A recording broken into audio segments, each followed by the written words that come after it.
couldn't tell, but something happened on the Tribord Trail. Giants and dragons are corrupting us all. If we don't get help, we will all go to hell. Did you hear the news out of Waybaco Cave? A big holder tried to make us their slaves. My players trying to control our brains. I just woke up and the village was razed. We need the Stronghold to protect us for the night. We need the Stronghold to help us with this fight. We need the Stronghold. We need the Stronghold to go searching through the game. We need the Stronghold. We need the Stronghold. It's been a week since we saw day. A mighty group of adventurers. They're average as hell, but they may be mad enough to get us through this spell. When they are together, they are the Stronghold. We are the Stronghold. We're here to show you the way. We are the Stronghold. We might just have to save the day. We're just a group of heroes, yeah. We're big and we're small. We may not be the best in town, but we answered the call. But we are together. We are the Stronghold.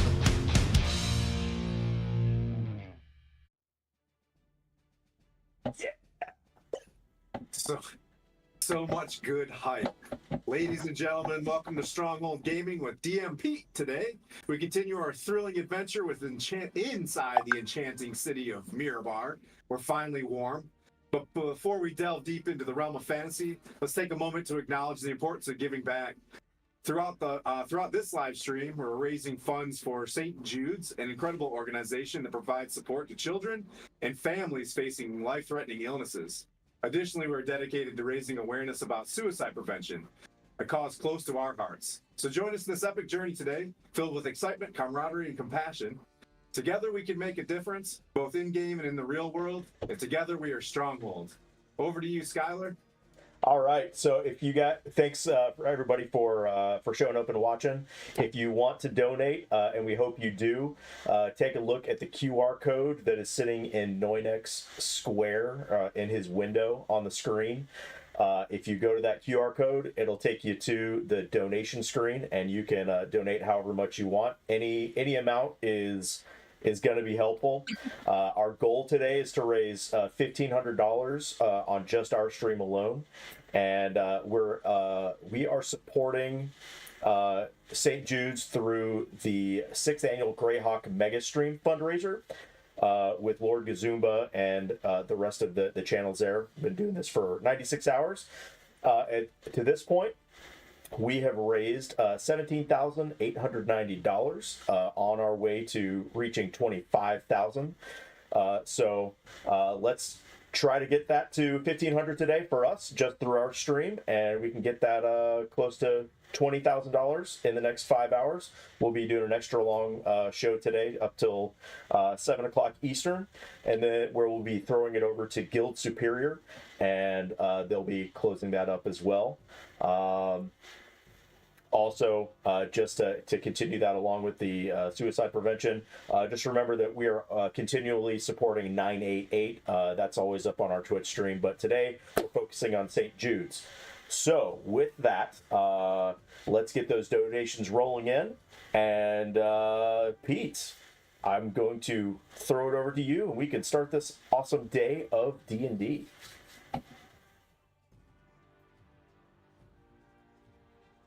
And you are muted. Yeah. Yeah. Net one, baby. I can't hear Pete. Hello. Hello. Test. We could hear him literally 5 minutes ago. You just gonna switch over the old headsets? Something happened. It does say he's muted.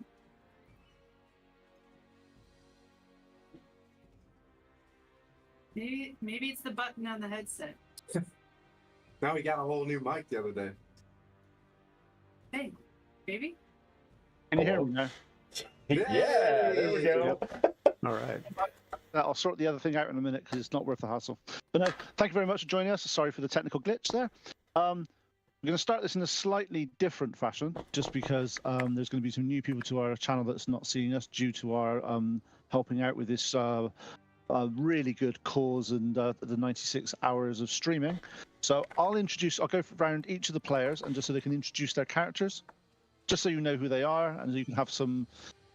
You can feel bad when they get beaten up later on in the session. So, right, let's start off first of all with Moriana.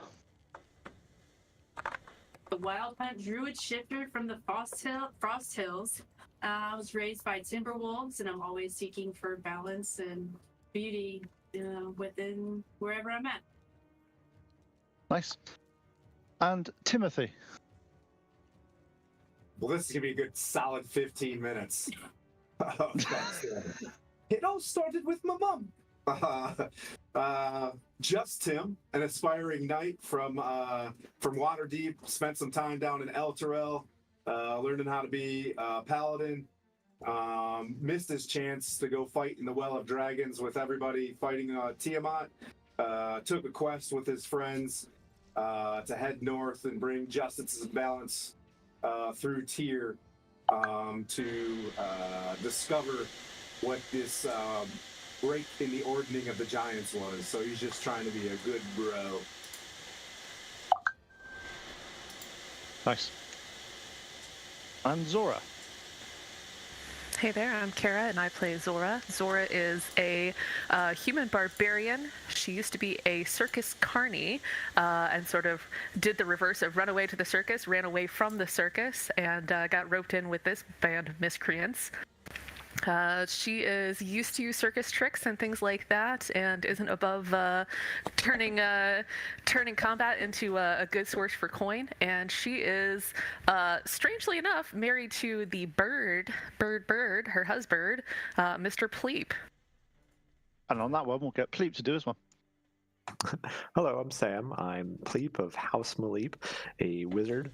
So also Pleep is a community wizard school dropout. So he went and joined the circus. In doing so, he met Zora and decided this really wasn't for him anymore. So they went off on adventures and met this crew at a tavern, and then went along with them. He's hopeful. He likes to entertain, likes to have fun and drink, but also is taking a bit of a turn now to kind of learn more of, learn the arts, go back into his arcane past and kind of reconnect with that, as well as entertaining from time to time. Nice. And last but no means least, Bork. Hello, everybody. I'm Skylar, and I'm playing Björk. That's O with an umlaut, so Björk. I am an auto-gnome bard artificer. I started this campaign as a bard of the Creation College. My claim to fame is creating a giant paella pan for various uses. You know, shield, sled, or sledge, as Pete likes to call it. But I've been the healer so far in this campaign, and I can't do a whole lot else. So I decided I might need to help myself and become an artificer, and hopefully I can be more of help to the team, and my hopefully becoming a little Mega Man, if you will. And nice. And in normal fashion for this stream, can everybody roll a d20, please? Oh God, here we go. Come on, go. And we're going to do this because we want this to be an uplifting experience today. Highest gets to go first. 4. Gets to do the recap. High five I'm to a Cleve. Buddy fours. You can prove it, Kara. You can look at it. Well, let's see. So what did you get, Zora? I got a 5. Okay, Pleep. 4. Wow. 4. Oh my God, I got a 3. Let's not maybe. So we got the shitty ones out of the way. Got it. Okay. Today. Okay, so Moriana, what did you get? I wasn't here last time. Oh, so Zora, you've actually got the highest score with a 5. Yeah. So I'm glad we talked earlier about whether or not your players keep notes, and I showed you the whole notebook because otherwise I'd be in trouble. Okay, so last week, our stalwart adventurers, Noynak and the Revengers, we were off, and we had just started with the fight with the Ice Raven, having the week prior, or 2 weeks prior, gone through and defeated all the little ravens and the warlocky sorcerer. I don't remember what that dude was. Anyway, he gone. So we started the fight with the Ice Raven. Basically, everybody's taking pot shots at him. He really wanted to go after poor Pleep because, of course, Pleep is out there throwing fireballs at an Ice Raven. And we did manage to defeat the Ice Raven. From there, that was when we got to start searching through Raven's Rock.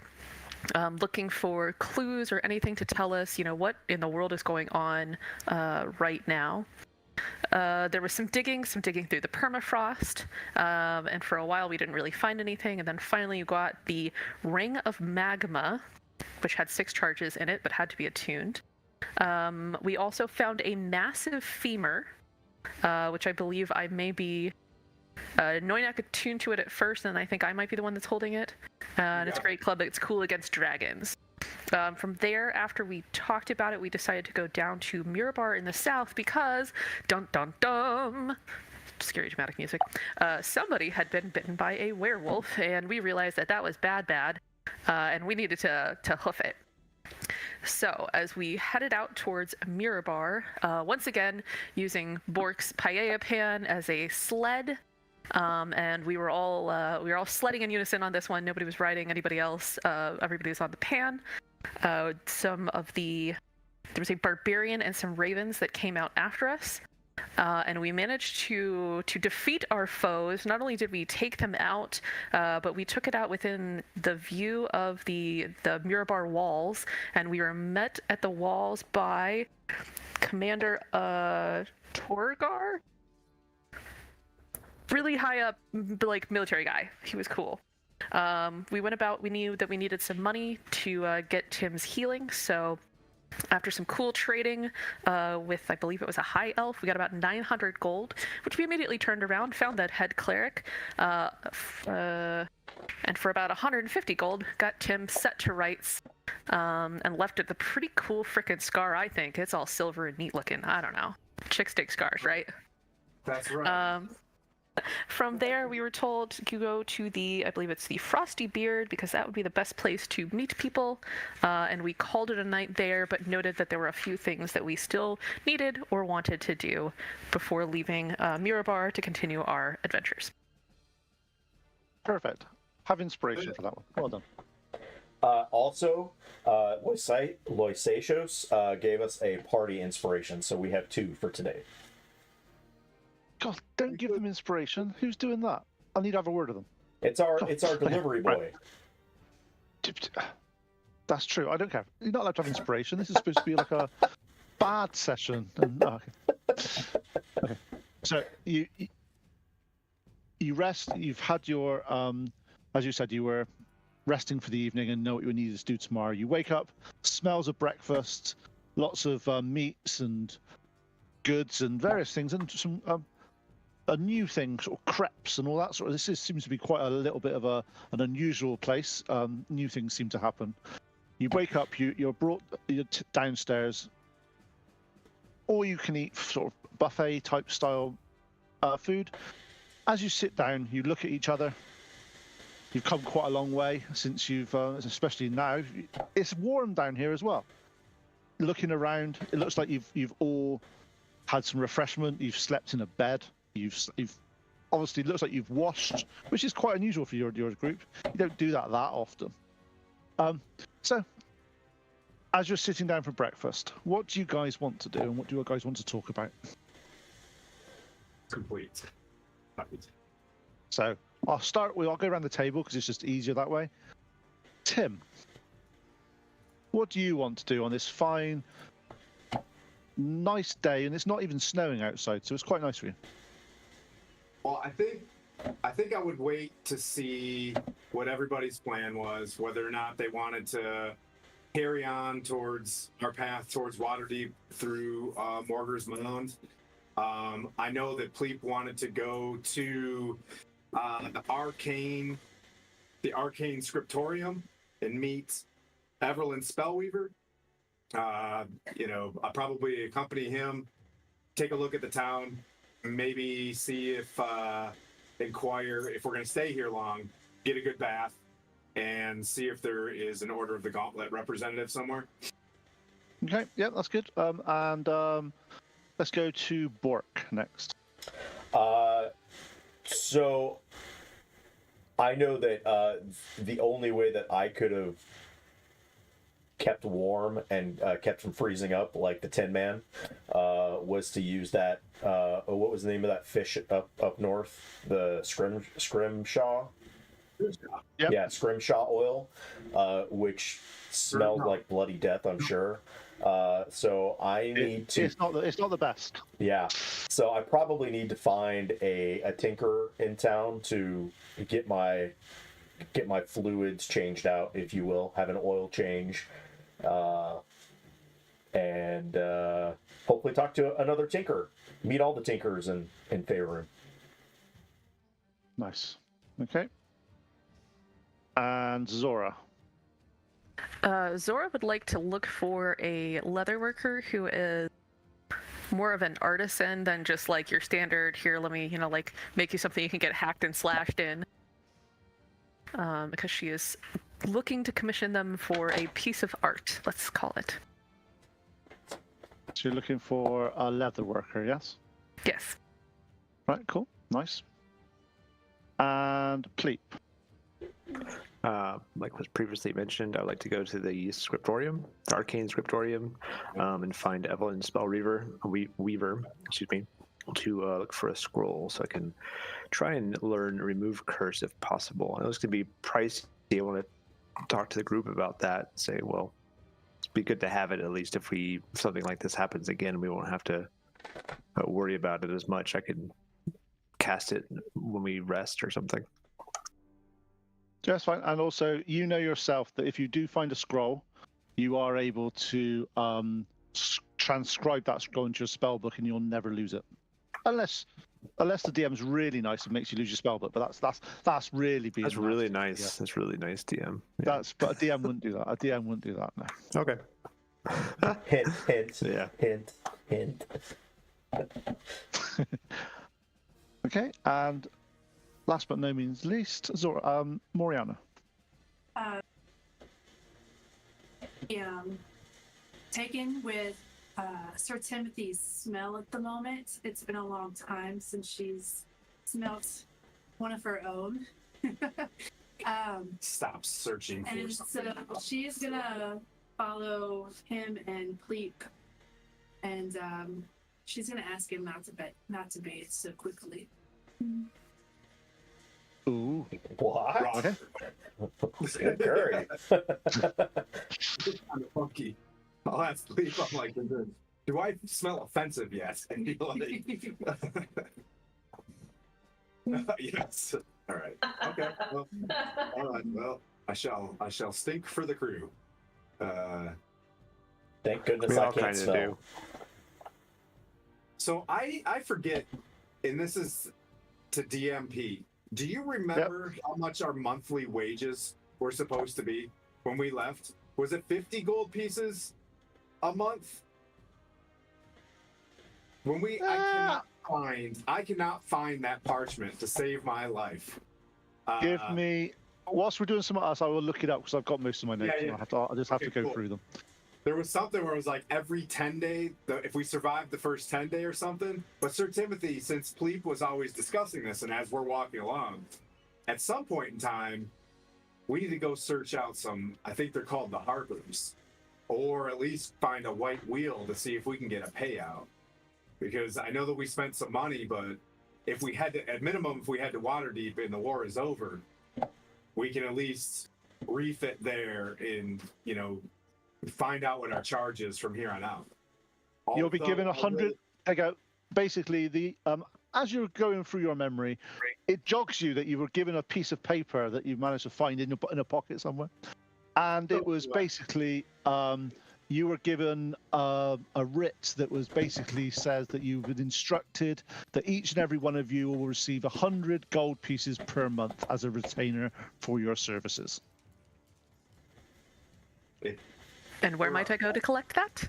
Yeah, I don't even remember. I think it was the White Wheel who we were supposed to meet in Nightstone, but from there, It all went a bit pear-shaped. Yeah. yeah. So that being said, at least be 2 months by the time we got to Waterdeep. We've got at least money there. You guess money. So let's start round this the first sort of bits that we were looking at for this initially. Tim, obviously you were waiting to see what's happening with and going through with Pleep. Pleep, you sort of get together. You know where you need to go. You asked for directions to the Arcane Scriptorium. You are explained that it's near the Mage Quarter, about 5 minutes that way. Are you all going together, or are you going to massively split the party in 4 or 5 different ways? Just so I know. No, we will all go as one group. Okay.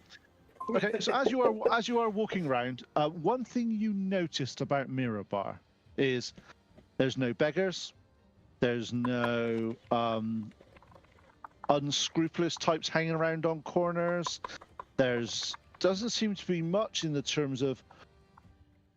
In most cities you've been to, you'll see like an underbelly. You'll turn around, you'll look around. There'll be people going down corridors. Seems to be that doesn't happen here.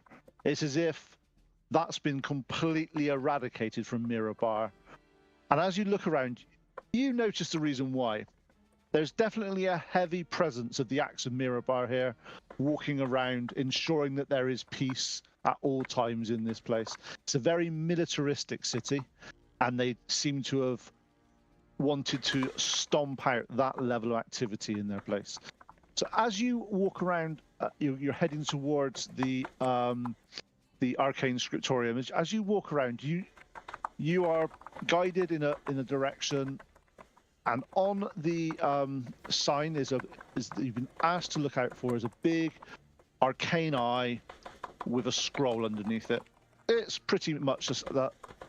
As you walk around, you notice the shop's open.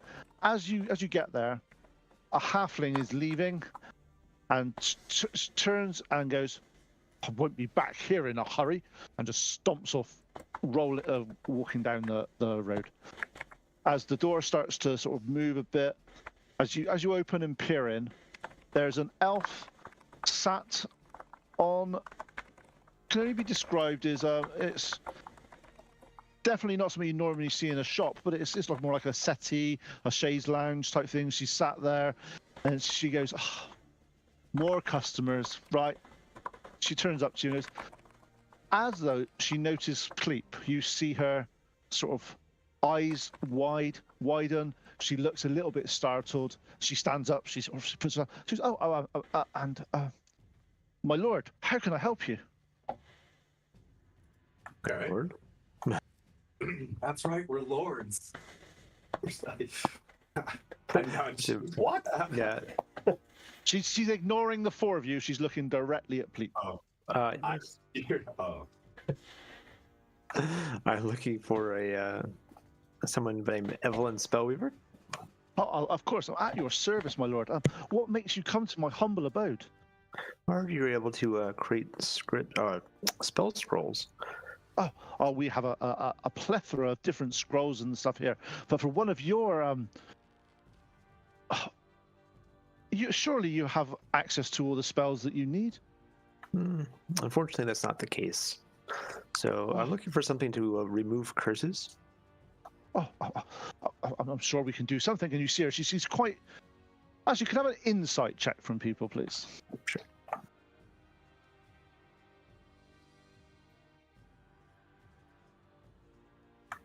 $12. That's a What 15 is for this me. character sheet you speak of? Did anybody anybody else get above 12? I got a 15. 13, but I'm not trying to be a one-upper on, it's Okay, that's fine. That's fine. So you notice that she seems extremely surprised that you've walked through the door, and she's definitely she's very distracted, and she seems every now and then you see her glancing at your wings. First time you've seen an Aarakocra, ma'am? No. I'm from down. Araconda are a higher life form. They're the best. They are literally. We should be here to serve them.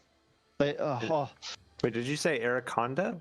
Because I'm not sure what that is. Arakoka. Oh, okay. Like elbow I him. wasn't sure if you did it on purpose. No. Sorry, Tim. Sorry, Pete. That's fine. And she's like, no, I come from far to the south. Most of the high spellcasters, they're all of your race. I've not seen one up here in such a long time. So for you to come into how long have you been in the in this part of the country, this world? Are you from Evelyn, my eyes are right here, not there. Sorry. Sorry. No, I apologize. I do apologize. A scroll. There's a scroll you wanted, wasn't it? It's definitely a scroll. Scroll. Yes, remove cursed scroll is what we're looking for. She goes out the back. You hear her sort of fumbling around as if she's trying to find this in the fastest possible way. Things are crashing down. She's like, oh, 2 seconds. We're not that much of a hurry. It's okay. I just don't feel like everybody's so nice here. Everybody was so mean over the mountains. What's going on here? You see Zora. She just sort of slides a little bit closer to Pleep and sort of grabs a feathered hand, like mine. Not touchy. I think they're afraid of us, though. I don't think it's admiration. As she comes out, she got a scroll, and she goes, here, scroll of cure, remove curse. It is normally these scrolls they're 400 gold, but for you, I can do that for 200. Group. Do we have any money?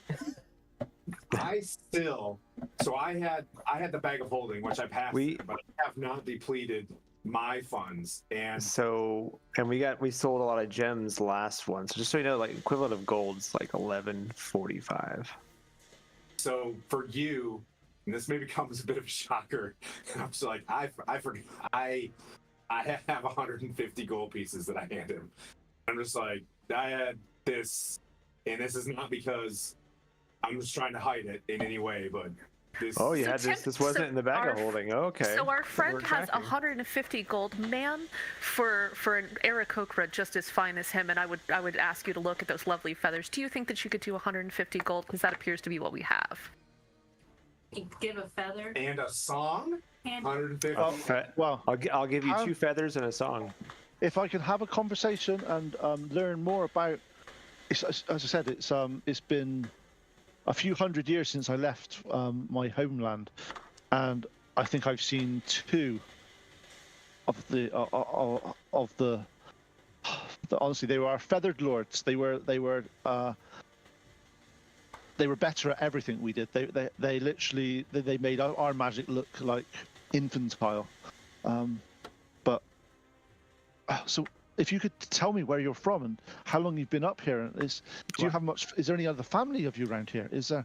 How about instead of telling you, I'll describe it and basically the past in the circus. And as I'm telling her about the past and how I joined the circus, went to study and decided to join the circus. As I'm doing that, I want to create minor illusion and show her like images, like a 3D kind of image on the table. And I'll explain the next event. I'll start playing a soundtrack behind it as well. Nice. Next event. So do you know? On that note, do you know much about your family or anything like that, or are you kind of? A bit. We had a few siblings, but really I was kind of more of the outcast, just because I thought my spellcasting was a joke, and some of my family specialized in other means like athleticism or archery, so other combat. And then I decided to be a scholar and studied, but then I didn't take it seriously enough. So a bit of an outcast, even within my own family. I haven't talked to them in a long time. Well, that's be interesting to find your lineage, because it'll be. I know were lost families that went to the north at some point, but I don't see many of them, especially walking into my shop. But I suppose that rings true if they are more athletically and martial gifted. I suppose if there's not many spellcasters, there'll be no reason for them to enter my shop. But I appreciate that time. Again, so she goes, yeah, 150. That I will accept that, and the conversation we've had, that'd be amazing. But if you are, anytime you are in Mirabar, please pop in and tell me more. I'll be interested into finding more about your. It's very, very rare that we find stuff. Again, I am sorry for the lack of decorum, but would you like to come outside and see me fly real quick? Oh, that would be amazing. That it would be. And she totters off behind you. Cool. She's quite knocking for somebody else there, mister? No, she gave us a deal. I'm being nice. They call him Pleep Starfall. Oh, and I'm gonna go out there and you mentioned that. Like, Bork, do a fanfare. Do a fanfare.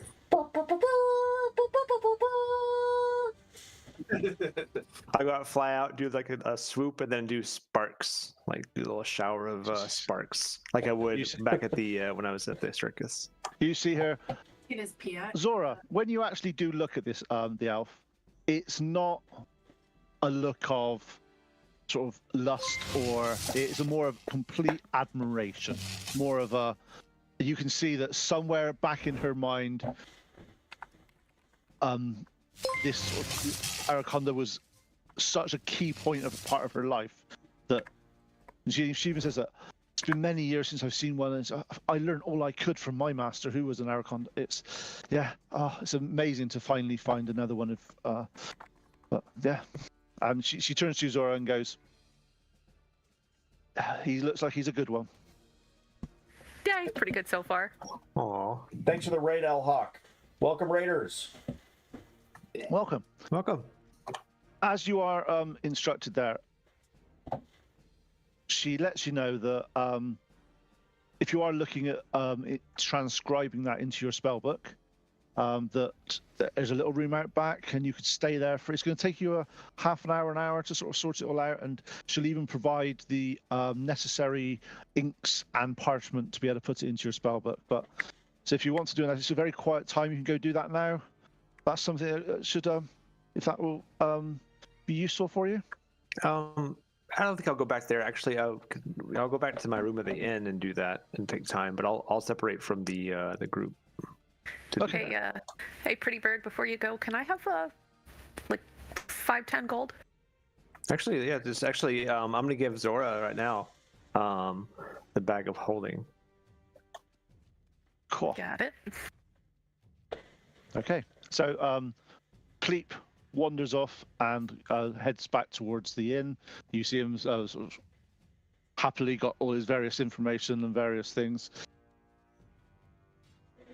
Okay, and so next but no means least, Zora, you wanted to find a leather worker. Hey Pete, Yep. Could you check your message real quick? Yep. Sorry.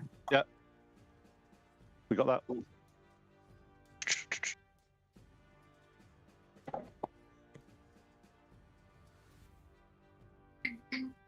Okay. So as you are leaving, you talk to the spellweaver and ask her where the nearest the leather workshop is, and she recommends that there is it's called the Whispering Pines Leather Studio. The owner is an Elastri Moonsilver. She's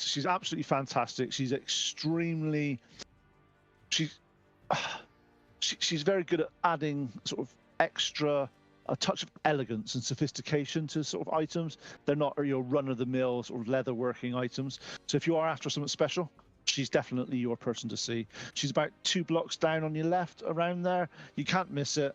Unfortunately, being a leather worker, it does a little bit of a not so pleasant aroma. That's why we keep them down that end of the trade area. But tell her I recommend you do, and I'm sure she'll give you some discount of some kind. I use her all the time for some of our pouches and stuff. As you do look around, the pouches in this place for like scroll cases and potion places, they're exquisite. Very, very well made and very well finished. So. Okie So as you head down towards the Whispering Pines Leather Studio, as you walk around the corner again, the aroma of let's just say tanning supplies. Tanning supplies. It isn't the nicest. It definitely isn't the nicest smell. But yeah, as you walk through the door, there's various mannequins set up with different types of armor on. There are some various duffel bags. There are some backpacks. There's some pouches. And there's Elestri Moonsilver. She's a half-elf. She sat there working away with she's saddle stitching some leather together at the moment. She looks up at you and she's, customers, please come in. How can I help you today? And who's after something? She looks around at all of you. And I just introduce myself and say, hey, my name is Sora, and I'm looking to have a small ring made out of leather. I was recently and somewhat unexpectedly wed to someone, and so unexpectedly I didn't have the wedding token available. And since he's a spellcaster and he uses both hot and cold, I figured leather, unlike metal, wouldn't conduct heat or electricity or cold. So, is there something you could make me, a small leather ring, maybe decorated with hearts and swords? Well, there's something I can do, but bear with me. Come sit down. She sits down in front of you and she goes, so I haven't got anything. That's a rather unusual request. It's not something I have off the shelf. It's quite uncommon that someone comes in and asks for a ring made of leather. However, one thing we can do, which may help you on this, is we use bone and various things as strengtheners in our leather for some of the corners and some of the things. I could probably make a ring of very fine bone that is bound in leather, so it's got a bit of rigidity, so it's got a little bit. So leather may have a habit of just breaking at some point, but if you've got, I'm sure I could do something. And she's there. You can see that when she gets the idea, she's like, this could be. And so how long have you got? Probably till the end of the day, maybe tomorrow morning. Well, I think we were considering a rest this evening and then heading off on our adventures. Well, that sounds good. Let me see. It shouldn't be too expensive. Let me she works out. She gets out a couple of different types of leather for you, some different sort of thicknesses, some different softnesses, some different colors. You select the ones that you want. You come up with a number of different colors, and you want them sort of like twisting round to make a little bit more interesting than the standard thing. And she's going to emboss on there as well. What was the symbolism you wanted on this? Like little hearts and swords. Little hearts and sword. I can do that. I can do that. What's that? What's that, Tim? Nothing. So, 5 gold. That should be plenty to do this. It's going to take most of the day for me to get this in a way that's not going to be. The hard bit's going to be getting the stitching, so it doesn't sort of cause any sort of hot spots on the ring. But I'm sure we'll sort something out. But again, thank you. And who recommended you come here? It was Evelyn. Okay, what was her? Evelyn. Evelyn spell something. Everin Spellweaver. Evelyn Spellweaver. She's a very fine customer. Yeah. So yeah, thank you. 5 gold is a custom item. We can't really give much discount on these, unfortunately. This will be most of my day spent on this one. But no, please. And she looks visibly excited that she's doing something new and different rather than just pouches and armor and various things. So she's definitely very much happy that it's going to be a bit of a different thing. Again, I'll see you after. If you come back this evening, or say just before 5, I should be ready to go. Perfect. We'll be back then. Thank you so much. No, I appreciate it. As we walk out, like Sora, I can't tell you, we've come a long ways, and the fact that two of us have bonded so strongly that you guys have decided to get married, like me trying to keep the pack together, like this really warms my heart. If I had any gold left, I would have bought the ring myself as a wedding present. But I think, and I looked at Moriana, I think like we should probably find something, like a quick wedding gift, maybe on the way to Morgul's Mound or whatever. But that's along this quest, we see something cool. This should mark, as you guys left the spine of the world, you guys left together. That'd be pretty cool. Anyways, how do I smell? Yeah. Oh man. We probably all could use a bath at this point. I slept in the stank last night. Just wolfy. Ugh. I mean, yeah, it was great. Yeah. Okay. So, Bork, as you are leaving, you ask Listri for a local tinkerer. She gives you a couple of options, and she says, so what type of tinkerer are you looking for? Are you looking for one that is into like the clockworks and sort of mechanical devices, intricate gadgets? What are you after? There's such a wide raft of things that can do. Oh, well, one, I need somebody who can change out some of my fluids. I probably smell worse than what's going on here, which I apologize for, but it was a necessity from given our previous thing. Well, you look. I'll say one thing. You don't look like. I've not seen many of your kind in here, and even I've been quite friendly with some of the tinkerers and their clockwork creations. They don't have your sentience, should I say? They're definitely not as gifted as you. I'm talking to you now, and I didn't quite know how to. I would recommend that you see BrynShander Coil. Shadow Coil? Yes, Berlin, Belrin.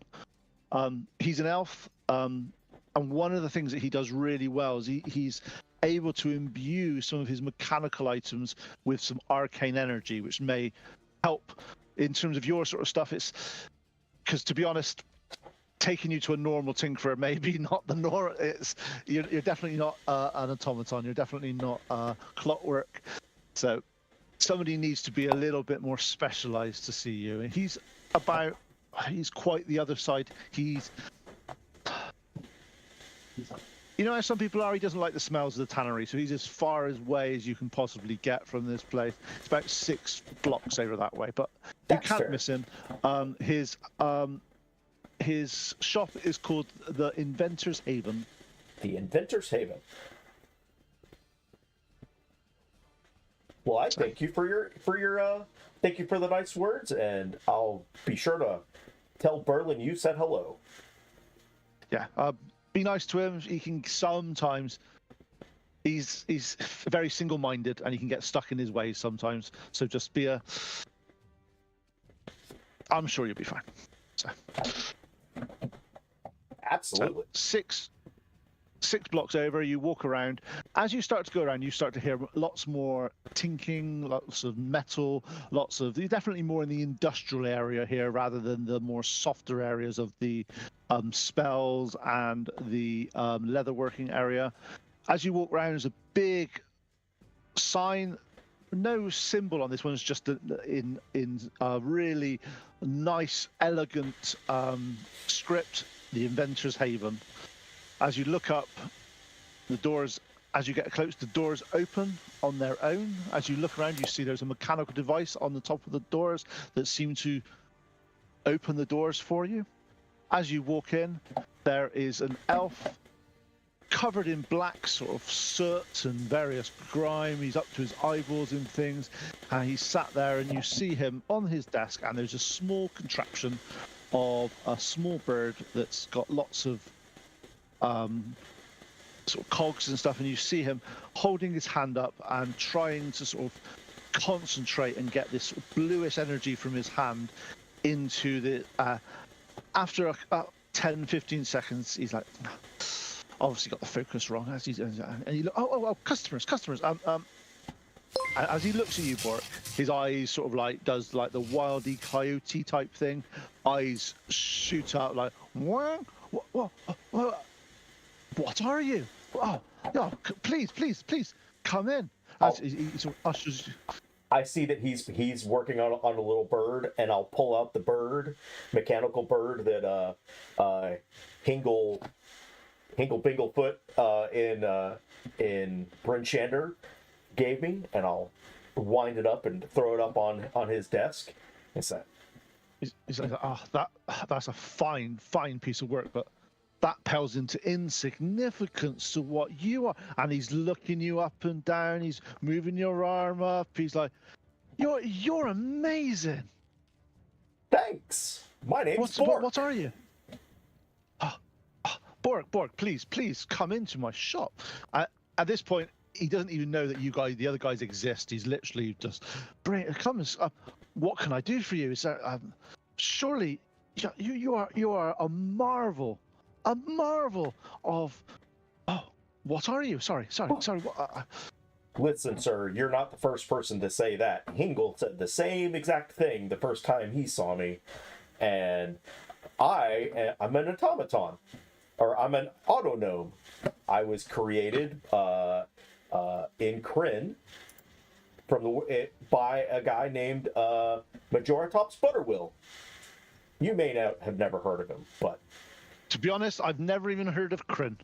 So, is that some city down south? No, it's a world far away from here. You must have. It's amazing that some of the other worlds must have knowledge that surpasses ours. Again, what can I do for you, Mr. Bork? Well, I spent some time up in the north, and I learned about this stuff called I forget what the name of it. It's a fish oil made from scrimshaw. Fish oil. I can smell it. Yeah. Yeah, I apologize for that, but I was hoping that you might be able to provide some new fluids. Like if I could get this oil out of me and just do a good cleaning out of the system. I was hoping you might be able to help me out with this. And if you've never seen something like me before, I'd be more than happy to let you learn as much as you can. One thing I have got, if you need a deep clean, that's what I can definitely do. But I have as he takes you around the sort of the side, there's a big vat of blue sort of cleaning fluid that he puts his big clocks and stuff into. He said, if you how do I put? Want to have a bath? I suppose you could come in here. It's going to take a few hours to get through all your joints and all this sort of stuff. So, but we can do that. We can. Yes. It's going to take a little bit of time. So, do you want to start now? Yeah, I'll turn around and look at Sir Tim. It's like, I'll just hang out here for a little while and get a nice cleanup. I can meet you guys back at the tavern. Zora and I are looking at each other, kind of funky, because we've been in a lot of weird fights, and I'm just gonna quick do a divine sense on this guy. Like, who are you, Satan? Did you say at you? Are you Satan? I'm trying to be nice about it. Jeez. Chew, are you Satan? She looks at Tim and goes, "Bless you." Yeah, well, thank you. First off, you know what I mean. That's a big step. Tim, you don't sense. You actually sense an overriding. He is a relatively good person. He is just absolutely beyond. As I, do the Gandalf thing where I try to grow in its, in the room, is beyond a friend and family member to us. Well, if you want to, you could stay here if you want. You could stay and watch him have a bath if that's. He's only here to be cleaned. Well, we just want to make sure. Bork, you feeling okay, buddy? We're starting to spread out. I'm starting to feel weird, but let's all meet back at the tavern in an hour, 2 hours. Yeah, I could do that. We need to Okay. write something in the sending stone. I mean to be inappropriate, but do you want to go for a walk? Not as in a dog, you know what I mean? But like, you know, want to go for a walk? Oh, Quick walks. oh, whoops. Um, Uh-oh, our dog our just fur gave us the- babies just Yeah. Whoops, a daisy. we'll use the magic word. Yeah. Yes. Okay. Yeah. Go find some trees to pee Let's on. go. Just kidding. So you have 2 hours or so to some time to sort of to kill to do stuff before you get back to the inn. What does Moriana and Tim want to do? Let's just get to know the town a little bit and Montage. yeah, Yeah. we're in a montage. Okay, Zora? I mean, if it's not too awkward, third wheel, right? Like I'm gonna go with Moriana and Tim. Come Okay. on, Zora. So Do as you're some walking, sightseeing while my ring is being made. as you're walking around, your initial observation that this is a really nice. It is a nice town. It's slightly concerning compared to where you've come from. It's a little bit more sort of civilized. It's a little bit more sort of stern, should I say? But looking around, it's a good 30% of the people you see here are dwarfs. You know, dwarfs are quite melancholy, a little bit more direct, a little bit more. You've especially Tim's been round Puent a few times. Puent's a little bit stuck in his ways, should I say, and always a bit more forthright. Maybe that's the normal for dwarven. This much dwarves in a town. No one seems to be. You talk to various people. Everything seems to be above board. There's some nice pastries. People walking around selling food, selling things. Every now and then you'll get some children sort of being children. And they're allowed to be children. They're not being chastised. They're not being sort of, oi, get off the streets, do that. They are running around. They're not causing too much mayhem, but they are being kids. You get the classic people throwing little things at each other, doing little tripping each other up, but it seems to be a nice city. Over the next two hours or so, you're walking around. You see lots of various things. Let's go to Pleep. So, Pleep, are you done doing what you're doing? Yes. Okay. Believe I So, finished. are you going to stay in the tavern waiting for them to come back, or are you going to go find them? I'm gonna go for a drink. All right, cool. So you go down to the tavern. As you are there, you order. What type of drink do you want? Do you want an alcoholic one or something a bit more fruity? Something like a honey mead. Okay, cool. So you talk to the bartender, get a honey mead. You sit down, have a drink. It's a really got a lot of. Definitely, they've added a lot of honey to this. It's it's really sweet. You don't think you could drink too much of it, but it is really, really nice. As you are sat there for the next sort of hour or so, you're looking around, watching people come and go. As you are there midday, your friends arrive. Bork comes in, looking like he's been he's literally gleaming from head to toe. It's like he looks like everything. Whereas normally when you see Bork move, you hear like a little bit of a crunch, a little bit of a. It's as if he's been like given a silent spell. It's like look at the joints just moving. You've had probably one of the thoroughest cleans of your life since you've been in Kryn. You were in a solution that basically managed to get rid of all the oils. And you were given some mineral oil to be able to put in all your joints and stuff like that. It definitely moves a lot better, feels a lot better. And he also says, if you are looking at going back up north, if you use this and it gives you a little sort of blue sort of vial, if you mix this in with it, it won't smell quite as bad. Oh, thank you, sir. That's That'd great. be great. So. As you are in the tavern, you're looking around at each other. You sit down, get a round of mead for everybody. You sit there drinking. Halfway through your first glass, there's a bang on the door. And as you open up, there is a man who walks in full plate mail,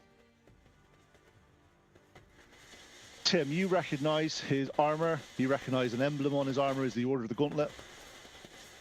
And he walks in, looks around, sees Tim, walks straight towards him, takes his helmet off, puts his helmet under his arm. Ah, you must be Timothy. My name is Eldrin Frostguard. I have thanks to give you. My master was Sir Barrick Nelith. Oh, what a nice man. Yeah. Yep. We're still on the look for the Weevil. Bring him to I promise you that. I appreciate that. Thanks for the follow, Gary Kahn. We'll be Thank you, there. Graham. Wow, cool. And he said that I have a letter for you, as he gives you a scroll. The scroll, you recognize it's a white gilded scroll. On it, it's got the emblem of Waterdeep and the emblem of the Order of the Gauntlet. And it's addressed to Timothy, Defender of the Realm. Oh, that's nice. I'll write that one down. As you crack it open and start to read it out, it comes up, "Greetings from the Order. In recognition of your valorous deeds, you are hereby summoned to the esteemed city of Waterdeep. This summons comes by the order of Sir Dragonoff, Knight Protector of Waterdeep, and the esteemed members of the Order of Paladins. Your actions, which have resonated through the lands, your bravery and conduct is to beacon to the light. Your party, Noynek and the Revengers, have made positive waves. In light of these deeds and in acknowledgement of your unwavering devotion to the greater good, you are summoned to my presence in the halls of justice in Waterdeep. Let this summons serve as slapping Tim like, oh my god, dude! We can reach. Oh. let this summons serve as a testament to your deeds and call to further glory. Waterdeep awaits your arrival. Return. We are ready to welcome a hero of your caliber within its heart. Travel safely and swiftly, Sir Dragonoff, Knight Protector of Waterdeep, Order of Paladins." We have to go. Wow. We're heading in that direction. This is, I shake Eldrid's hand. It's like, is that his signature? Just kidding. Can we keep this? That is yours. That is yours to keep. This is mint. Okay. I put it off to the side. So, Eldrin, do you have a card? Do you have a baseball card? This is great. So, being a member of the Order of the Gauntlet, are you from Mirabar? Yeah, I was trained here. I was trained here by Sir Barrick Nelith. He was the. Yeah. He used to be the Order's representative in Mirabar until obviously unfortunate incidents. So I just want to make sure that this city is aware of the current dangers with the ordning being broken amongst the giants. Is the Marshawn, I believe, aware and potentially preparing their defenses against, at least in this area, I would expect frost giants. Yeah, we are. Yeah. The Axe of Mirabar stand ready to serve here. There's something that they have always done. Okay. These walls haven't fallen for a millennium or more, but the giants do definitely pose a threat. And if you do have an hour or so, I wouldn't mind sitting down and going through what you found and the knowledge you've gleaned. I hear you, and he looks around your party. I hear you've, let's just say, words of your deeds are traveling far and wide, especially as your defense of BrynShander. That's been talked about in very positive light. We don't like to brag in the circles of but it's definitely an outstanding deed. It's this group around us. We are very fortunate to have come together. It's almost like we're boxed into some sort of game where if we show up and work together and not spread out, we survive. and led by, some higher power called Dungeon Master. But other than that, I think we're doing great as a group. I'll go tug on Sir Timothy's tunic, and I go, don't forget to tell him about the fire giants and Tribor. That's right. We are getting messages. If you can get a hold of Torgar, Hammer Strike. Sorry, Ari Salvatore, Torgar, and let him know that we are getting messages from the other party that to the south. So 2 parties left Waterdeep. Party to the south, the brand of Fire Giants. Well, that's really useful intel. Please, he sits down over the next hour. He gives you some information. You give him some information. He explains that in various cities across the Sword Coast, hill giants, stone giants, now your fire giants, frost giants, have been attacking what seems to be the nearest large city near where they're usually from. The stone giants and the hill giants have decimated some of the villages that they've gone through, as if there was, unfortunately, none of the local heroes were able to actually stand up to them. The only 2 that they know of that have actually been able to repel the giants were obviously your group, and now that you're telling us about the Tribor one, it's good that we've got 2 groups of heroes in the north that are able to assist the people. But yeah, it's a shame that we didn't have more. Well, I'll keep updating him for lack of words, but humbly listening to one of my superiors, but antsy to get back to my group and carry on with the party. He describes one of them. He says the one that is the hardest, the most. There's a village to the south called Golden Fields, and the hill giants attacked that, and I believe there was no one left. Oh no! Oh wait, stay tuned next week. So this is very unusual that hill giants rally in that manner. They're usually quite solitary giants, but they see apparently there was 10, 12 hill giants that descended and just obliterated every single thing they could in Golden Fields. No one's found out why yet, but we are sending the order down that way to see what we can do. But again, you've been summoned to Waterdeep, so that is, I wouldn't take that lightly. I look at you guys like, at least I think we could probably receive at least your payments there as well, and I kind of look, a little bit sad. Hopefully we stick together. Okay, so it comes to the end of it's around 4 o'clock now. Zora, very much in her memory, her mind that she's got to go and pick up this ring. It's very important to her. So are you going to go off on your own, or are you going to leave these in the party? You're going to go together, just so I've got some idea? I'm going to go off on my own for this one. Okay, cool. So you make your excuses, leaving the people talking about the giants and green fields and various things, and you wander off. You know the way. You make your way through the busy town. You find yourself back at the leatherworking shop, which is the Whispering Pine Leather Studio. As you enter, Illistri looks up at you and goes, I might have to start stocking these. This is, look, come. And she shows you. It's got a little bit of give in it, because I'm not sure how big the person's ring is, finger. But look, if you look at this, as you pick it up, it's so delicate yet strong. It's the core that the inner band of bone has given this has got some rigidity to it, and you can see that it's quite a flat. And it's very. She goes, I had to thin down the leather to it was nearly paper thin to get round here to make it look. And she goes through the process with you, and she shows you what she's done. She shows you how she's done the embossing of all the various different around the band of leather she's put in there. she's alternated it between all the various, the heart, the sword, and all the way around.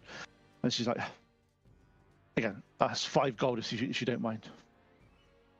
So I give her the 5 gold, and then I tip her an extra gold, and thank her for her excellent craftsmanship, and tuck it gently into my little like chest piece or whatever, so it doesn't slip out, but it's right near Pleep's little feather. Yep, that's perfect. And as you are going back, she did mention us. She said, when you were in here last, you were saying something about baths or going somewhere nice for a sort of thing. If you do, I would recommend going on. I hope you don't mind. I overheard that you were saying that you were warmer now. You're down south and various things, but there's a bath called. It's a bit of a play. You'll like it. It's called the Arctic Oasis. Arctic Oasis, okay. There's a human there by the name of Florida Icewalker. She's from the spine of the world, and she's come here, and she's got some unique ways of doing some. She has some areas in her bath which are cold and warm, and you do plunge baths. You do some stuff. I'm sure it'd be right up your alley to do stuff if you do that. But she's open most evenings. That'd be really good. Thank you. That'd be good. But again, any more? If you have any more ideas like this ring, please let me know. This looks like I'm going to make a few more of these now, just in case anybody else wants them. Well, if anybody inquires about where we got such a lovely band, we'll let them know to come to you.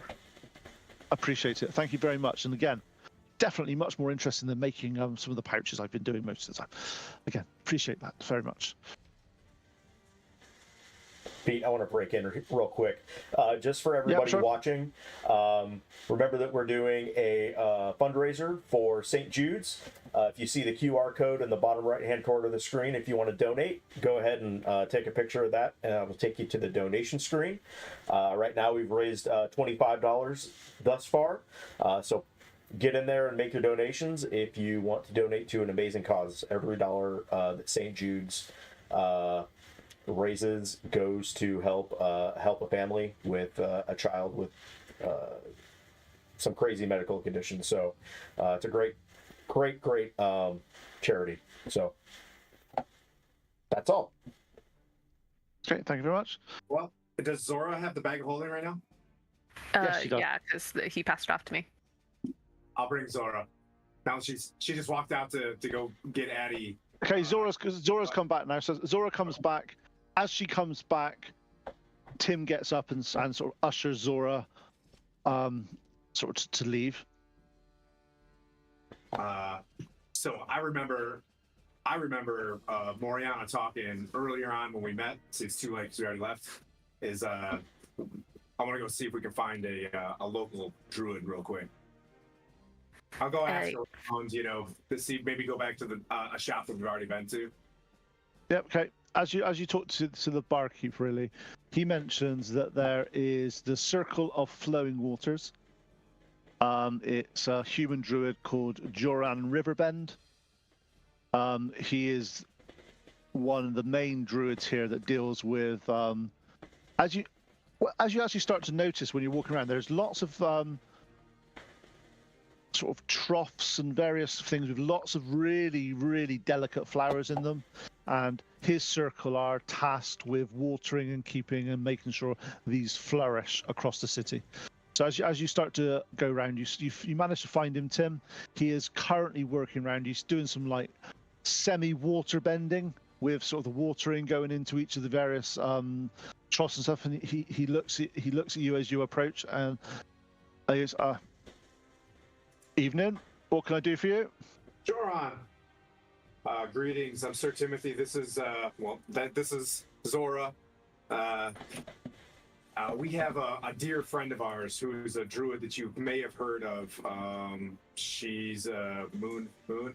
Mm-hmm. Yeah, Circle of the Moon druid that's been with us for a while.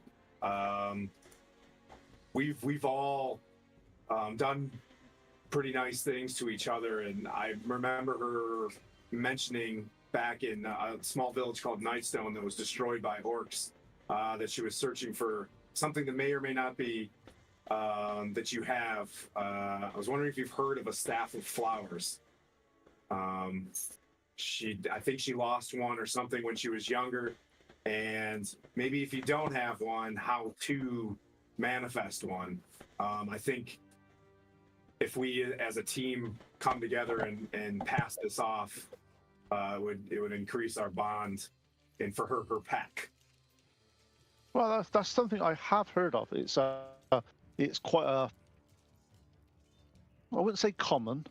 It's definitely an item that druids use earlier in their careers. It's something that we set the apprentices to do quite regularly on making sure things are done in a way that helps. It's a very personal item. It's something that a lot of the druids fashion themselves when they're training. And if she's obviously not got hers at the moment, obviously there's something that's been. Did she say anything about it at all? Did she describe any of the? I didn't know how this works, and if it would be a cool surprise, that's one thing. But if I do find a way to get her to manifest her own, then that would also be part of the prize. So whatever best. Well, let me see. He sort of goes into his backpack. He manages to go through a few things. He gets a small acorn out and goes, if you get Moriana to plant this in some fertile soil and to provide her blessing, if her will is strong enough, which if she's in your company, I would say that it's more or less guaranteed, this will grow into a staff of her choosing that should be able to do what you need it to do. It's one of those items that it's very useful. It's I've used them as he says that he pulls out a staff that is a very ornate staff. It looks like it's a stem of a sort of a sunflower with a small sunflower's head on. He said, I'm able to just create flowers. That's all it does. A staff of flowers. It's a very niche.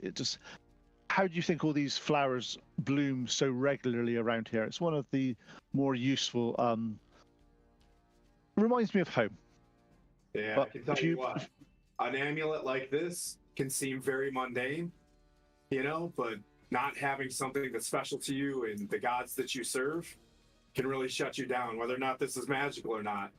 Having it come from an actual a cleric was very important to me. So I would like to make sure that she knows how important she is to us. Well, here's this for a druid. We're not interested in monetary wealth, but if there's a donation you can provide to the cause to ensure that we can keep. I do. I look at Zora. If we don't have any cash, but I was like, I pull out my old chainmail and just say like, we do. I just don't know what's appropriate. I don't know, like 5. Well, yeah. she like looks down at the ring that she just spent 5 gold on, and I'm like, 5 gold? I don't know. He takes it and he smiles. Goes, thank you very much. That should keep us going for a few while here. That's again, welcome to the wonderful city of Mirabar. Thanks, Gerard. I'll make sure that when we speak to Moriana that she knows of your presence. And then we skip perfect. back. I do this thing, and then we skip montage style. Back to okay. So as you go back to the inn, what do you guys want to do? Obviously, Zora has been told about a bath area that can sort of keep everybody clean. Yep. And it's not, but apparently it's quite a special one. It has a magical aura about it that it will make you feel at home because it's sunny. It's freezing. There's cold. There's ice. There's steam. There's lots of things. So I, of course, pass that all on and see who wants to go. Are we all at the tavern then together? Yep. All right. So I want to go talk to Zora, and I'm going to say like, well, that we're married now, kind of an item. So speaking of items, I pull out this ring and say with nice gold ring with a sapphire on it. It matches my dark feathers. So, and then pass that to her. Yeah, I kind of snuck out and got this when I was learning my scroll. And she kind of like shakily reaches in. She goes, I got one too. I know we're already married, but will you marry me? Marry? Yes, every time. She like looks over at Tim like, This is so great. But I put it on and all right, Bork it back fits. What's So that? was that Tim? Is Bork back yet? Yep, Bork's back. Okay. All right. He's looking nice and shiny and clean as a whistle. You've never seen me this clean. No. In fact, even those parts of his that you thought may have been sort of decoration or stuff, like a black line around to it, now seems to have just gone. It's like it's been like back. It's just it's an amazing clean. Don't you look like a handsome old robot? So shiny. Thanks. It's you, buddy. So, what do you guys want to do today, this evening? baths. We said we're gonna head to the bathhouse. Yep. Yeah. Okay, as you start to go towards the bathhouse, you were told that this one's called the Arctic Oasis. As you get there, you see that the emblem is a block of ice and a small little sort of weirdly, whoever put this together, I know it's an oasis, but hey, coconut little thing on it. It's just like, come on, bit corny, but hey, needed to be done. As you are ushered in, the door opens and like a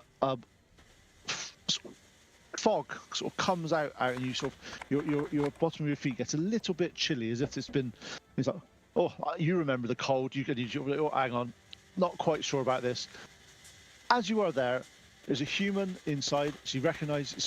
She ushers you in, and she gives every single one of you a nice white robe. She goes, go change in there. It's oh, by the way, it's one gold each for this. Just it's just very special. This ice down here is not something you get that often. She holds her hand out. She walks around. Hey, the lady. Yep. Yeah. Okay. As you're brought in, you are in a room that is.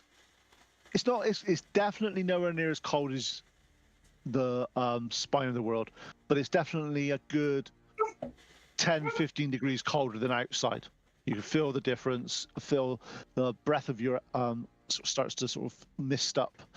As you're sat down, she gets out some various oils and various scented things. She goes, so if you'd like to sort of clean yourself and robe yourself, this is step one of our process here. So you're there, you're looking around. No one else is in this area. It's just yourselves. Over the next sort of 10-20 minutes, you are you pick out the various scents that you like, the ones you don't like. There's definitely some that you look at and go, whoa, no chance of that getting anywhere near me. There's others, though, that you make mutual decisions of ones that you enjoy. You are then ushered into a room. Will you remember when you were in the Barbarians, they were in a sweat lounge. You go in. This one's solid wood. It's a proper sauna. This is like this upper class type thing. You go in. There's some rocks that are heating up, and somebody put some oils and water on there. It steams up. For the next 10 minutes, your pores are opened, and you're very hard to see anything in here more than about arm's reach away from you. You're then ushered into the final room. Whereas you remember when you were up in the with the Barbarians, you were ushered into an ice pool. Here seems to be a little bit more sedate. As you start to see it, it's a heated, naturally heated bath. As you get in, you sort of get down to your neck, and you're there. People bring drinks round to you. It's a very relaxing time. Is there anything you guys want to talk about with each other whilst you're in your baths, or are you just going to be enjoying Are we kind of like in the tank? You know what I mean? Yes. Kind of thrown together. I'll just like wave into the middle of this and say, Hey guys, I just wanted to take a moment. Zora and I went on a quick side quest there for a second, and I scooched, but like at a decent distance from Moriana to make sure my head's above the steam. You know what I mean? So I'm not like steam creeping. And I just like I go, look, we were able to we managed to find something for you. You had mentioned early on that you had been looking for a staff of flowers, and we made it to a big city that we are here.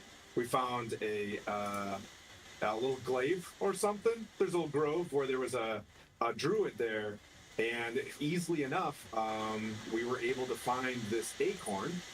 And if you plant this acorn and you use your druidic powers, you should be able to manifest through your circle an appropriate staff of flowers. This means so much to me. I can't believe you guys did that. You're welcome. Ding. Friendship.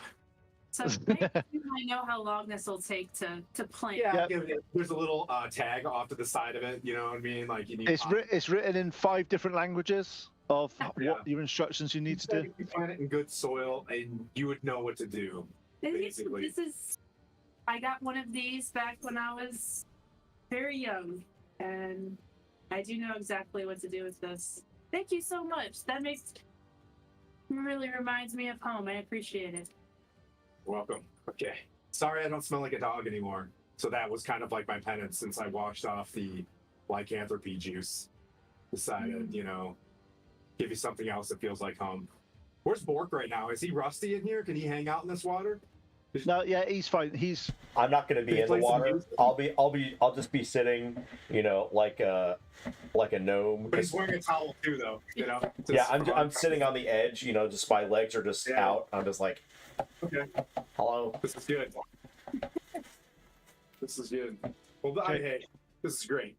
You are then after it's one of those classic ones. You don't know quite how long you need to be hanging around in the bath, where you're sat there. You feel that it's at the right time. As you are sort of looking around a little bit what to do, there's 4 people come in with sort of big white towels. They hold them up and shield each of you from everyone else. As you get out of the water, they wrap them around you and they go, your clothes have been cleaned, your armor's been shined, your should help you. And again, welcome, thank you. Every time you're in Mirabar, please come back to the bath. It is useful for everyone, but this is definitely the Arctic Oasis welcomes you back anytime you want. Thank you so much. So you are cleaned. You come as you get out. Your clothes that you knew they've been worn, they've been battled in, they've been thought in. There's been so as you start to look at them, they have been cleaned, they've been mended, they've been sort of magically they are as nice as you got them when you knew. You still got your little mark on your armor, Tim, so they haven't taken that away from you. Okay. All right, cool. Just because I know how Such a nice town. I wish we could stay here. Yeah, it's like, man, let's just get a job here, just live here. Let's just, somebody else will save the world. It's fine. We need a Noyak and the Revengers headquarters here. If only the world wasn't depending on it. Revengers Tower. Yeah. Maybe someday we retire here when, there's peace in Toril, or wherever we're at, Faerun, or Forgotten Realms, or Rand McNally. So you're dressed. You go back to the inn, feeling quite relaxed, and again, this is a nice city to sort of live in. What do you guys want to go to the evening? I know you have plans on. You still planning on going to where you were going tomorrow morning, or is there other things you want to do? I can bring that up as the Leonardo of the group. You know what I mean? Just like, hey, do we still plan on? I think time is ticking against the world. This was a great, repose back here. Are you guys ready to get it back on? Ready to head south and clear one of these mounds and head to Waterdeep? Yeah. Well, I we figure have been either summoned, Waterdeep's on the way or it's just passed, so we'll hit that up for you. Yeah, we've been summoned to Waterdeep. Gold I can get rations for. But tonight, before we sleep, before we rest, I suggest we drink and play music and Yeah. cause a party. Have one of those things that like, well, I retire tomorrow. You know what I mean? Like one of those moments. I don't know. When it's the last time we see each other? Yeah, being really dark. What do you think Waterdeep wants with you? Probably put us on another mission. I'm guessing they found I would assume they want an update. Right? Oh, we haven't sent our message in our stone yet. Ooh. Bork, should we send a message? Sure. What do you want? What do we want to say? Maybe they'll meet us in Waterdeep. We're at Mirabar, heading south to Waterdeep via Morgar's Mount.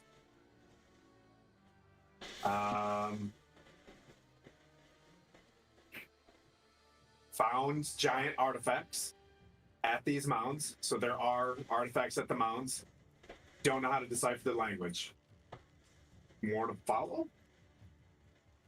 Any other big ticket items? Just tell them where we're going. I look around. Okay. When you're at the inn, you're talking to the people about this, and obviously, one of the persons, the barkeep overhears your plans, and he's like, "Can I offer some advice on your travels?" Absolutely. If you're going from Mirabar, you're going. I don't know about Morgan's Mound. I'm not sure where that is, but if you are looking from going from here to Waterdeep, that is a fair distance. I would recommend, if I was you, I'd get across to the west coast and potentially catch a boat from Luskan down to Waterdeep. It'd be a far faster journey for you than going across. Because you would need to, if you were going by land, you would need to go through Long Saddle, Tribor, Westbridge. You're looking at quite a few days. Let me just see if I can work this. Yeah. It gets out a map for you and shows you where you need to go. And it's like, it's a long journey by foot. Is Morgar's Mound even on the way if we go to Luskan? You'd have to. You get your map out. And you show him where you're going, and it is like you'd have to go down then up a little bit to get. But he said from where you are looking, he said if you are looking at going to Waterdeep, he said it's quite a way south from Morgan's Mount. If you are walking from, he looks at your map and sort of points out where it is. If you were going from Waterdeep to Morgan's Mound, you're looking at 210 days. Yeah, you're looking at about 10 days of walking. So what if we go Morgar's Mound through the forest to Neverwinter?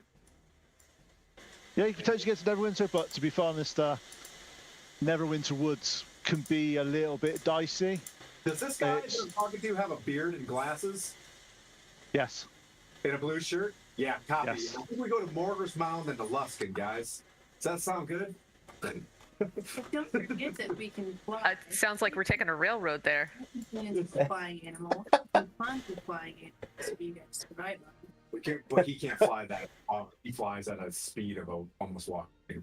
From here, basically, to get to Morgan's Mound from here, it's about 2.5 days travel. Get to Morgan's Mound from here. Not too far out of the way at all. And then if you go from Morgan's Mound to Neverwinter, you are looking at about 5-6 days, and that's through the Neverwinter Wood.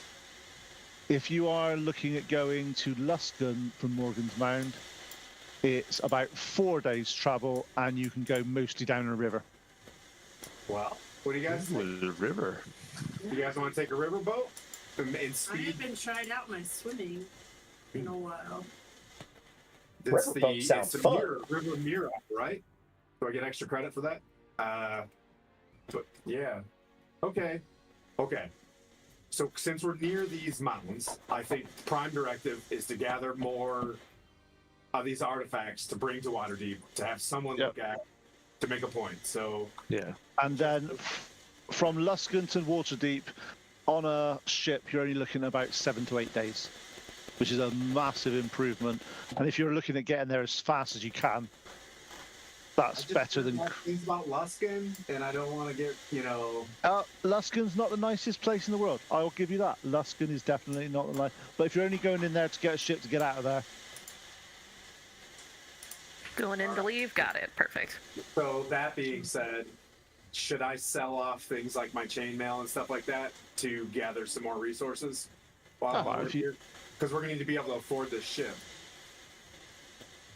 Maybe we could look for it.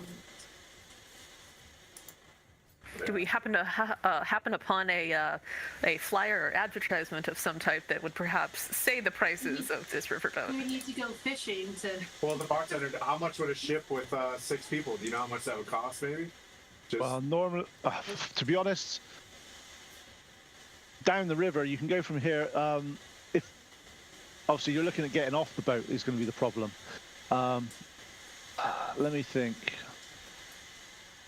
Normally, obviously we're landlocked here apart from the river. The river boat, you're looking at, to go from here down to Luskan, you're looking at, let me just see, I reckon it's a good,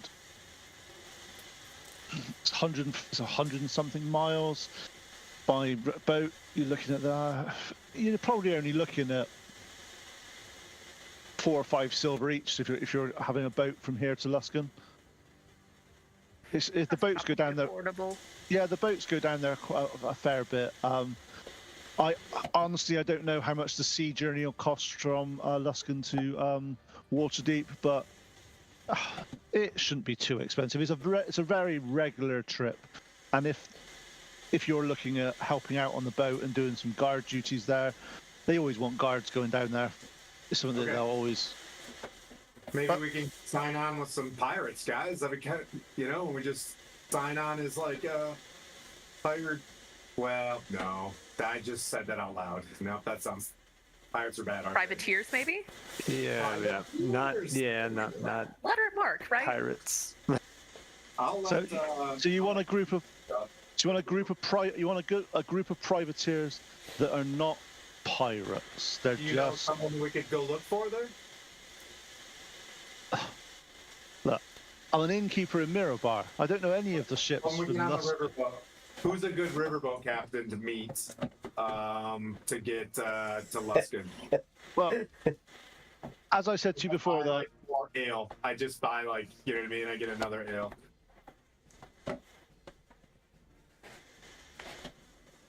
let me see. I've got.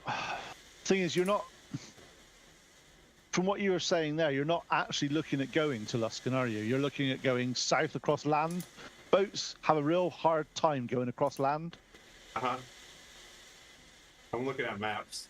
Yeah, we need to go southwest across these foothills to get to Morgan's Mound. Yep. Yeah, I would say, to be honest, you're best just go in south, go in there. Once you're done doing whatever you're doing, and where did you say you were looking? No, I've never even more good. No, never heard of it. The center of the crags, basically. It's in the center of the crags. Yeah, that sounds like a hospitable place. You're nuts, you guys. Absolute nuts. Right. If you manage to go to the center of the crags and find what you want, just go north, get to the river, and just head west. And if a boat picks you up, a boat picks you up. Sounds like an adventure to me. I love adventure. That's why we're here. So That's why we're all here. So in the morning, you wake up, you have your breakfast, you do some stuff. You were just mentioning that there's some goods you wanted to sell before you left. Yeah, I wanted to sell off the things that, that are duplicates, because I've got the splint mail. I'll try to sell my chain. Anybody else want to sell anything off? I'm going to save this Yeti cloak. That's for dang sure. That's for dang sure. You can sell them all, it'll be fine. You don't need them anymore. Yeah, I'll try to sell the chainmail at a minimum, just to get some more gold into our coffer. Must Well, Pleep, you want something to say? Oh, I had this leather that I first started out with. I want to get rid of it because I don't use it. Okay. Generally speaking, when you're selling any items like this, you'll get 50% of their value back because that's all they're worth. They've got to do a lot of resell, a lot of work on them and stuff on them. So any item you're looking at selling, you manage to find and locate at the relevant shop, and they offer you 50% of what you're looking at that you bought them for. So you guys can work that out yourself. Otherwise, we'll spend the next 2 hours Tim, what's selling. that? Just tell me. Just let me know. Okay. I'll just continue to see if I can find someone that wants to buy the chain. Yeah, you'll find a shop that wants to sell it. I said half price. So whatever it was, the cost of it half is the gold you get. Whatever it costs is half price? Yep. Okay. Can do. Okay. So as you're finishing up, you come back. You're given some fresh breakfasts, to rolls, and some bread to take with you on your travels. As you are leaving Mirabar, you turn, you look behind you. Definitely have some fond memories of Mirabar. It's definitely a city that you may want to return to at some point in your careers as adventurers. It's nice. It's makes a change from some of the ones you were up north and some of the more bustling ones, such as you've been to Waterdeep, and Waterdeep was just manic upon manicness. So this is definitely something that you need to do. So how are you going to locate the mound that you are looking for? Go to the X on the map. I'm pretty good at finding things. That's a Sort good of question. wandering skills. I think we're just gonna wander through the crags and go to the X on the map, right? Yeah. Yeah. Pretty much, yeah. It's that easy. Wait. Yeah. It's not that peak. Just wander. I have excellent memory for maps and geography. We'll change our name to Noynek and the Wanderers.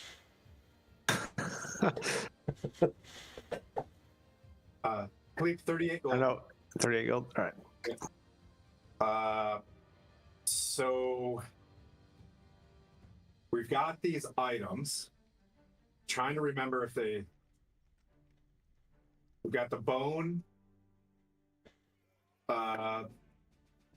club and we've got the circlet, correct? Did I not save? So the other piece of bone only went to the circlet, or to the. When I had that one, it only tuned me to the one femur, right? Yes. The one that shrunk down. It doesn't give me direction to anything else, just the femur, correct? Yep. Well, But that was the eyes of sapphires you had that actually described that they had the two things that you had. But did we sell both the sapphires? Yeah. Yeah. Well, we needed that gold, so I think if we travel to the center of these crags, if we take a classic distance and direction, and by the time we get one day into there, and we haven't run into anybody, someone near there will maybe guide us in closer and talk to the animals. We're pretty confident we're gonna get some Pretty good survival skills. Morgar's mound. We don't know what that looks like, but maybe one of the animals do. Hey, we know what we've already encountered one mound, so we know what a mound looks like. Yeah, we'll just Look for mounds. The crags. Maybe this mound will have, I don't know, a badger on it. Yeah, maybe giant spikes on top or something. I don't know. We'll see. Maybe before we leave, we could maybe ask around to see if anybody knows about this. Maybe. Oh, that sounds like a really good idea. That does. Okay. Oh! Joran, you want to talk to the druid we just met? We can. See Yay! Sorry, we're being D&D players right now. where we're like, just yeah. Do you want to? I'll take you to Joran now that you already got the gift. So you want to go meet him, and we'll head off that way in the morning, of course. Okay, so Joran, who you've met before, he is tending to his flowers. Sorry, I threw You see there, he's going through the earth. You see him quite, even though he could do this magically, he takes great delight in being able to sort of dig and plant things by hand. You see, he's quite a well sort of. His hands are very.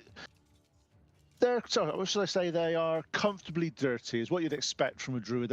He's not someone that's just relying on magic to doing something. He's getting his hands in there. As he looks up, he recognizes Timothy, and he goes, "Ah, you must be Moriana." Nice. Yes. Thank you for providing my friend with that acorn yesterday. That was a great gift. Anytime. Have you managed to plant it yet? Not yet. Wasn't sure how long we would be here, so. Well, if you want to plant it, there's a patch of ground over there that's been recently toiled. Recently, it'd be fine. But what can I do for you whilst you're here? Well, I was wondering if we are about to venture on, and we're wondering if you had any knowledge of the mounds of Morgar's Mound. If you'd ever been there or know the area. Oh, I recognise the name. I do recognise the name. It's what he's there going. He's there like sort of pacing around, and he's like, I'm pretty sure that was it's one of the mounds in the southern hills. It's shaped like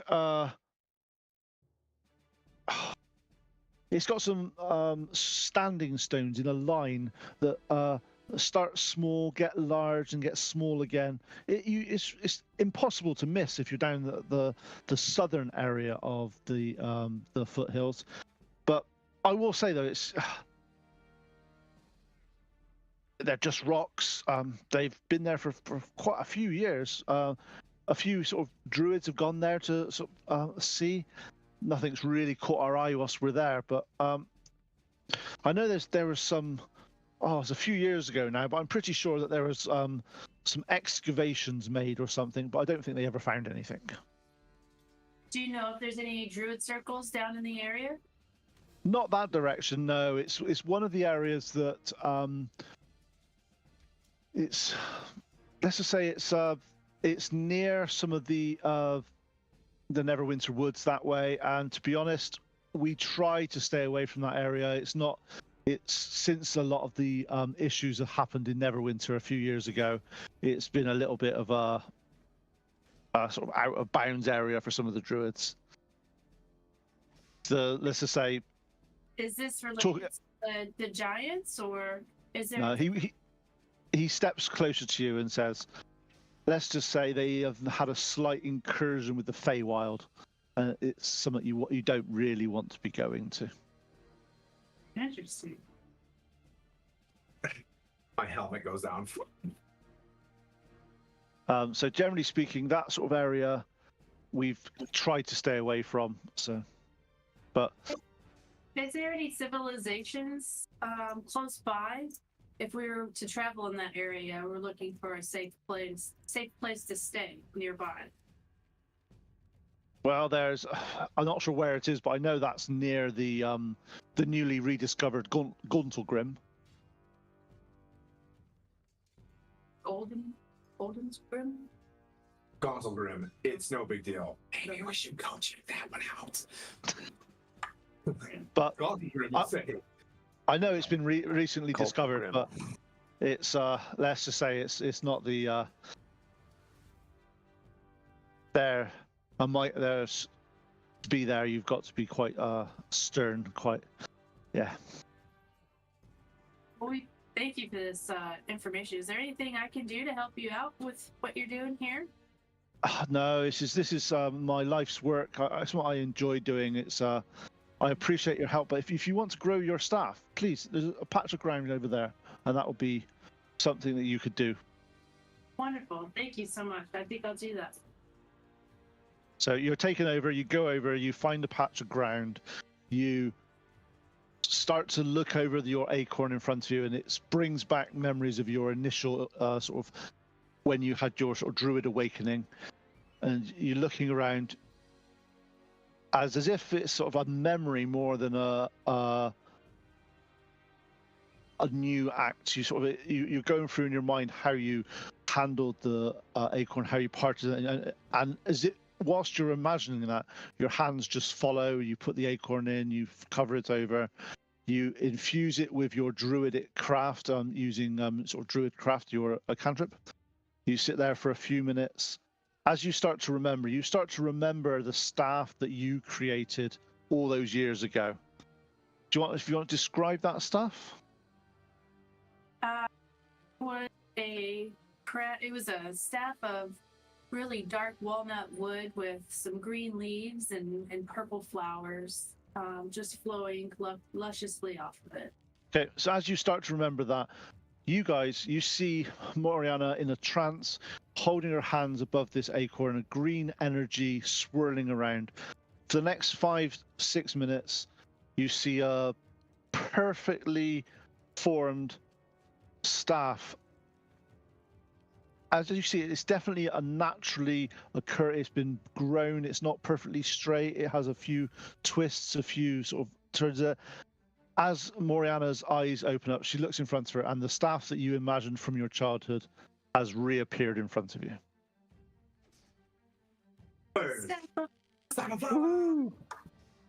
Let me try this out.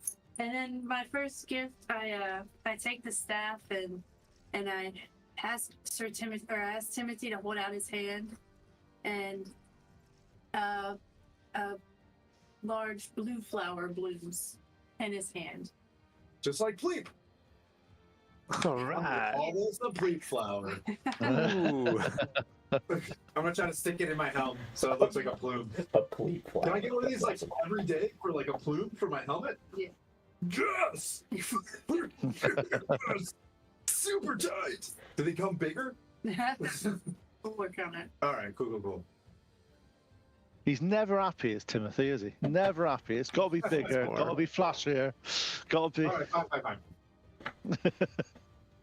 Okay, he says, very good, very, very nice choice, Moriana. Again, I wish you well on your travels, and if you ever return, please come back here. Thank you. We appreciate this. This has been great. Well, do we think that we have the South Hills? Is that enough? Should I try to stop at go to Torgar Hammerstriker, who's pretty... I feel like that dude knows a lot about stuff, and ask him if maybe he knows, and we kind of get another piece of information to head that way? What do you guys think? Or do we just... It might.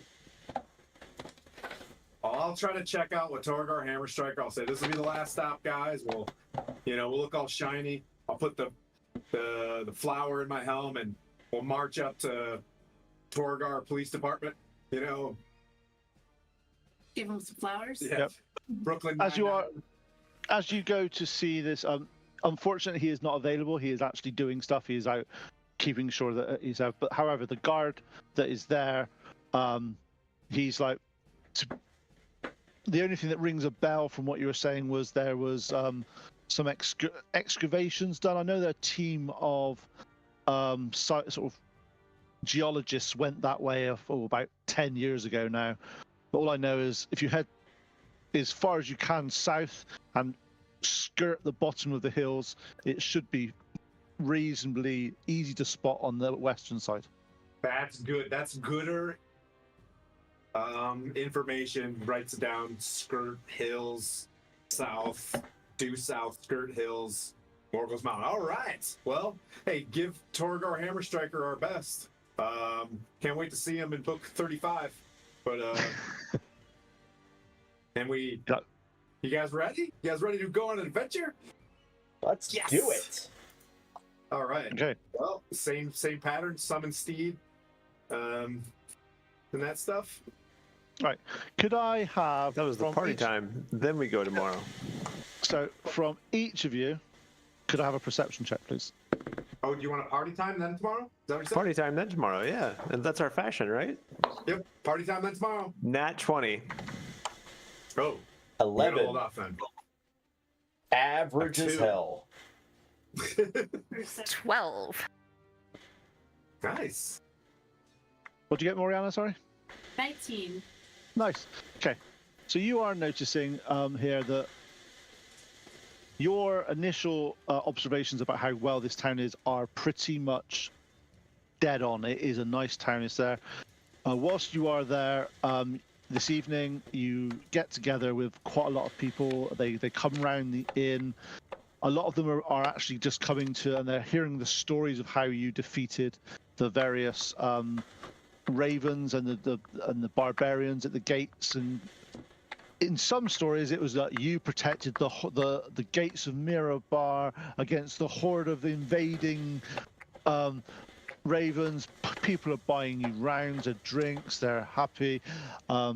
Even the odd guard is just when confronted and asked if you've saved Mirabar, they graciously smile and just nod and wander off as if they're just enjoying having adventurers such as yourselves here. Is there anything you want to do this evening before you head off tomorrow?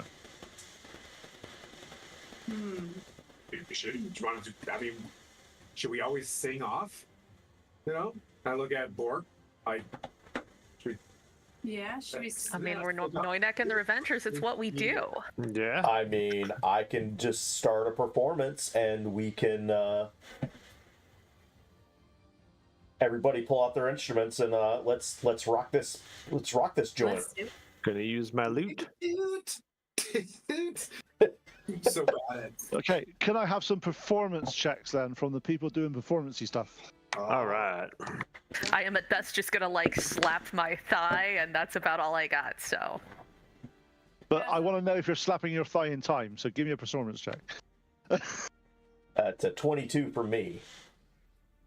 Okay, 2 seconds. Let me get this written down. she goes to slap her leg and misses and slaps her own ass. I rolled a 1. Oh, brilliant. Okay, so Bork got you. What was it again? Sorry, 20 what? 22. 22. Okay, nice. What did you get, Pleep? 11. Okay, Zora got obviously Oh, a really 1. high number. I Okay, don't even have a flute. I have a horn. Okay. Tim, what'd you get? 21 on the old horn. I timed this thing just right. Okay, and Moriana, are you joining in, or are you? I do not have a musical instrument, but I will Pass out some flowers. toss out a couple flowers. Okay. And What was your use my staff as like a drum, like a set the nice? Could I have a performance check from you as well, please? It's a nat 20. No. What's that? What's that? What's that? Do you have any charisma? 21. Okay, cool. Every time she hands out like a flower, I'm like, honk. Okay, so during the performance, Bork, Tim, and Moriana are really in the zone on this. I think Pleeps and Zora's mind may be elsewhere. Maybe they're sort of thinking about what's just occurred and the sort of the exchange of rings. However, Zora does have every now and then. She does try to join in, and she does try to sort of. If you've ever been around someone that doesn't have been able to keep time, so the music's going, and every now and then it's like. Every once in a while, they're on beat. Yeah. However, Pleep looks sort of lovingly at her and sort of like, well. He's doing the little heart eyes. Goof. Yeah. She tries. She's trying. Pleep, you are sort of casting your various. It's as if though you're being distracted more by what Zora's doing than rather than some of the stuff, but it's still going in the right direction. Everyone seems to enjoy the performance. The horns going off, the music's going off, the sort of flowers are being given out. a relatively gracious evening. You are bought some more drinks. The barkeep sort of thanks you for your performance and gives you another round of drinks. You've had probably quite a lot to drink tonight, but it's all been, you've not been like a hardcore drinking session, unless you guys want to be hardcore drinking sessions. Just checking. Just want to make sure. I don't We have drink. to travel. I'm good. Yeah. No. It's We just keep it chill. fun. Yeah. Okay, you have a good evening. You go to bed relatively early, knowing that you have a venture waiting for you tomorrow morning. And what we'll do is we're going to leave it there for a 10-minute break, just because it's this time of day. We always have a little bit of a break now. Should we say 10 past 9?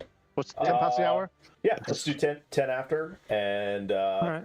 just let everybody know that we are still doing the St. Jude's. So use the QR code in the bottom right-hand corner of the screen, and I'll also pop the link into the chat, and let's generate some of the donations, and we'll see you guys back in about 15 minutes.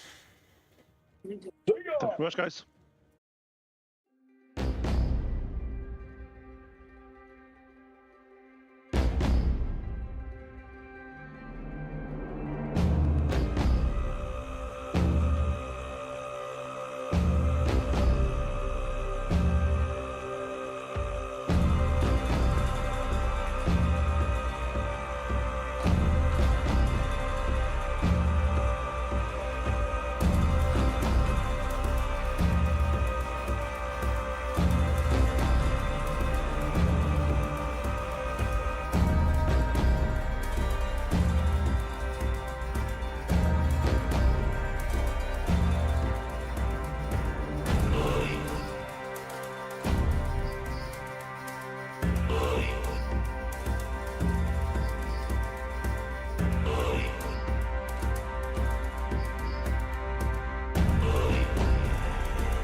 we're back.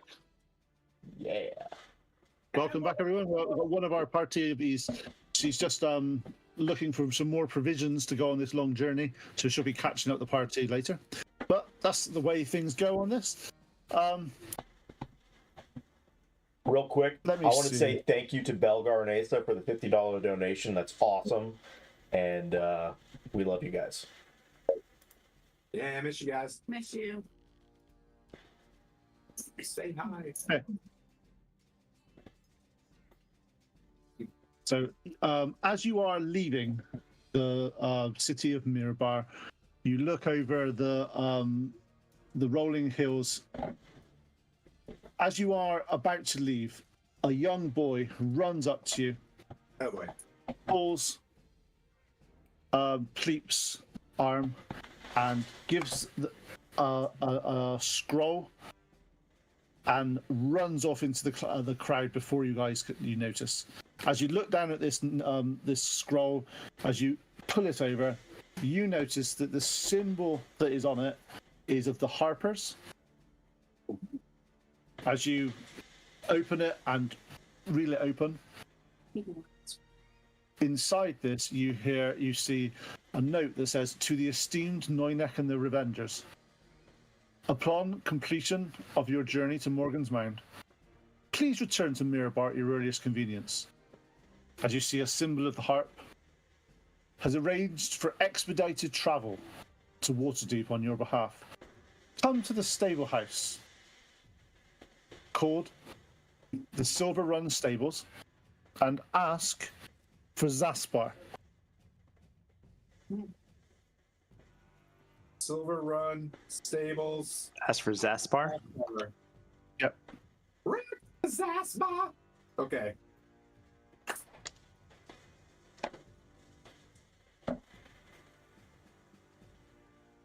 Please, what you got there? He tells us. yeah, I tell you what it is. I read it aloud as he was reading it. So it's like, all right, Nothing's worse than like. It's like, don't worry about this.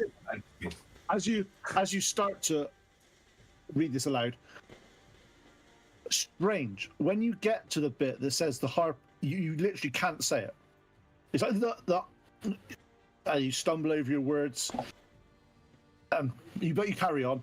But when you're reading it, it obviously makes sense, and you show it to any one of your group, and it completely makes sense. But verbally, for some reason, saying the Harpers from reading it out doesn't actually come out of your mouth. They're a really big deal. They're a big deal. Like the Big deal. Yeah. Harpers are pretty awesome. That's awesome, though. That's great. We're They're setting us up. we're not the baddies. I look at On Orc. On that Yay! note, can I have a history They check? like us. Have a history check from you guys, please. Okay. Ha!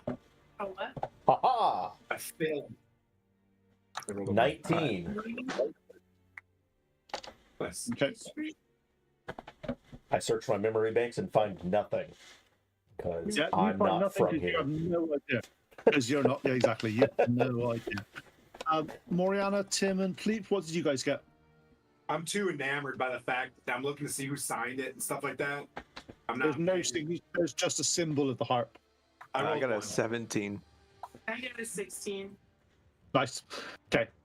You guys have heard of the Harpers. To be honest, there's very many people that haven't. But it's one of those organizations that you kind of like, from what you hear, it exists, but it doesn't exist. It's one of those really strange organizations. However, the organization they've always been characterized by their versatility, resourcefulness, diversity of backgrounds. They have a long histories of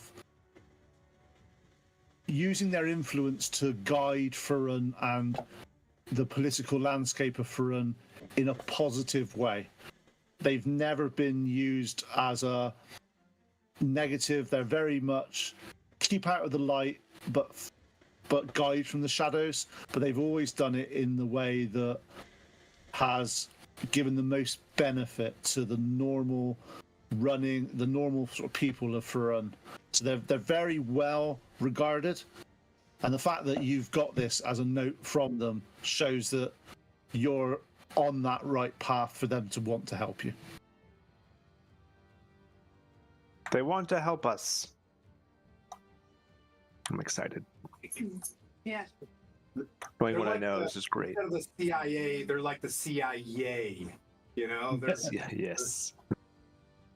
trademarked. Okay. So over the next few days, you start to travel south across some undulating hills. Could I have some survival checks from you all, please? Gonna crush this. Not even gonna look. Nat 1. Ha! That's real. I just rolled a Nat 1 2 in a row. That's pretty impressive. Well done, Tim. That goes What to do you roll? jail. What'd you roll, Pleep? I roll at 15. Nice. Work. You say survival Well- or nature? Yes. 10. Survival. 10. And Moriana. 12. Nice, okay. Technically, I got a 2, so not that bad. It's double what you got initially with a 1, so that's not bad at all. Okay. Going on your instructions, you know that you have to travel south as far as you can and then follow the hills around. Over the next 2.5 days, you travel, you find the end of the hills start to go into more grasslands. You start to follow them round. As you are looking around, you do hear various animals and various things. However, Moriana, you are very surprised that the further you get on in this this journey, there's less and less birds and wildlife being seen and being heard coming. And you know you're about sort of a few hours travel now, should be roughly, from where you need to be going. But it's definitely a place that, say, nature avoids, which is a rather worrying concept. Animals around? Yeah, there's the odd one, but they're very much on edge and skittering, and looks like they are trying to get away from this area, as if they got here by mistake, realised where they were, and then take a sharp left or sharp right to get away from here. I want to speak with animals and speak with. A rabbit with a pocket watch. With an English accent. Is there one of those? No. There is a... Probably a bird. Okay, so yep, you look around, you find a small sort of blue tit that you sort of get. They're tweeting around, and you start talking to him, and all. Generally, birds aren't the most intelligent species in the world, ignoring our current one in our party, who's very clever. I was going to say, But hey. However, small birds, maybe not. They've not got the brain mass to do an awful lot of stuff. However, Nope, please agree, they're idiots.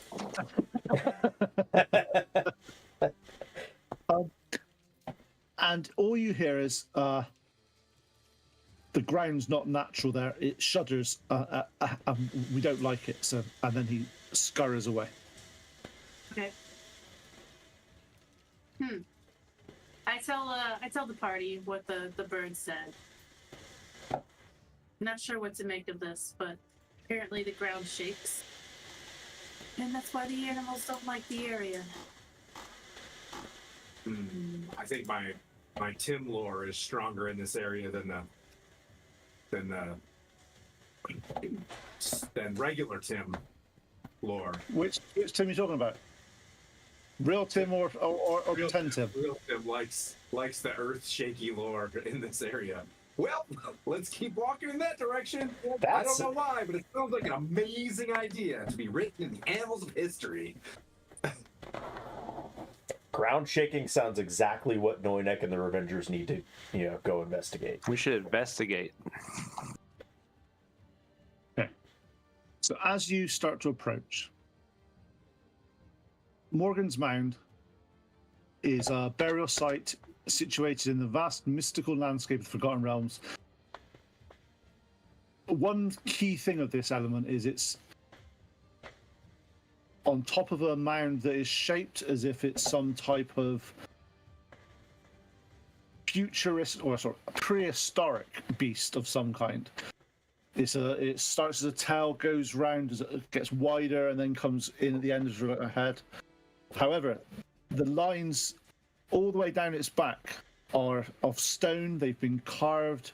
They've been placed very importantly where they need to go.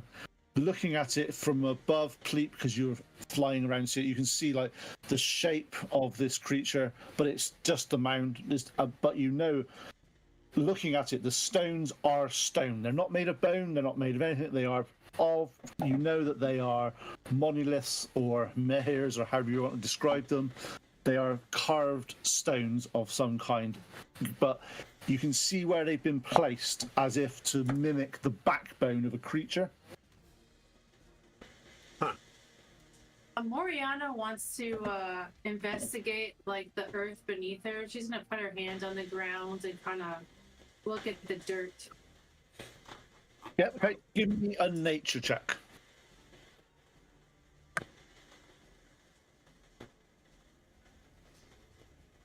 That would be a 12.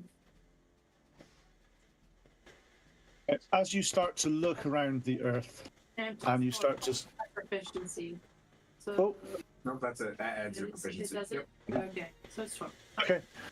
When you are looking at this soil, you notice that the soil near Morgan's Mound is very, very rich in peat.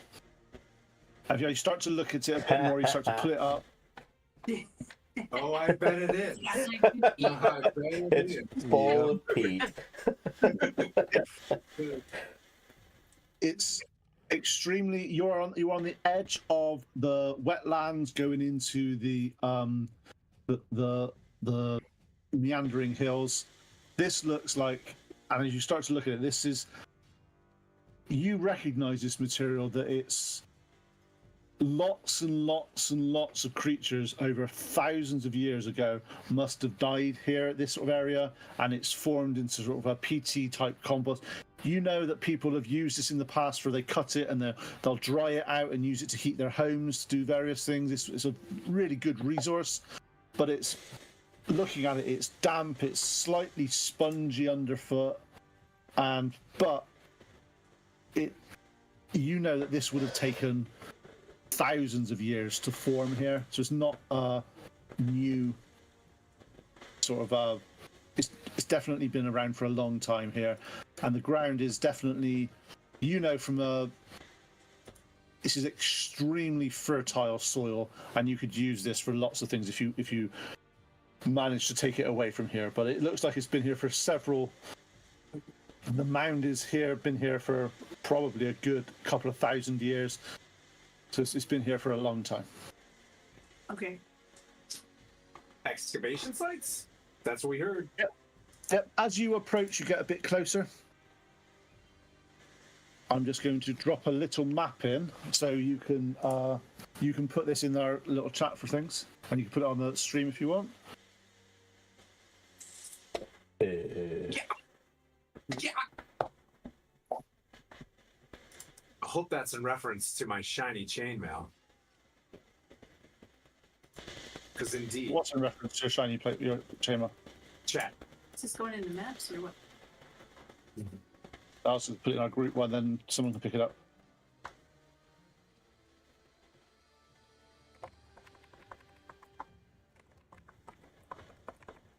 There you go. Where it says bones, there's little ticks of bones.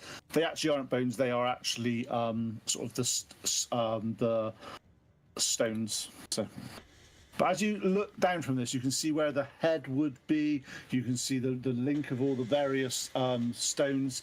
There are there's a number of excavation sites that looks like they've been a good 5-10 years on, and they're starting to crumble down.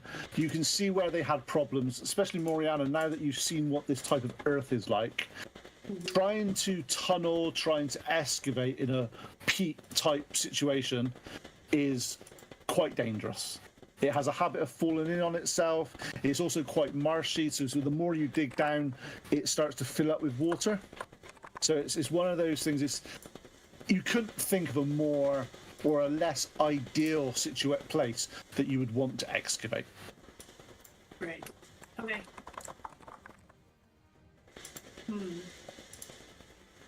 I'll switch some cameras around. Beep, bop, boop, bada, bop.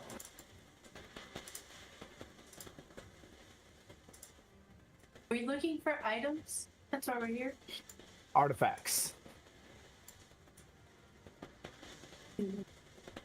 Well, I'd like to investigate the monoliths for any type of like anything that's inscribed. Anything... Yep, sure. Can I have an investigation check from you, please? Okay. Ooh, 23. Nice. As you're looking around, you notice that on one of the bigger monoliths there is some combination between sort of tribal art and a few sort of scratch marks and various things. And you notice that it's they basically call this the actually, what languages do you speak? I speak Aarakocra, Orin, and Common. Okay, you're looking at in common. Most of the words make sense, and it's the spirit mound of. But there's a word that you don't quite get, but you recognise it. You recognise part of it. It's something beast tribe. So it's like you can see that they've obviously made this into some type of beast, but you don't quite recognise the word. It seems to be in a language you don't understand. So what languages do other people know here? I Common speak and Dwarvish. Elvish, Halfling, and Orc. Okay. Giant dwarvish common. Okay. Giant. A person who can speak giant, which is always useful to have one in the party. You recognise. I can As, comprehend languages. I can comprehend languages too. You didn't say that, did you? Sorry, I just remembered. Blah. That's right, he has his helm. I got the helm. He's got some, yeah. You notice that it's actually called the Thunder Beast tribe.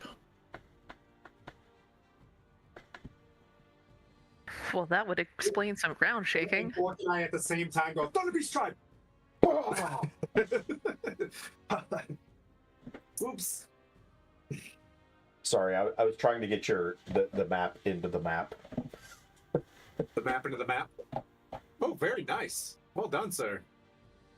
You're an obese. That's cool, man. OBS. Dang. I don't know. That was a terrible pun, but I guess play on board. Nice. Yeah. Are we up there? See a couple Pleep and a Tim walking around? No. Okay, so as you're looking around, you see there's several excavated holes, and there are several mounds around the place that haven't been excavated at the moment. But what do you want to do? It seems it's quite unsettling actually being up here, because there's not where you now are. There's no tweeting of birds. There's no rustling. It's really dead and still. Just want to see if there's signs of a struggle near any of the excavation sites. Does it look like there are bones that don't belong near here? Give me an investigation check. 13 plus 13. I think this is a 14 because I'm not very smart. I can mold earth also. I think that's it's a strong 12. It's a -1 as I investigate. Okay, as you're looking around, you know, looking at this, that a lot of this is just fallen down, full of ice. And where the problem with the peat-laden ground is, even where you've walked, sort of 20 minutes ago, it started to raise and hide your footprints. So that kind of spongy? It's spongy ground. It's really. Ew. Look our backyard. Ew. Just It's very. Yeah, it's one of those really annoying areas that is sort of like walking around. It's just doesn't feel like, quite. Like In places, yes. All right.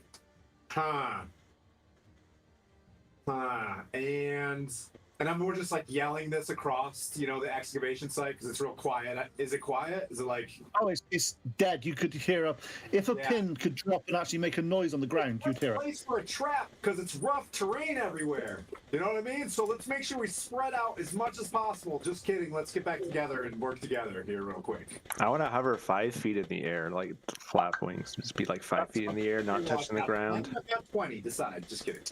I'm gonna stick close to Pleep, just sort of stay like a little shadow under him. Okay, so as you're looking around, what do you guys want to do now? It's definitely making you feel quite uneasy around here and looking at what you're doing. Well, I mean, are we checking the excavation sites though, right? Okay, yeah, as you're checking that none of them have been worked on in probably a good 10 years. Will the D6 work? Oh yeah, I'm stupid.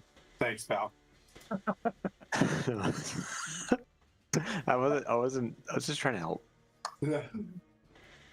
Wow, what do It's you know? really hard. You know, if you was trying to balance it on a D4, I would have laughed. I'm thinking while I'm thinking. You guys gonna do that? All right, I was downstairs. I appreciate it. Yeah. Hang on, are we supposed to be thinking doing that? Since right. Okay, so you spend the next sort of half an hour looking around all the various excavation sites. They seem to go down about 2 feet, and then there seems to be like a water pooling at the bottom of them. To a gopher or mole? Yeah, do you want to just And like, druid the shit out of it? One of these excavation Like things and snake down in there? Why don't you get So is that the skill? Is a skill check? I am going to druid the shit out of this. Yeah. Oh, Yeah. Do I want to be a gopher, a mole, something that goes underground? I vote a mole. That sounds like the most useful kind of character animal at this point. Well, Little ooh, mole rat? that's precious. Nice. Like a little mole rat just digging away, looking for the best stuff. Can you just hop in here real quick? is she a miniature space mole? A miniature giant space mole? A miniature giant space mole. Yes. 5e.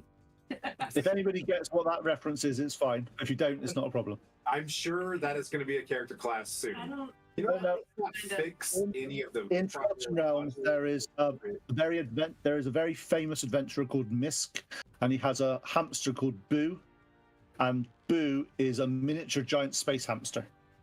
Go for the eyes, So- boo! Go for the eyes, Boo! And it actually it's quite a comical thing. So just to say, but Trying to do a mole? Is there a mole in here? Nah, I'm pretty sure it's like a half a hit point.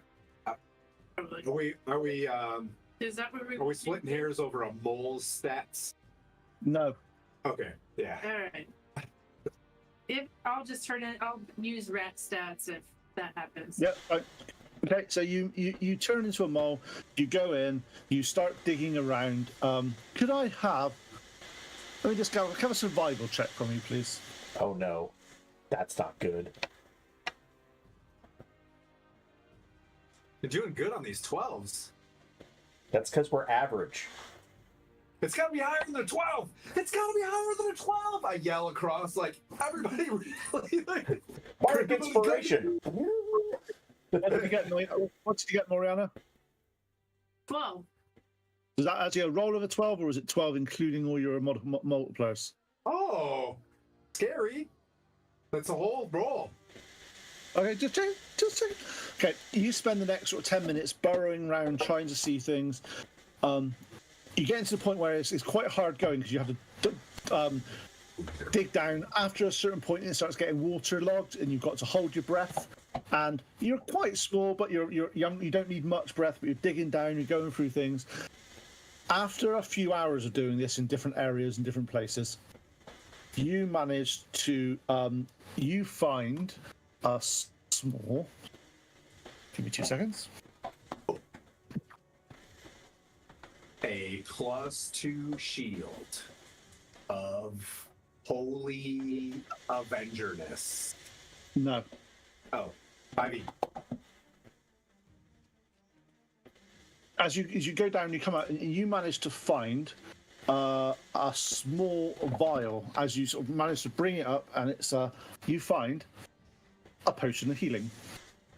Oh! Cool. Excavation site number 2. Can I take the bowl and run over to the other one with make more speed? Okay. Over the next couple of hours, you spend time going around different places and finding things. Apart from this one find that you found in one of the things, it's a bit slow going. However, after what seems to be a very long day of burrowing and getting wet and getting really quite frustrated with this ground that you're on, you manage to find lycanthropy. A vial of That was last time's lycanthropy. plot. you find a tooth about the same size as the mole, and the bottom of it is like a gold cap, like it's been sort of mounted on a bit of gold. Oh. Alexa, play that grill song. Okay. Gold grill. Okay. All right. Can we extract the gold? So as you start to come up, I was like, Yeah, is it magical? do smart stuff, please. Do brain as you things. start to Yes. Oh, did she bring it up? Did she bring it up? Yeah. I'll do I have an identify arcane. as ritual. I'll cast identify as ritual. So you're currently in the ground. You're currently there in the sort of the excavation site. You get up. You go for a demo. It has a very faint, and I mean extremely faint, necromantic sort of aura, but it doesn't seem that magical on its own. A little bit of necromancy here. Yeah, not magical. I don't really want to mess with this. I don't like that kind of stuff. Give that to Tim. Now you can take the gold. You off. touch it. I'm not touching it. Is this a phylactery? Is this a When you are looking at phylactery? it, you do notice that on the bottom of it there is a dwarven, sorry, that's a giant rune of the world, the earth. It was Earth. And it's out of the earth now. It is now in what some would So call the air. Yeah, so Tim, as you got it up, you hold it, you start to look around, and you put it in your sort of, as you start to sort of walk away from the Maybe it should. the excavation site. Could I have some initiative from everybody? Oh please? god, it's a Oh phylactery. no! Why'd you do that, Tim? I knew it. I'm just kidding. Initiatives, please. 16. Come on. You better fix my life, you son of a bitch. 9. 2 seconds. Let me get this up. Front page. So, It's done. Tim, so let's go around the table. Who got above 16? 17. I got Okay. 18. Oh. Moriana's got a 12. Oh, I haven't got that far yet. sorry. I got excited. Anybody got above 11? Thunder Beast Tribe. So Moriana got a 12. What did you get, Zora? I got a 9. And Bork. 16.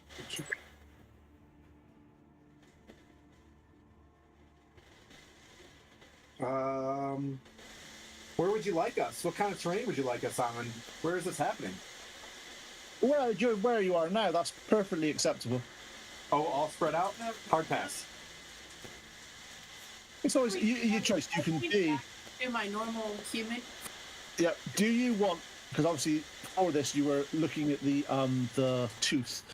Yeah. Are you all relatively close, or do you want to be a little bit more spread out? I'll be nice and let you make a decision before I tell you what you're fighting. I mean, don't somebody think said we were. gold, so I'm looking at that. I don't think we were spread out across the entirety of the mound, but we were probably fairly close together.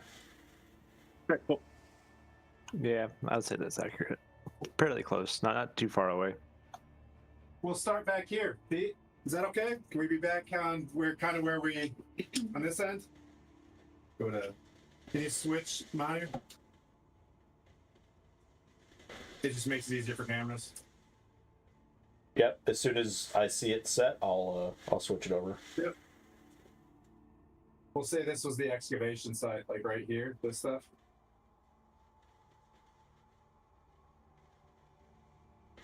I'll do a little bit of scatter, because she said she was under his wing, and I'm messing with a mole, like right about here. I'm sure Bork was hanging out. I was just picking my nose, because that's what Bork does. I don't have a nose. What am I talking about? Okay. So, Tim, you start to feel the earth sort of moving around in sort of like it's a bit more unstable than it was when you first got here, which is it's not very stable to start with, but it's definitely, it seems to be moving underneath you. I don't know if I need to be singing Aretha Franklin right now, like I feel the earth move under my feet, or start talking about taking uneven steps right now for the sandworms. Uneven steps. So what are you doing, Tim? Oh, it's me. I'm feeling the ground move. Yep. Sacred weapon, bonus action. Are you out? Is she a mole still? Yeah, she's human. You're out? Okay. Pleep's flying.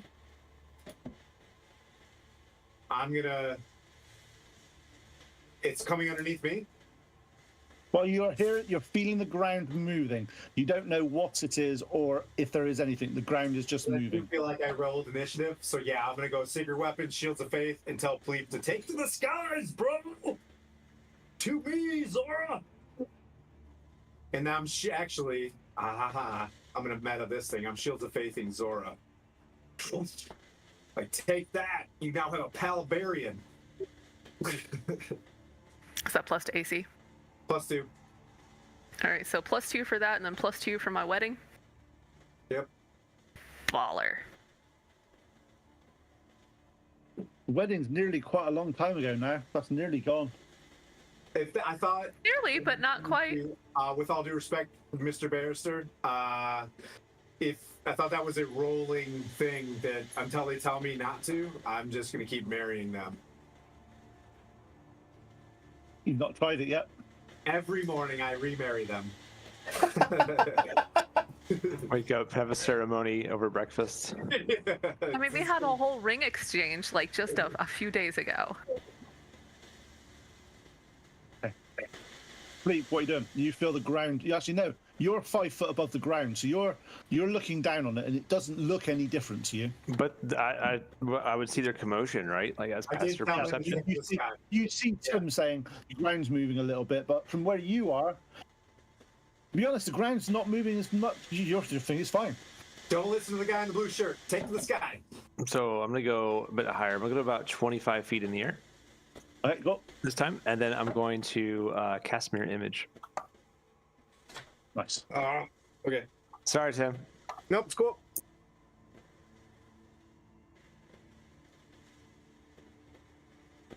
Okay. As you go up in the sky, lost my sheet. Where's it gone? Sorry, 2 seconds. Yeah, we've Oh, already killed it. Whatever it is. Unfortunately, not. You We're so good. How many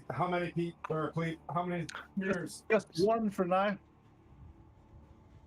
One bursts up underneath roughly that sort of area. That sounds like a good place. Where your dice was.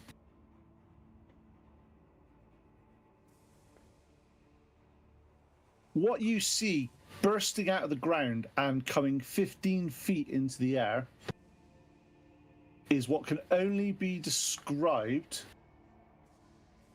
as a land shark. Land sharks. 90s SNL, always amazing. However, give me a second and I'll just find the picture and I'll chuck it in so you can put it up on the screen because it's quite a nice picture. However, this creature that you look at, it doesn't look alive. It looks like it's skeletal and maybe slightly undead. Man, it's a really good thing we have a paladin with us. Yeah. Oh. Good. Thanks for the. Yeah. Haha. Oh, sacred weapon though. Son of a bitch. There you go. If you guys look in our chat now, you'll see this sharky thing jumping out of the ground. Zora, you're gonna hate me. Why? Right. So, Because I used that for sacred weapon.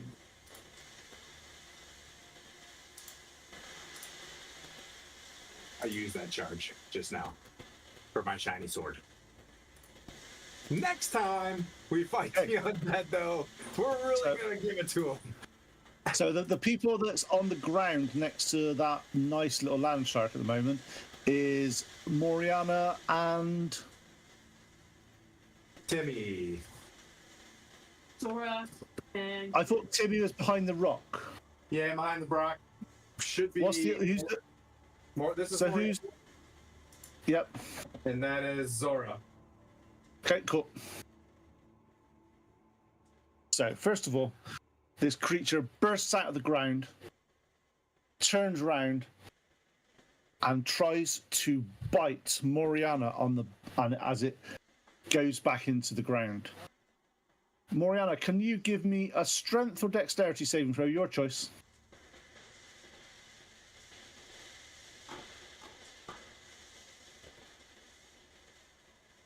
oh, we're gonna go with Dex for 15.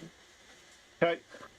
As the creature it bites you, and you take 15 points of piercing damage, Yow! and you are knocked prone as the creature burrows underneath you into the ground. No,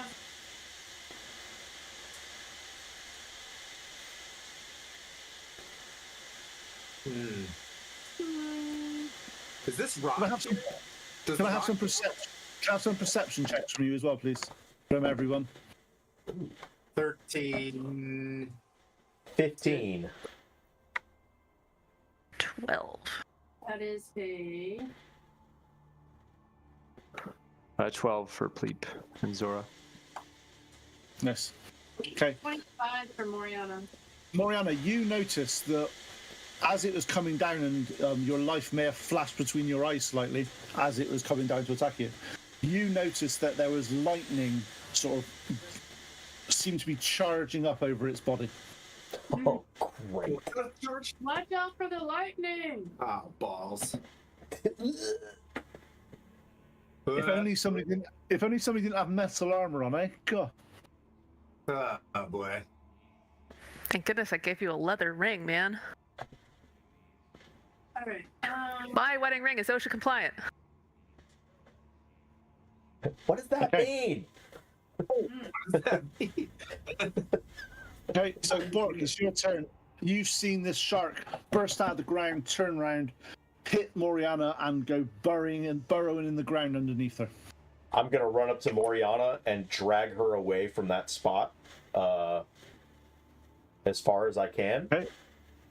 Could I have a athletics check from you then, please? 13.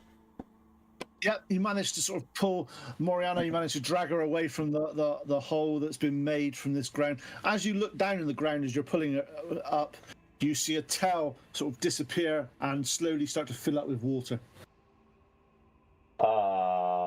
Ooh. Did he touch Did he you? drag me? He's dragging me. Yeah, I'm dragging nice. her away. Oh, you're pro. He dragged me away. So He I'm was like, I've got you, Moriana, and I'm casting Paeapan But as a shield. Paeapan shield. Okay. You I wanna- cast up, and you get behind the pile of hand. Perfect. And I want a then, Bork action figure with a Paeapan on it. hell yeah. And then bardic inspiration, and then I'll just yell over at Zora. Zora, I don't know what's going on, but you got this, girl. Bardic inspiration. Okay, Moriana, you've got to go. I'm gonna stand. You're currently prone, so stand up. That's half your movement. Yep. And I'm gonna move towards the rock over here. Yep. So I'll say 10 feet, 15 feet that way. I don't think 15 feet gets me on the rock yet. And do I see any land sharks above ground? Not at the moment. The one that's there is actually burrowed underneath the ground, and you can't see where he is. So do you want to take him off for now, Tim? I can't turn to grab the stone. No. Soon. Can I tell where he is underneath the land? No, he seems to have tunneled down at least sort of 10, 15 feet under the peat. That. Lucky him. Okay. I will then cast bark skin on myself, Okay, nice. Rough. and I will wait. Does that make it rough? With bark skin? It makes it rough.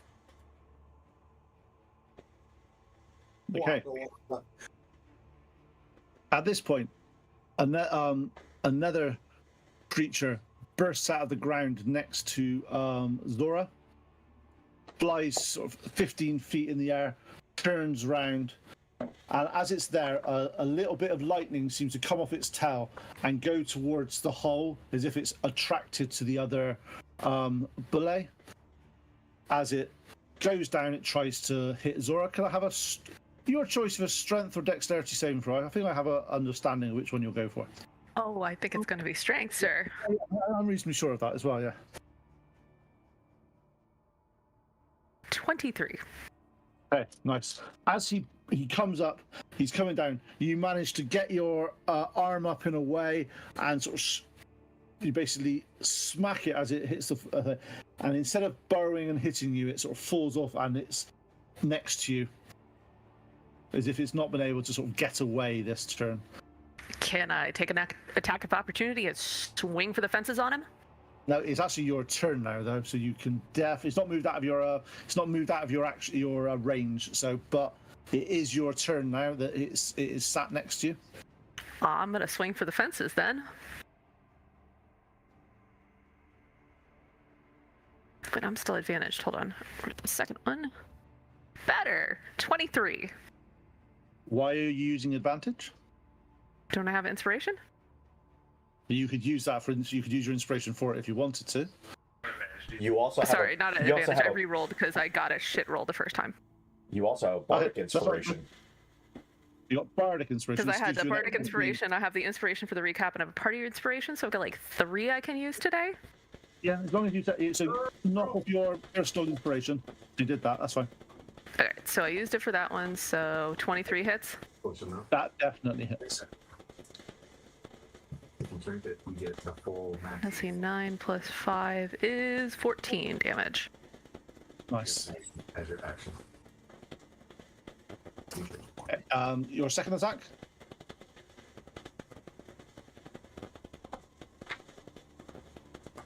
Alright, 12 plus 8, dirty 20. Hits. And 12. Nice.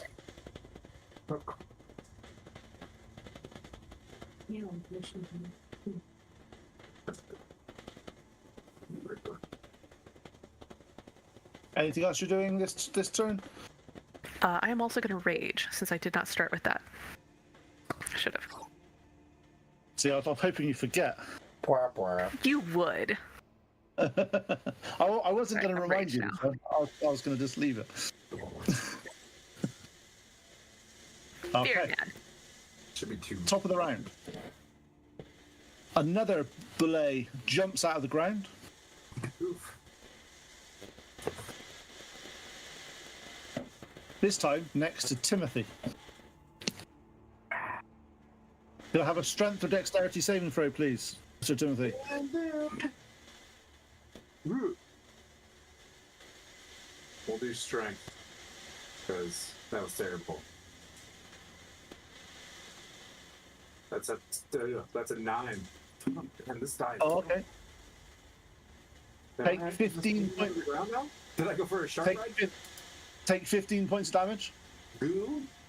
Okay. as you are hit from above. You are prone, and the again, very similar to the last time this happened. A lightning seems to go off its tail, down its body, and arc across to the one that's fighting Zora, and starts to sort of swirl around on its back. As this one, though, Like tunnels under the as if that belay is more important than the other belays? as if the closer they get to each other, they may have a reaction. Got it. And this belay Tim, that's take attacking yours you- that way. Tim, That's why you asked. Are we close together? Got it. and the belay near you, Tim, now is underground and gone away. And as you're prone, you don't get attack of opportunity.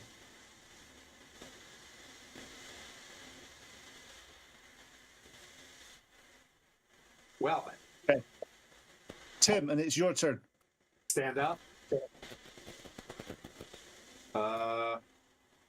Look at Zora and just like, you got this one.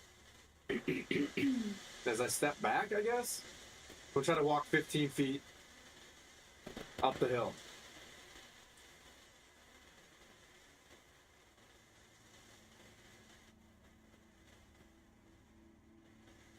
Okay. What's he doing? I'm going to lay on hands to myself. I'm gonna do a fill up. I'm gonna give myself 15. Okay, go. Cleep, you're up. You're currently surveying the battlefield. You're seeing these land sharks bursting out of the ground and sliding back down. However, you're luckily sort of 25 feet up. You don't. At the moment, you feel quite safe up here. I know that Zora is not someone to help her out by casting Enlarge on her. Nice. So you basically become a large creature and you do an extra 1d4 points of damage. Yep, and also you increase your strength checks, right? Advantage. You get Advantage on strength checks. So if they leap at you again, you can do it. You get advantage on those strength checks. Have you got a large mini of some kind, Tim? What's that, sir? Just like, yeah, that's fine. That's perfect. So you're now sort of like, what was it, like 13, 14 foot tall, big and ogre size type thing. Zora. Woman, Question: wow. Is enlarge a concentration spell? It is. So is your mirror image a concentration? Oh, Nope, nope, darn nope, it. nope, nope, nope, nope, nope, nope. Wizard things. Beep, beep, beep, beep. Okay. Next one, the original belay that was under the ground now comes up by Moriana and Bork. Bork, can I have a strength check or dexterity, a strength saving throw or dexterity saving throw? Ooh. Let's just say I failed. No, I need to know how badly you failed. If you failed, I mean, I didn't roll a 1, but it was how's low's low? 4. Get back. Alright, so Stark comes up, comes down, grabs you 15 damage, and takes you 10 feet under the ground. Sweet. Bork suddenly disappears and gets pushed down inside the mound. It's a good thing I don't have to breathe. Yes, it is. Metagaming. Bork, you're up. You're currently in the mouth of this land shark thing. and you're currently restrained, but you can cast spells and stuff like that, and you can hit with disadvantage if you want to. Sweet. From the middle of my chest is going to be a ray of frost. Okay. Nat 1. Yes. But you freeze part Starting out of the fantastically right now. you freeze part of the water around you, and you get a nice little chilling effect coming from it. Sweet. Does it slow down the how far I'm moving? No, not really. In fact, unfortunately, when you were moving, it kind of made like a tear shape to makes it easier to go into the ground because of the natural one. Nice. Then, let's see. I'm gonna cast Healing Word on myself Okay, cool. and get back 5, and then that'll be my turn. Mariana, you're up. You've seen Bork get dragged under the ground by this land shark. What do you want to do? I want. Okay. Repairing my armor mid-battle. Can I still see Bork? No, Bork is 10 feet under the ground. What? I mean, I rolled a 2, and then I rolled a 1. Like, this is great. I've been rolling pretty bad too. So, You know what they're going to say? Just get good, okay? Yeah, Get good. right. no. Rolling dice is a skill. I don't know what I want to turn into yet. What am I gonna do? Fly and cast spells. They're not there. Is there a? Can I see the land shark that's over by Zora? Yes, you can. The one that's on the map you can see. Ding dong! Land shark. The other one that's by that was by Bork is down underneath the ground. So Okay. So it's basically one visible. yes. Oof. Ice knife, the one I can see. Okay, cool. Sure wish I had turn on dead right now, Zora. Maybe oops, a hit. Oopsie poopsie. What did you roll to hit? 12 to hit. 12. You miss with a 12. Goodness. All right. That's all I It got. basically you throw it, it hits part of their bony armor and just ricochets off. Okay. Careful, it's icy over there, Zora. That's all I got. Anything else you want to do? No, that's all I can do. Are you Oh, so she's standing on rock? Is it rock? Right as they're like She's currently not at the rock. She hasn't moved yet. Oh, I did move. I'm sorry. Oh, you moved out there. Okay, you're on a rock. Okay, Yeah, I moved up on the rock. cool. wait a minute. Why are we being stupid? Everybody get on rocks! Shoot. Okay. Watch this movie once. Graboids, right? Yep. Next one. A bullet jumps out in front of you, Tim. Can I have a strength saving throw? Come on, you little shit. Don't yell at your die. Don't yell at your die. That's my third one of the day. Dice jail, dude. You know, I'll let you. Can you remember what happened last time? Oh, I'm underneath 15. Yep. But Yeah, with I'm this, wrong. when you rolled a 1, what actually is that roll on your strength check? Oh, I'm sorry. My bad. My bad. I believe that is that's a 7. Okay, yep. You go up. The shark lands on top of you and pushes you 10 feet under the ground as it hits you. 15 points of damage. Oof, delicious. Okay. And key point on this one. Luckily, What's your Constitution plus? +2, +3. Yeah, I'm a +2. Okay, you can survive for 2 minutes without oxygen. Great. Can you shape? You just say you are currently under the ground. Get us out. It's on. I can't do that. I don't think. Okay, oh, is it my turn? It is now your turn. Swim for the surface. I'm completely restrained because I'm. You're like, restrained, but you can do a strength check to break out of it if you want to. yeah, I'm gonna keep. There we go. And that 20. What are you? Okay, yeah. You get attacked, and you basically just rip yourself out of this thing and start pulling yourself to the top. With that 20, you manage to just get your head out, and you can see. Get to the rocks! To the rocks!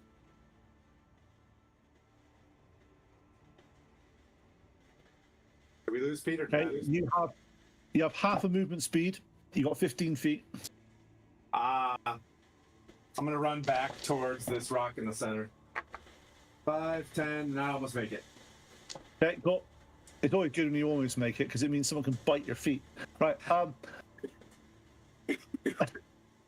Pleep, your turn. You're up. The only one you can see is the one that is fighting Zora. Yep, gonna go after that one. I'm casting a level 3 magic missile. Force damage on it. Nice. Roll some damage. Fold. Was Pete speaking French now? What? I'm not, no. Wait. It's some damage. Damage. 14 damage. Nice. Not good rolls. You notice now that with that you see cracks appearing in its skeletal frame. Oh. I heard it. And that's all I could do this round. I'll stay at my my current height. Okay. Right. Bork, you feel the bullet clamp down on you as you're still in his mouth. That was somebody else. If I am still in his mouth, is he continuing to do damage, or am I just restrained? He's trying to bite you again. But he, for some stupid reason, even with advantage, does a 12 hit. No.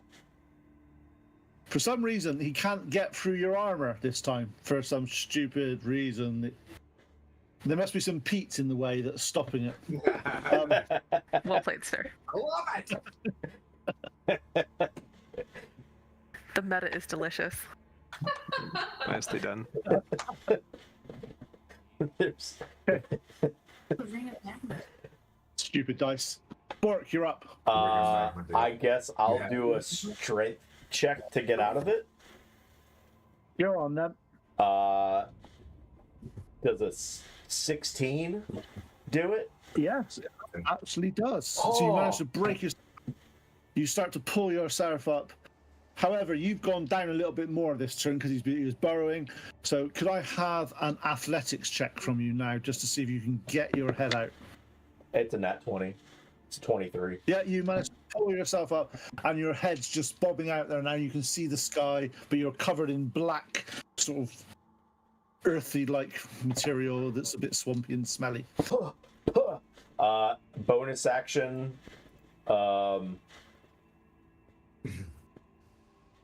Sir Timothy. It's like, Yes, sir. get on the rock. You're inspired. Okay, is that die 6? A D8. And Nice. Zora, it's a D8 for the inspiration. Okay. Moriana, you're up. Mark, And you still standing on the ground now? Sorry, what's that? Is Mark standing on the ground now? Bork's got his head above. He's just managed to get to the surface. Okay.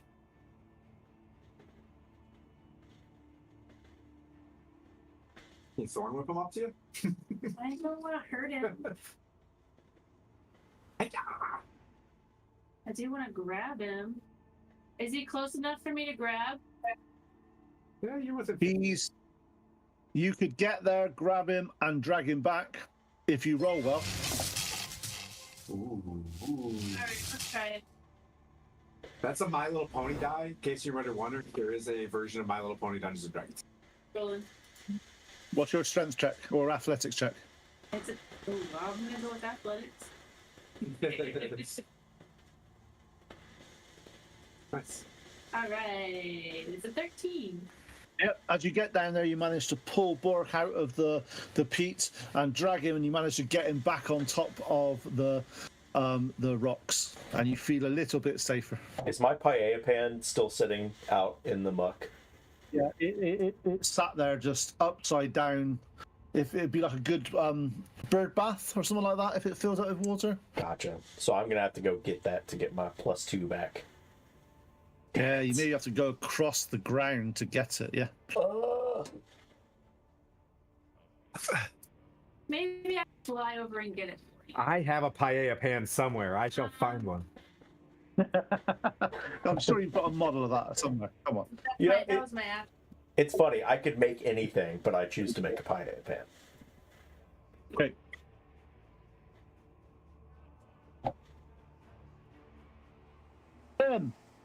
Yes. As Yeah, you are running to the rock, near your feet, you feel a slight disturbance as a bulle comes out. It's not jumping up this time. Get out of that. It's trying to grab your feet. Pretty much. Does a 15 hit you? No, sir. No. As you see, he clamps onto your foot, but the metal just ting, and it bounces off the foot, your metal armor.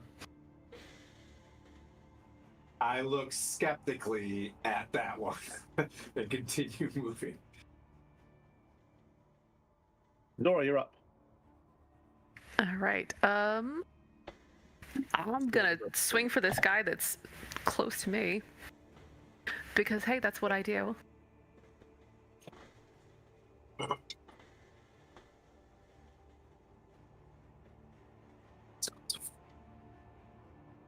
I'm gonna use one of my inspirations to re-roll that one I just rolled. Are you gonna use the bardic inspiration? No, didn't I use I used the bardic inspiration last one? This is my inspiration from the recap. Did you just add a D8 to the last one? It was a 1. Oh, okay. Well, because bardic inspiration, you just add a D8. You don't re-roll it. Yeah, it's only the DM's inspiration you get to re-roll. I'm gonna go with that one. Nice. Nice. What did you get? 13 plus 8 is 21. You hit.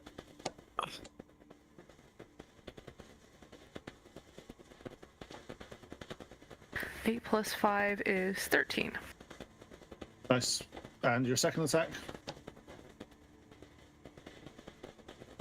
Don't forget your extra D4 because you're enlarged. Then that would have been a 17. And your rage. Speaking of which, I rolled a 17 plus 8, 25. Hits.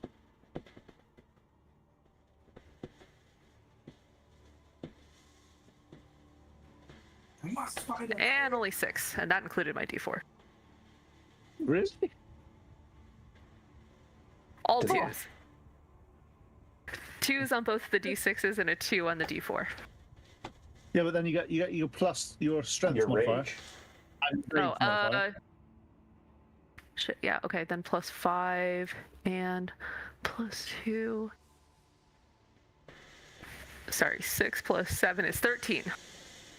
Okay, cool. Okay. We won't remind you next time. You can just do 6 damage. Right. Tim. Yep. Now, start of the round, and this is I'm going because I want like a bit of drama on this. Can I have a dexterity check from you, please? Oh, you're taking my choices away. Fantastic. All right. No, this is not a choice. This is just to see. 13. Okay, as you manage, I take it you're going to the rock, aren't you? Like a... Yeah. So you manage to step up to the rock. As your foot just leaves the floor, a shark comes in and tries to grab your foot that's gone. My foot is gone. The shark is gone. Yeah, your foot is now not on the floor. Your foot is no longer on the floor. Whew. So I'm up? Yep. All right. Is it my turn? I'm sorry. I was finding a paella pan. It's still your turn, and you've got the guy's about 5 foot in front of you, so you'd have to step off to hit this guy. I'm going to do that. Or Oh, can range. I step off and step back on? Jump and You can, but you'd step out of his. Oh. I shall face him. Oh, and then they get... Screw it. Can't be a paladin. You know what I mean? Can't be a knight if you're not going to do knight shit. Remember, from where you are, you do get advantage on your attack roll because you are flanking this creature. When you get off, you jump down. See, you don't get any choices. You can't... All right. Here we go. Declaring the fights! Oh. Yep. And it was the gold one, not Nice. the little, not you. Ugh. All right, so we're gonna go. Roll some damage. I'll do it in the accent that he likes. Damage. Attack on the vent. All right, that's. Okay, so max for that 2d8 plus 1. We'll go. there's no white. So that's 34. 34 number 6. 36 radiant total with the. How do you want to do this? Oh, okay. Yeah, I'll just jump off the thing and hit it and make eye contact with Zora and just give like this super excited face and like, yeah. Let's go. Okay, so you're currently on top of the belay on the floor. wait. What are you doing? Stay on the belay. We're gonna stay. The belay's up there. I'm gonna climb onto the belay and stay on it then. Yeah. You're using the belay as your rock, are you? Current status. Yep. All right, cool. That's fine. So, Pleep, you've just seen Tim heroically jump up and slash down through the belay that was Yeah. attacking Zora, and he's basically surfing the dead belay at the moment. Oh man. And the other one's up now that I see. That I can see on the line. No, the other two are both down in the ground at the moment. Down on the ground. Oh man. Can we get a giant Zora? What's up? Yeah, she's still giant. Less than a minute. And we got all of our pleats. Nice. We're doing good. Yeah, doing good. I'm like, okay. So Jinx it! I dropped was- a couple magazines on the first round, but I got double basic load. I think we're okay if we just chill. Zora, stay out there as the bait. yeah, stop I know. around, The Zora. large bait. Yeah. Somewhere Zora digs deep into the past and the lore of years gone by, and the words thunder twerk filter into her brain. Starts twerking. That is a No, and the thunder twerk. ritual. called the Yeah. Thunder Twerk. Is there anything else? Now, Pleep, it's your turn. So, I what do don't, you want to do, Pleep? I don't hear them coming. I don't see like the ground moving or anything like that. No. You can hold your action for things as long as you say what you're going to be doing and that sort of stuff. Yeah, I'll hold my action, and when I see one come up, I want to cast a magic missile on it when it comes up. Okay. Oh, you can do that. Nice. As if a premonition that you said when they came up. At this point, you see the shark burst out of the ground next to Zora. Roll your your damage for magic missiles as you sort of bombard it with magic missiles. That's it. And Zora, remember you have advantage on strength checks. And if Zora's within 10 feet of me, she gets Aura of Protection, which gives her +2 to saving throws. Yeah, boy! Yeah, boy! What's up with them Shields of Fame? I don't know who I am right now. Sorry, I'm just a little excited. My bad. I'll get back in my shell. 18. Nice. We lost 7-5. Your magic missiles smash into the side of this creature. Boom. All 5 of them. Okay. Zora, can I have a strength saving throw, please? Hell yes, you can. Would you like some ham, lava? That's a great bit. It is a great bit, lava. 19. Okay, yeah, this time the creature jumps up and you manage to smack it right at the right time, and it falls to the side of you and it starts snarling as if it's coming you. You do notice lightning getting a bit more sort of like going over its scales. Well, St. Elmo's fire going on there. Can we work our way over? I think it's about to happen, yeah. Bork, you're up, you're awake, you're on the mound, you're covered in peat. Jeez, this sounds hot. I wipe it off. I'm running out to get my paella pan. Okay. And running back. As you get out there, you feel the ground moving underneath you. Oh no! Could I have a dexterity saving throw, please? Dude, you recreated tremors for us? Dexterity is going to be 13, and then I'm going to use Built for Success. Can I use that after? But before the effects are resolved. Well, I haven't told you what's happened yet, so Yeah, it's your choice if you're using it. It's a 3, so 16. You're lucky you used that. Okay, so as you manage to sprint down, bit the paella pan up, you turn around, you slip a little bit. As you do that, you start to clear the ground tremor a bit. You manage to start pulling yourself up, and you manage to get on top of the rock just as the head of the shark appears and tries to grab whatever would have been there, but it comes back down. I got another shark! It's like, I got us, Moriana. And I will hold my action for the next time I see one pop up. And actually, there's one out, right? There's one out next to Zora. I will Ray of Frost that from the center of my chest. Does a nice. A dirty 20. Hell yeah. Nice. And that's going to be 7 frost or cold damage. Nice. And you And can only move half its movement now, isn't it? 10, reduced by 10. Reduced by 10. Cool. Nice. Moriana, you're up. You see Bork sprint down, get his pilot pan, bring it back up, nearly get his leg bitten off, just by the nearest of whiskers, and then he sort of bolt of ice from his chest hits the one near Zora. That's great. Moriana is going to add on top of that, and I'm going to step in front of Bork, and I am going to cast Spiked Growth in a way that it's not going to hit Zora or us on the rock. I'm going to and circulate that one land shark in the area in between us. Yep, sounds good. And cast Spiked Growth.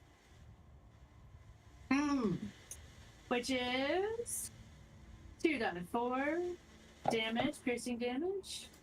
Every time you go through it. Every 5 feet. Oh, yeah. And the original damage, which would be. Circle. Give me 1 second. I don't have 2d4 out. A globe. A globe of spike growth. Already back. Okay. 2. Do they have a saving throw they've got to do? So it'd be 4 damage. Saving throw. No. Check against your spell save DC to recognize the terrain as hazardous. Yeah, they don't even. Once they're in, did the It's to see. So if they're underneath there trying to dive out, it's. So is it in their turn that they take the damage, or is it? It should be initial, Yep. and then every 5 feet that they move within. Okay, cool. So the one that's the Zora's there, you hear it, you go out. You're not sure if the other one goes out because you can't see him. But Zora, you're up. All right, let's see. You need a symbol for that. How far is it from me to that little rock that the green circle is like laying on? It's like right next to us. 15 feet. But you have you've got a shark next to you at the moment. So if you do that, you get an attack opportunity. It'll have an opportunity attack. All right. Let me just go ahead and swing the fences on that guy. Unless you disengage. What's that? Unless you disengage. Nah, I'm just gonna go ahead and beat on it. So, death by snoo snoo. Like she's not a Wait, what are you doing to it? You said you're gonna. I'm enraged and I'm gigantic, so it's death by snoo snoo. Don't worry, we can clip that, Lee. Sorry. Make sure you push him further back into the spiked growth. It's clipped. It's clipped. All right. It is okay. 25. Does that hit? That definitely hits. Good. All right. Plus my D4, because I'm a big girl. Clipped. 12 damage. Nice. And at that point, you start to see that its skeletals are starting to crack in places. It looks as if it's hurt. Good. I'm gonna hit him again. Snow, snow. Ooh, only 16. That misses. Damn it. You have a bardic inspiration. I would like to. No, I have the party inspiration, which I can reroll. Wait, what? You have the. You have We the got a bardic party one left. inspiration Yep. from No, you have the bardic left. Pete. You have the bardic left. You have the bardic left. So roll d8. Oh, okay. Yeah.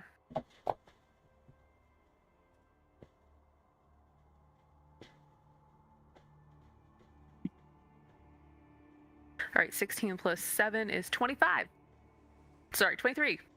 How did you get that? What mass? Where did you get a mass? Okay, 23. So you rolled a 7 on the bardic inspiration. I did. Yep. So it's gonna get an extra 7 thunder damage. With my my damage. Was that thunder damage? Yes. Oh, cool. Thank you. Yes, it is.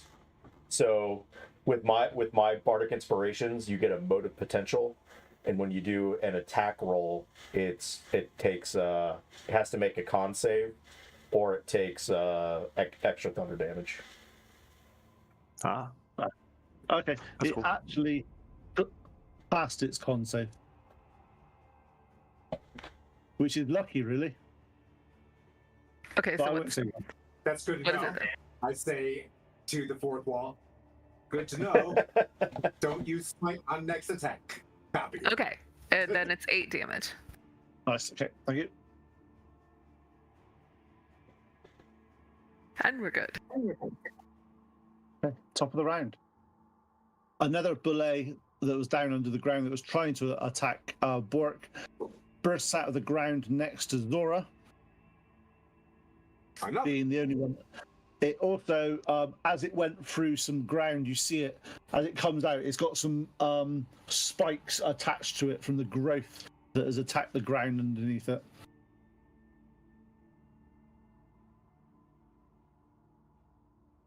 Zora, does first of all, does a 19 hit? Okay, so if my AC is 19 right now, so yes. So that hits. Okay. Can you take 21 points of wait, she said she's piercing damage? 19, Yeah. so the defender wouldn't hit, right? She's No, 19. it meets, it hits. With AC, it's a weird one. It's that if it meets, it hits. So 21 points of damage, piercing damage. You only take 10 of that. Cool. However, it is now near its friend, and you start to see lightning pulsing between the two of them.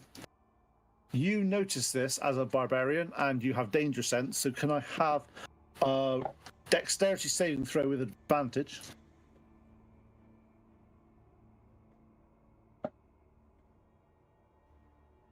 Me too. 16.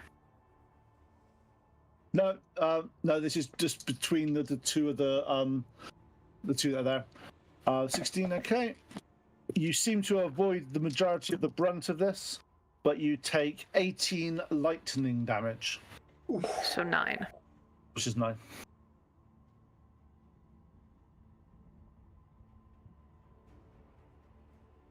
Oh yeah, your bear totem. I forgot about that.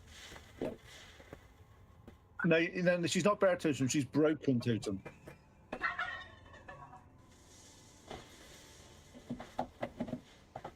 Tim, you're up. You see these two bullae now laying into Zora. Okay. The one that we've been working on is to her right, from what I'm tracking, heading this way on the map, right? The one Yes. that's angled. I'm gonna go. Yes. I'm gonna go for that one, with a hit, and I'm gonna hopefully this one works. 9. I'm gonna use the inspiration because the inspiration can go towards the hit. Yes. The bardic inspiration can do a D8. Yes. There's our local Girl Scouts. Nice.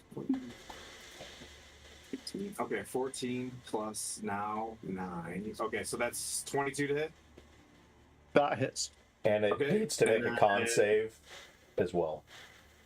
Okay. Oh yeah. Level 1 smite him also. Okay. Roll some damage. Tim, what was the number on the inspiration? 4. Oh, Okay, so did, 5. did 5 thunder damage then. Okay, that's cool. I just need to know that. 5 thunder damage plus 12 radiant. Plus, you got them all? You got those yet? 5 thunder, Yeah. 12 radiant. Yeah, I've taken the radiant. Yeah. And then 8, 9, 10, 11, 12 slashing. When you hit it with the thunder damage, can I have a Constitution saving throw, please? On me. On you. 17, I believe. It's 15 plus. Oh, As you hit it with the thunder damage, a shockwave emanates from around it as if it did like a maybe something like called a thunder wave, and whoosh, your Constitution saving throw, you save it, so you don't actually move away, but you do take 8 thunder damage. Oop. Ouch. all right. So I got all that. 12 plus 5 plus 12. Right? 12 plus 12, no 5. Okay, got it. And I'm going to swing again. Okay. Kristen just gave me that die. I should have declared it. Nat 20. All right. All right, so 8, 9, 10, 11, 12 slashing plus 9 slashing. How do you want to do this? We're just sticking straight through it, like skewer him straight through the forehead. Pull it back out. Do his eyeball. Yep. Look at Zora and give a crisp high 5, like Naruto. Believe it. And then we move to the next one. Leap, you're up. All right, I see that happens, and Tim kills it. Rooting for them. Good job. You're doing great down there, everybody. And then I'm going to cast Magic Missile on the last one that's right next to Zora. Okay.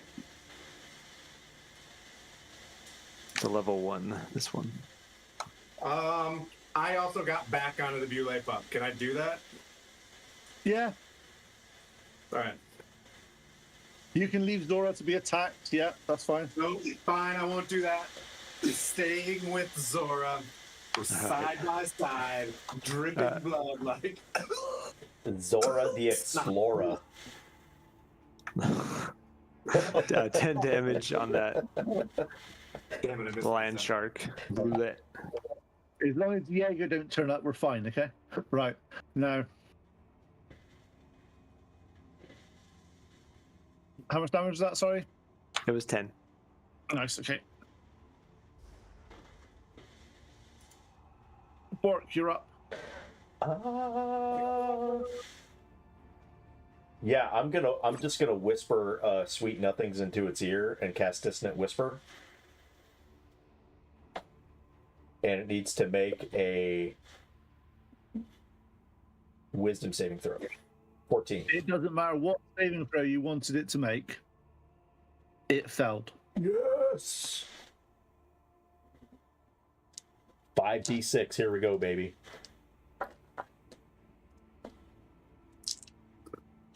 $11,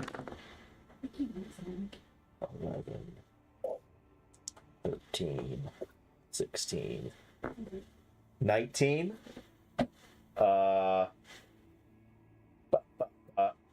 What is that? Psychic damage? Nice. You see it. Look confused. And then it has to use its reaction to move as far away from me as possible. Nice. Oh, wait. Not necessarily. I'll stay next to Zora. Opportunity. Oh, shit. Here we go. I'll use my horn to go.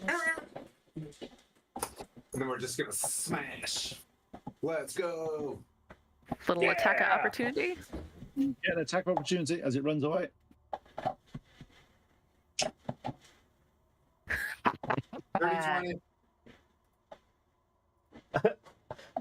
I love Dissonant Whispers.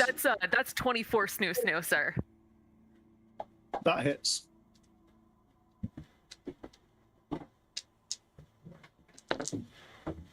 To 20.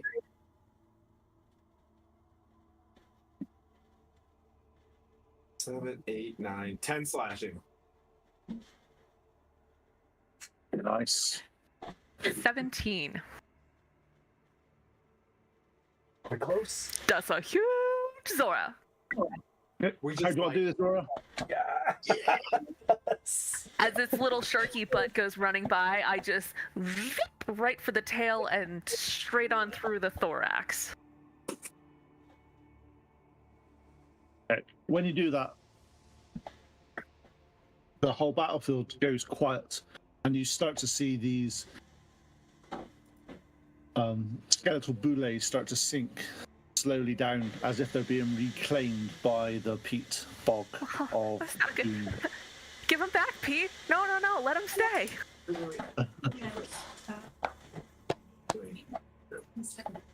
Why would you do that? We still got that tooth. Spiked growth. Spiked I growth. want to know what. There shouldn't have been so many rocks. That's all I say. God. I tell you every time. Hey, is there anything you want to change? now you know. It went See, look, quiet. you've got to re-enable. You've got to bring in the old films like Tremors. You've got to do that. Yeah. Well done. I mean, not that it. I don't feel like it's over yet. Sacred Weapon's still kind of.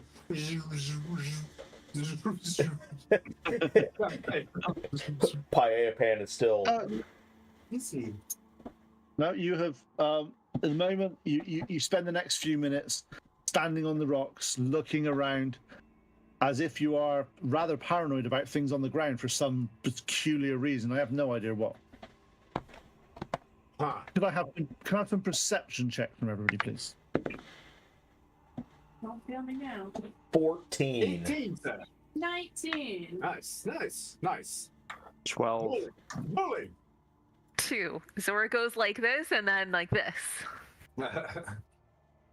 Okay, you spend the next sort of few minutes, you're looking around, you are quite nervous, looking at the ground. The ground's not moving. Every few minutes, sort of, Zora, maybe, then Tim, sort of step a foot out, look around, jump back, as if you're really We're like Moriana, boards into the muck. yeah. Moriana looks around, realizes there's nothing there, starts to walk out across the you see the horrors on the other people's faces. They're like, "Down, where?" You know, and Zora's like, and Moriana's like, "Oh, there's nothing here." And Moriana was right. There is nothing there. She seems fine. No one's eaten her. I was waiting for you. Yes. All right. No, I no, you step see. down too, and I run up to her, and she's like, "All right, so What's next? we got this map. There's something here." Can we run up to this rock at the top of the hill? Yeah, let's get up there I think we should stay on the rocks. and stay. Let's stay together though, regardless. I get that they have their shooting lightning bolt thingy, but together we are Stronghold. And I wink like animal, and then the star. You know what I mean? Like, and we move on. Hold on a second. Sam died a little bit on the I was gonna inside. I could just do the smoke thing.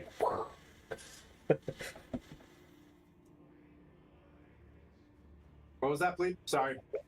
We were being I was gonna say, does Bork want to get in my harness and like fly up so he Ooh. doesn't have to climb on stuff? Good call. I'm in. I'm always in for Baby Bjorn. Hop in, come on. So Who's now hurt right he's now? flying with Who's me. hurt? Who's hurt? I'm not messing around with this. This is a phase 2 dungeon situation. Who's hurt? I could use a little help here. All right. Most of us on the ground are down at least 15. I could do Okay. a mass healing word on everybody. Let's do a mass healing word and see what we got left. Um, But how many spells you got after that? I mean, Before we I've go got up to some. the top of the slope. I've got some. Okay, cool. So that'll be everybody get 6. All right, cool.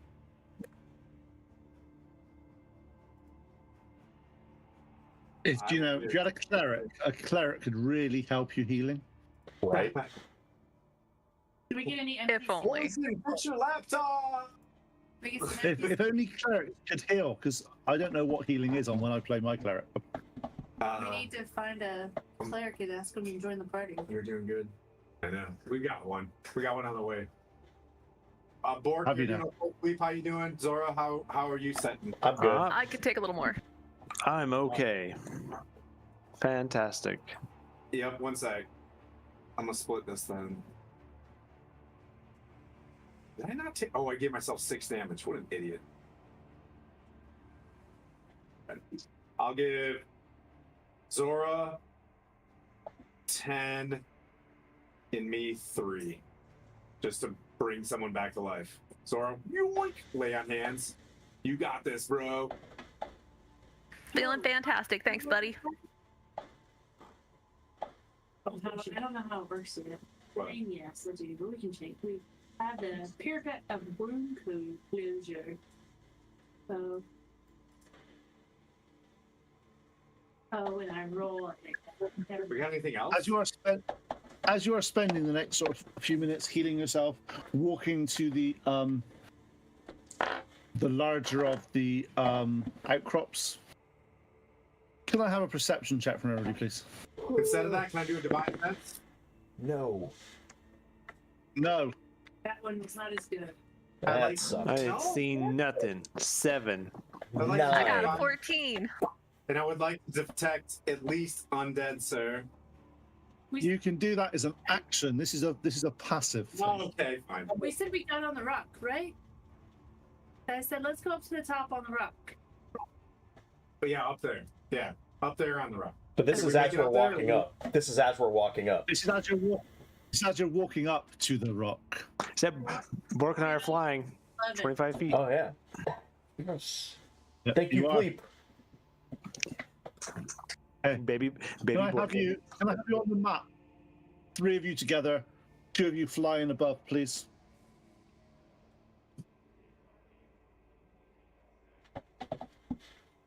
Be right back.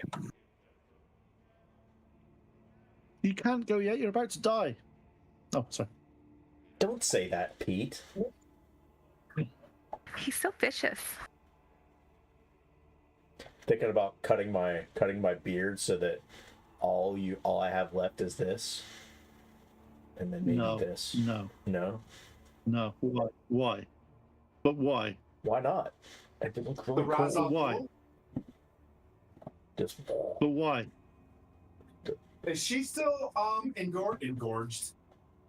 Is she still Enlarged? Yeah. No, large only I lasts a think so. minute, so that's gone. It only lasts a minute, and large that's What gone. about Paella Oh, okay. Pan? Paella Pan is still there. Tight. You're It riding a lasts Paella Pan. It lasts 3 hours, baby. The thing about it, if it only lasted a minute when you were sledging, that would have been interesting. Right? Get under there. Yeah. 1 minute of sledding. That's not fun for anybody. I missed something. While we go up there, Mariana. Okay. Mine was 11. I was 11. I was above a 10. I'm just waiting for Pleep to come back a minute because this is just Oh, okay. just a bit of fun. it's good suspense. He's almost here. That being said, we are still if anybody wants to donate before we close out well, clearly we're gonna get TPK'd in here about 2 seconds. Oh, no, you've got an hour and a quarter left of this session. Yeah, remember we're going long today? St. Jude's Children's Research Hospital is still up. I think we're at about 15 and some change towards our $26,000 goal for the Greyhawk Mega-Stream thing. So if Actually, anybody has we're at 18.7 right now. 18.7. Nice. Let's keep going. Thank you very much, guys. It's really appreciated. So at this point, though, the 3 people on the ground, can I have a dexterity saving throw, please? Gross. And notice it's dexterity this time, not strength. 8. I don't like you. Why do you need to be such a I won't take it personally. 12? I don't think that's enough. Okay. Mariana got a 4. Okay, the 3 of you, as you're there, you start to feel lightning coming up your legs as a bullet bursts out from in between you, jumping into the air. Oh, no. You three that failed your saving throws take, oh, that's nice damage. Take 21 points of lightning damage. Fudge! And I'm not enraged anymore, right? No, you're not. Damn you, sir. As it gets 20 feet in the air, you see a crackling of energy appear all the way around it. The 2 of you that are in the air, can I have a dexterity saving throw from you, please? Well, how do I know if I'm in the air? You're not in the air, you're on the floor. You're actually, all 3 of you are. Ooh, that's clever. What happened there was brilliant. I love that. That was amazing. 18. Dirty 20. You 2 managed to avoid part of the blast, but you take 21 points damage. You take 10 points of lightning damage each. Hey. As this bullet that's slightly different to the other ones, looks a little bit more Robust. zombie-like, turns round and lands in between all 3 of the creatures. The 3 guys that are on the floor that are now prone. Yeah, you can't do that. Oh yeah, guess that makes it easy. And randomly, let's think. 1, 2, 3, 4, 5, 6. Oh yeah. Okay, Moriana. Does a 16 hit you? Ooh, yes. I think that's a yes. Yes. Take 17 points of piercing damage as he munches on you as he lands. Take it easy, Pete. Oh.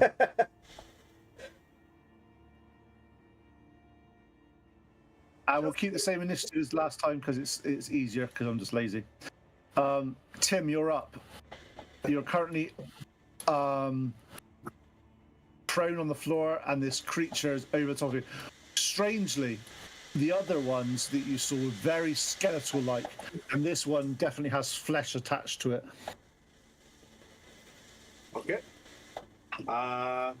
Stand up. I don't have. We're out of our party inspiration. We don't have anything. Nothing. No, it's all gone. I can't risk it, so I'll.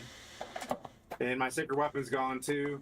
So that's a. I know. It's so evil of me. I think the first one's a big miss. Unless a 10. Yeah, a hit for a 10? Uh-oh. Funnily enough, that misses. He's left. All right, I swing again. Bonus action. Shields of Faith on. You're down with us? Shields of Faith on you. Right? What's your AC normally? Yeah, because you got the marriage. Shields of Faith on you, +2. 10, 17 to hit. That hits. Gonna have to go with a smite on this bad boy. I'll use a level 1. I have 2 level 2s left.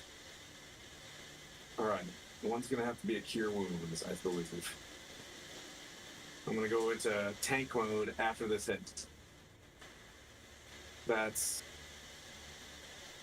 12 radiant plus 6, 7, 8, 9 slashing. You do a hefty smash into it, so then you see chunks of flesh falling off as you're hitting him. Cleep, you're up. All right. I'm gonna fly up to about 50 feet in the air. I'd say 50 feet from the creature, above it. Yep. And I'm don't going fly to. that far. Don't fly that far. I've got to be able to cast spells. It's 50. It's just 50. Should be all right. Some of them require What you need to do touch. What Oh, you need to do is no. say, don't worry, Bork, I'll drop you. Just do that. I'll just unleash the harness and be like, oh yeah, you can't fly, like halfway down. I'll cast a firebolt. There's a strong. Hit. Roll some hits.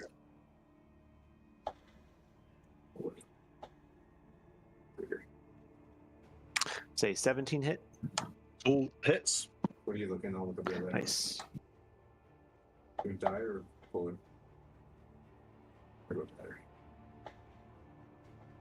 Werewolf has 37 HP. We'll go off HP. 42. You're right. 19 fire damage. Nice. Hey, Bork, you're up. Well, as a bonus action, I'm going to Matt's Healing Word. Hey, what's the range on mass healing word? 60 feet. Okay, you're all right. Then you can get them all. Yeah. That's what I was telling him, like, don't go any further. Okay. Everybody gets another 6. Everyone's healed for 6. If you need to, if you don't want hit points, don't take them. It's fine. Yeah, everybody gets 6. And then Oh, nice. from the Bjorn, I'm gonna yell something really naive and nasty at this thing and cast Dissonant Whisper. So it needs to make a Wisdom saving throw. 14. It doesn't seem it. It was fine. So it takes.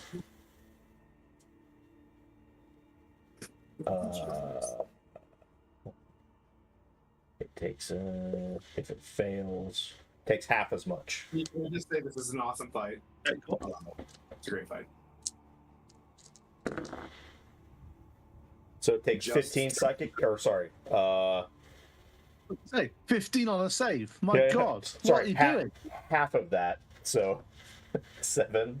I was going to say, my God, that's scary. Sorry about that. Yeah, so it takes 7 psychic damage and doesn't do anything.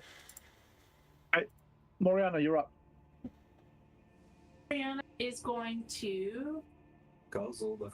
You got to stand up first. Yes, I am going to stand up. Is he still above ground? Yes. Okay. I am gonna turn into a polar bear.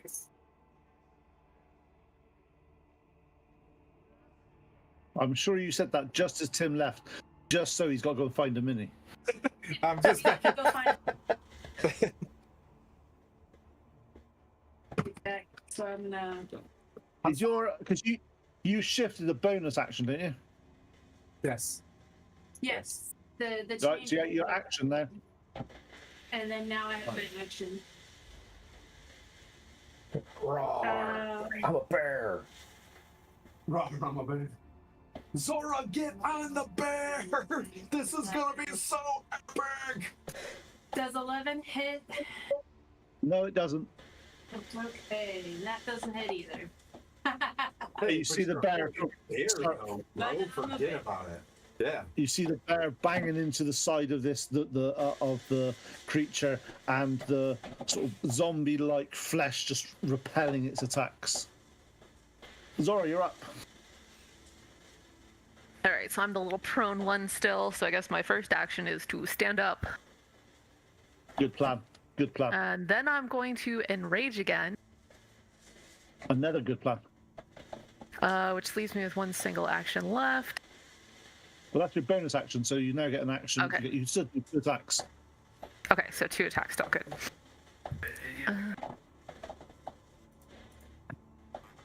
I guess I don't have like a clear line between there's not a spot where I can kind of a line where I can hit just that thing and there's nobody in the way, or can I kind of like straight through it? You can go straight through it. It's no problem. I just want to not hit anybody if I use my javelin / mace of lightning. Okay.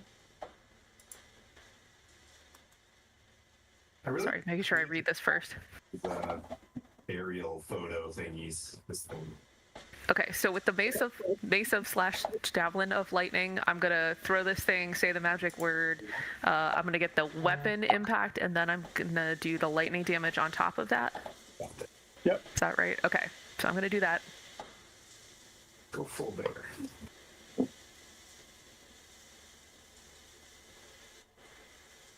19. That hits. Yes. So thank fuck. Okay. Okay, so it has to do a dex saving throw. Nah, no.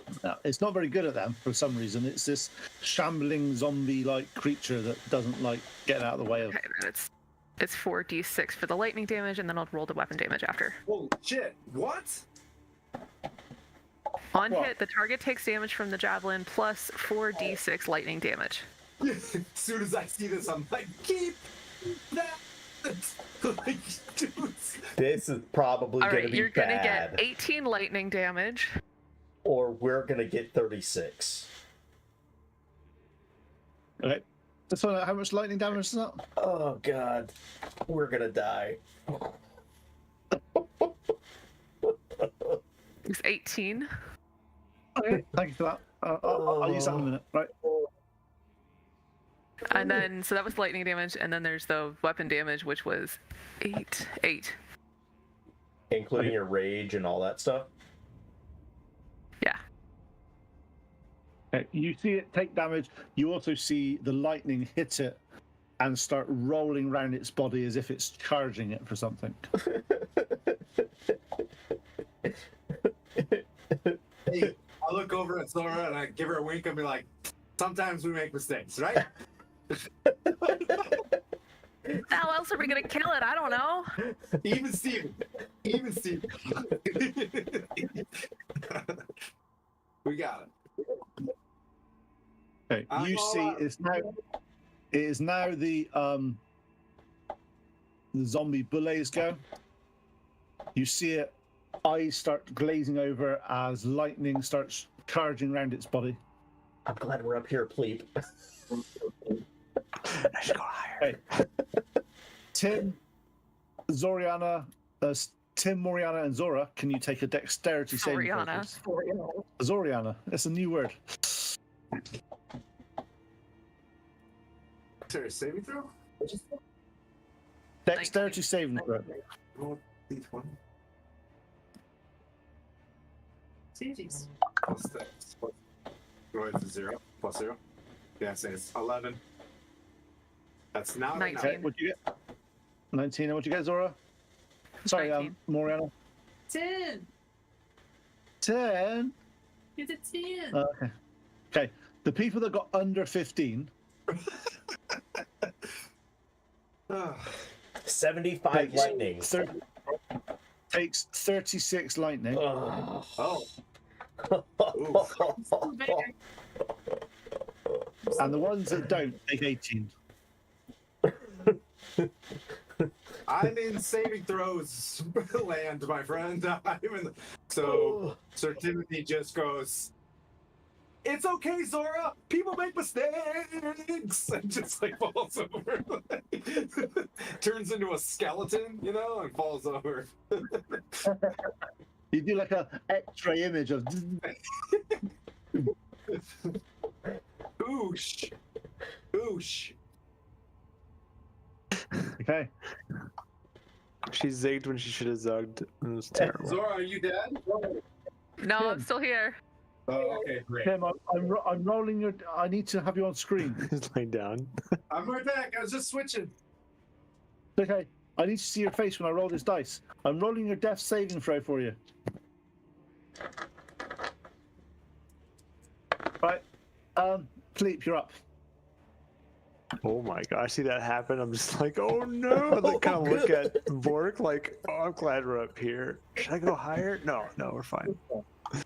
I'm gonna cast a You can second go higher level. if you want to. I have plenty of sticks. No, You can go- we can't go higher.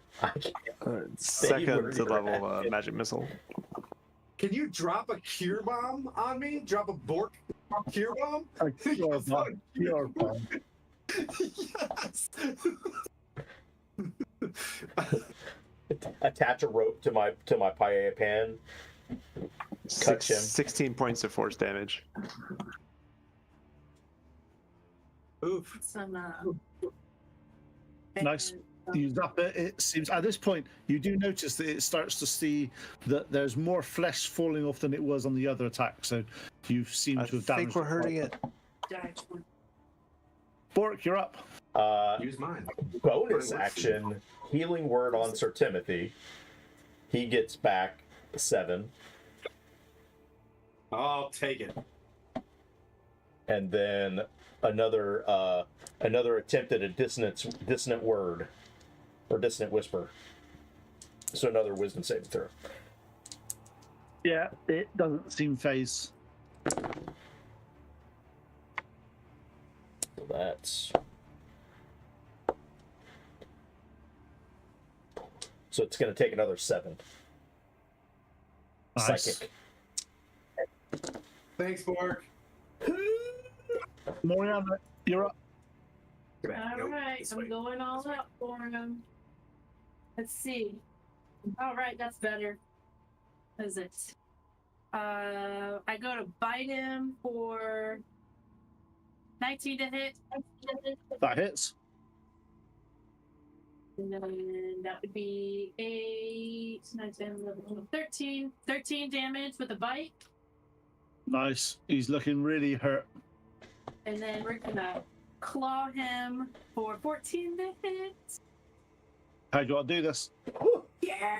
Yes. Oh. She jumps up on her hind legs and crawls back, and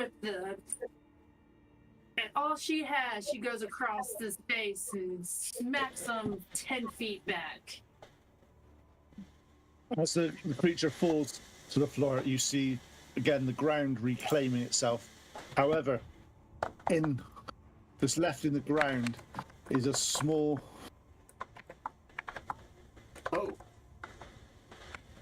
bone that's left from the top of its fin, and engraved in it is the giant rune of.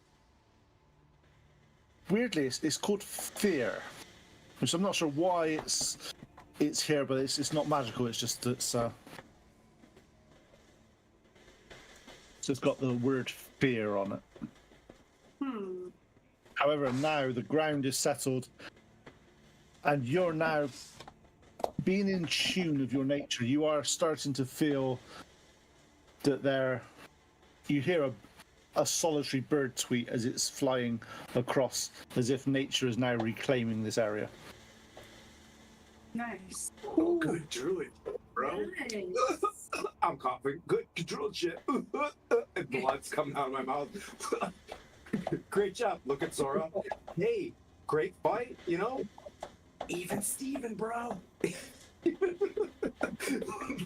I'm just coughing up blood. I turned back into a human and I cure wounds Timothy. Or He doesn't need healing. He's fine. I see no problem. You guys hate me? I'm just trying to be good. What time of day is it? It's midday. 10 hit points. It's taken you about 2.5 days to get here. So you've had your it's actually now, it's probably come up to evening now that you've done all your excavations and your mole's been going around places, you found your various things. But it is quite strange because now, whereas before it was very still here and you couldn't hear anything in terms of wildlife. Now you're hearing the odd sort of wildlife as if it's slowly encroaching back in this space, somewhere that it's not been for a long time. So we got a bone of earth And a bone of fear. and a bone of Are there any? Were there giant runes on the other ones? I checked What do you mean by the other ones? the femur and the ring. Yeah, there's a ring. On the ring, it was the rune of fire, Okay. and on the femur, it is the rune of dragon. If you remember correctly, it was a dragon femur, not a giant femur. By the time you'd attuned to it, you realized that. So we found fire, dragon, fear, and earth.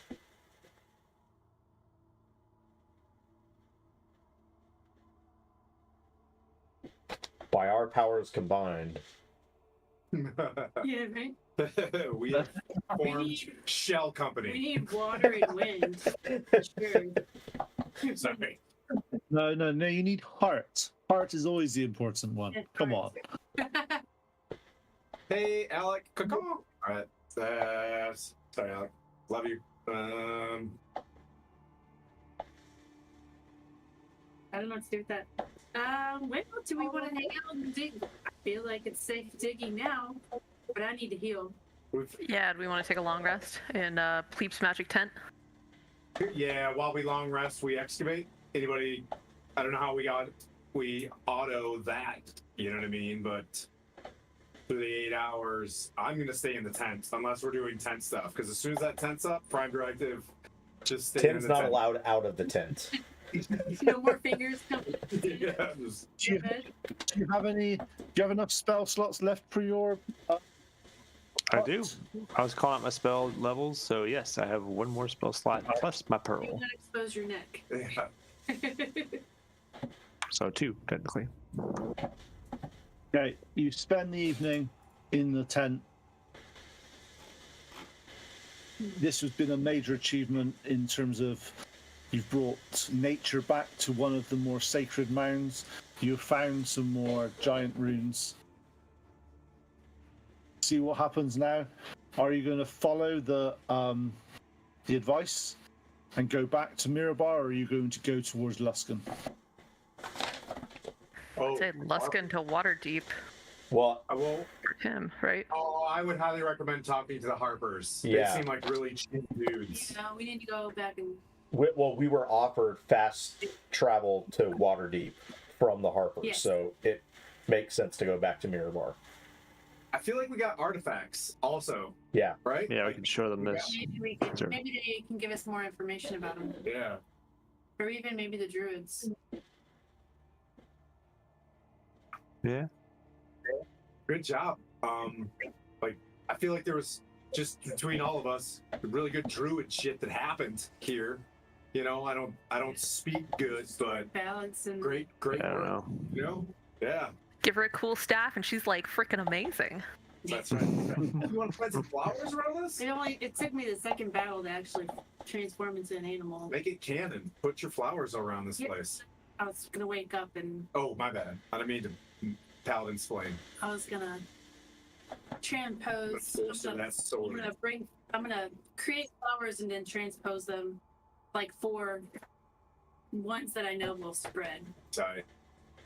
I don't know about you, Pleat, Okay, you but baby Bjorking is pretty freaking awesome. Keeps you out of the stupid, huh? Yes. Yeah. Dropping healing bombs. Should be like, you have this mass word healing ready? Yes, why? Look at this Fireball! There's a really good idea, though. I would have totally done the same thing. FYI. Sorry.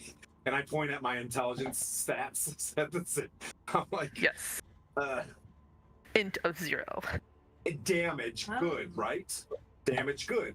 Purple creeping thyme is gonna be my flower of choice that I will plant on places that we That we go to? win of battles that we win. Oh, man. Don't make me cry. Nice. Can I have some of that for my helm? Not to get aggressive, and I look at everybody else like, can I get creeping thyme? Plume? I'm probably saying no. Oh. Yeah, thyme. Okay. You have a evening rest in your tent. You are refreshed. You have successfully achieved a long rest. Morning arises, and the decision is in front of you. Are you going back to Mirabar or heading to Luskan? I'm from Think Mirabar. Mirabar. Mirabar, Okay. stay with us. We shall go. Talk to the harpers. Hey, can I have some survival checks from you all, please, Oh, God. as you start to progress towards Mirabar? Come on, And I'll cheese, go don't around the fail room me. and ask. Nice.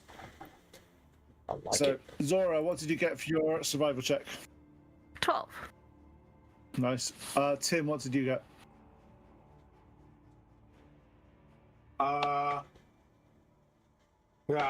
Didn't roll. A 3. You might as well not have rolled. Right. Pleep. 4. Oh, this is good. Bork. The cheese does not fail me. A 19. Okay, Moriana. 14. Okay, yeah. Between you, you notice even after the excitement of yesterday and all the various things that happened, you notice the way you need to go back. You spend the next 2.5 days trudging back to Mirabar. You see it come up on the horizon as you get to the river, cross the river into Mirabar. What are you going to do? Boom.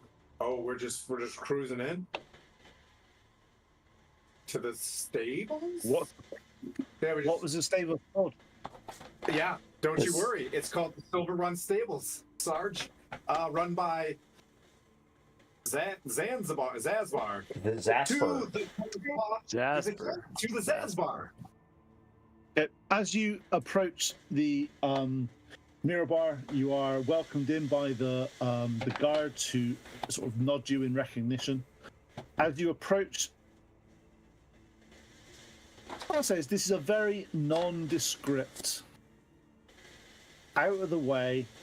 Weirdly, it's like, well, why would you have a stable here? It's not on one of the main entrances. It's a bit okay, fine. As you approach, you notice the horseshoe that is the symbol for the generic symbol for stables. As you start to walk through, you ask to speak. You open the door. As you are welcomed by a human, and he looks you over, nods gently, and sort of uses his finger to sort of say, "Follow me," as he walks out into the back area.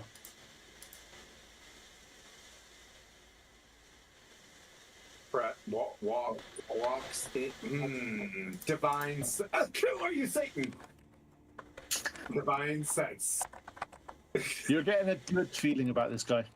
Come on in, guys. Sorry, I've got a bit of a sniffle from those crags back there. Just. As you are escorted at the back, as it quietens down, he shuts the door behind you. And he goes, apologize for the manner in which you've been summoned here. But the Mirabarian authorities would be, let's say, less than pleased if they knew about what I'm about to show you. Thank you for accepting my invitation. My name is Zazpar Bonfire, and he sort of does a gracious bow. I've been tasked with getting you to Waterdeep as fast as I possibly can, and to do so, there are ways and there are means. As he does that, he claps his hand. As he does that, the straw and the horse manure and all those sort of things just seem to vanish and seem to push to the sides of this room. And then a glowing runic circle appears on the floor. Ooh. Peep, you notice this, you recognize this. Yeah, you recognize this, Peep, as a circle of teleportation. Ooh. I grab my horn and go. Yep, I start telling them. Does anybody actually see Waterdeep on the other side of this? I don't think that's how it works. I don't know. He's like, Trust it? please stand on the circle. Shit. We've been boondoggled before, haven't we? Well, I boondoggled y'all back in the day. As you are escorted to the circle, he stands outside. He clasps his hands. You see him casting teleportation circle. You recognize the spell from your old days back in the academy. It was used to transport between some of the more, should I say, geographically challenged locations for training. As his hands come together, you see the magical energy appear, and he smashes it down. As he does that, light, blinding light appears in front of you. As you do that, your eyes start to adjust to where you are, and you have appeared in a crypt. Looking around, you see mausoleums, you see sarcophaguses, you see two large stone-like creatures appear either side and start to sort of look towards you as a wizard called Thestriel Moradin, or Melaradin, and I'll spell that for you because it's a really hard word to spell, and it's ThestrYl,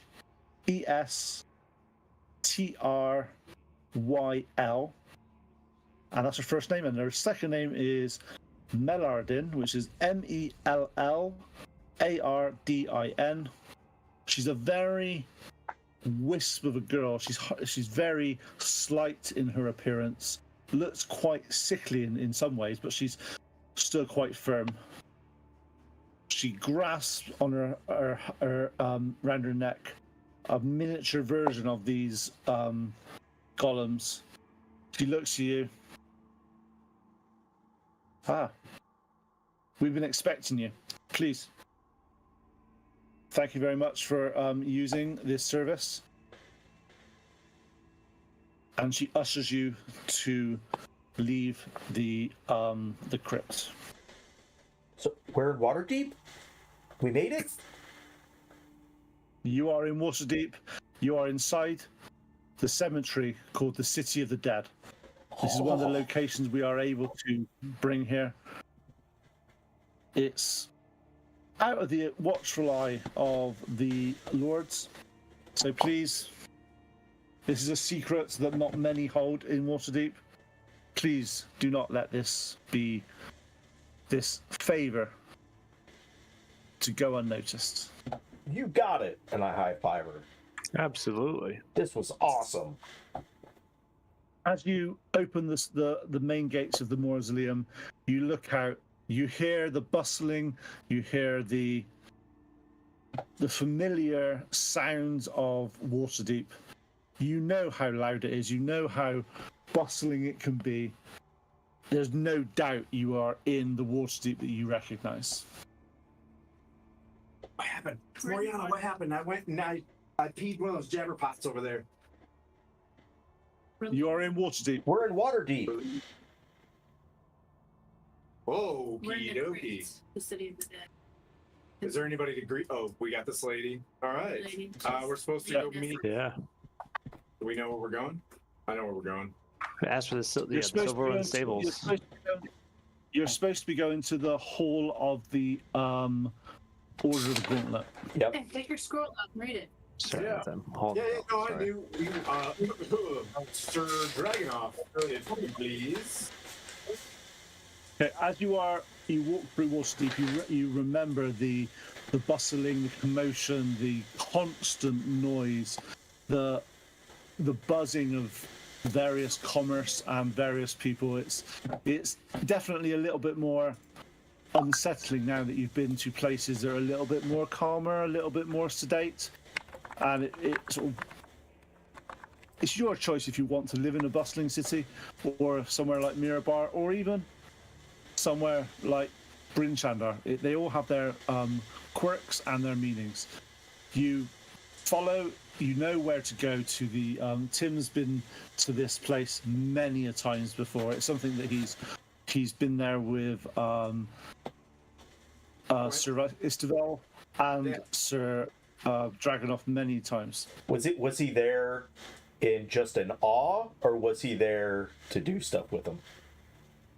He was there basically to start with. He was following Sir Istavel round as a squire, Okay. and okay. generally just there to do what he needed to do. He's never been there as a fully fledged paladin of the Oath of Devotion. As you are, you go to you go to the hall. You show your summons.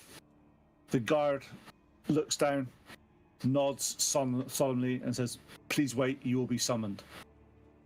Over the next hour, you are waiting. You are pacing around a little bit. You are. See, You're always it's like this guy's like, yeah. We're Yeah. not as You are- cool as we are cool up north. Yeah, you are then summoned to a room at the back. You are escorted in by several guards. As you are entered the room, you see Sir Dragonoff sitting at a table. Sir Istavel is also seated at the table, his gaze fixed upon the remarkable transformation that has taken place in Timothy, filling him with a profound sense of pride. Sir Istavel begins. You have been called here for several important reasons. His words brimming with respect. Firstly, your remarkable deeds and accomplishments have not gone unnoticed. And time has come for you to join the Order as a full-fledged paladin of devotion. Okie dokie. Tomorrow, I was kidding. Tomorrow, a gathering of your peers will assemble to extend a warm welcome. Standing up, Sir Istavel circles around the momentarily speechless Tim, his demeanor filled with a sense of purpose. He continues. He jokingly says, "Well, your current attire is not really suitable for the ceremony. Have I taught you nothing? Many years. This is not the armor that you should be wearing." Leading Timothy around the corner, he reveals an armor stand displaying a set of plain yet exquisitely crafted plate mail. There is a faint, almost celestial aura surrounding it. This armor has been a cherished possession of my family for generations. No one has been worthy enough to wear it before. And I could think of no one more deserving than you Aw. Please wear it with honor. Will you accept this gift and don it proudly? Wait, this is Sir Estebal's Yep. armor? Yep. Absolutely. Absolutely. Concluding the momentous occasion, Sir Isabel reveals the final piece of news, his voice filled with gravity. But, and at last, the certainty here.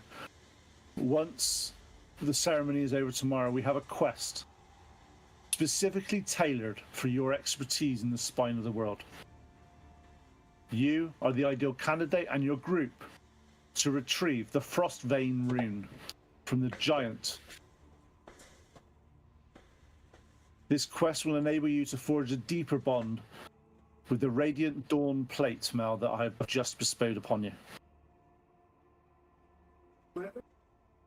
Frostbane ring. Ring or room? Frost He Vein sits you down. rune. He sits you down and explains with the whole party, and he's very much him and Sir Dragonov. Dragonov is an interesting character. He is a fighter in a very Eastern samurai armor, and he turns to each of you and says, "We've heard the tales of the Noynek and the Avengers, and to be fair, some of them seemed far-fetched until we knew who was in the party. We knew each of you have been selected by the Archbishop of Waterdeep, Henry, and he's always had the foresight to put together teams of people able to fulfill the need of the people. Following your information about the breaking of the ordning, there is a Frost Vein rune, which is a massive shard of frozen ice said to grant control over ice and snow creatures by whoever owns it. What we believe is one of the Frost Giant chieftains has uncovered this and has used it to enthrall the populace of the Yeti and turn them more feral.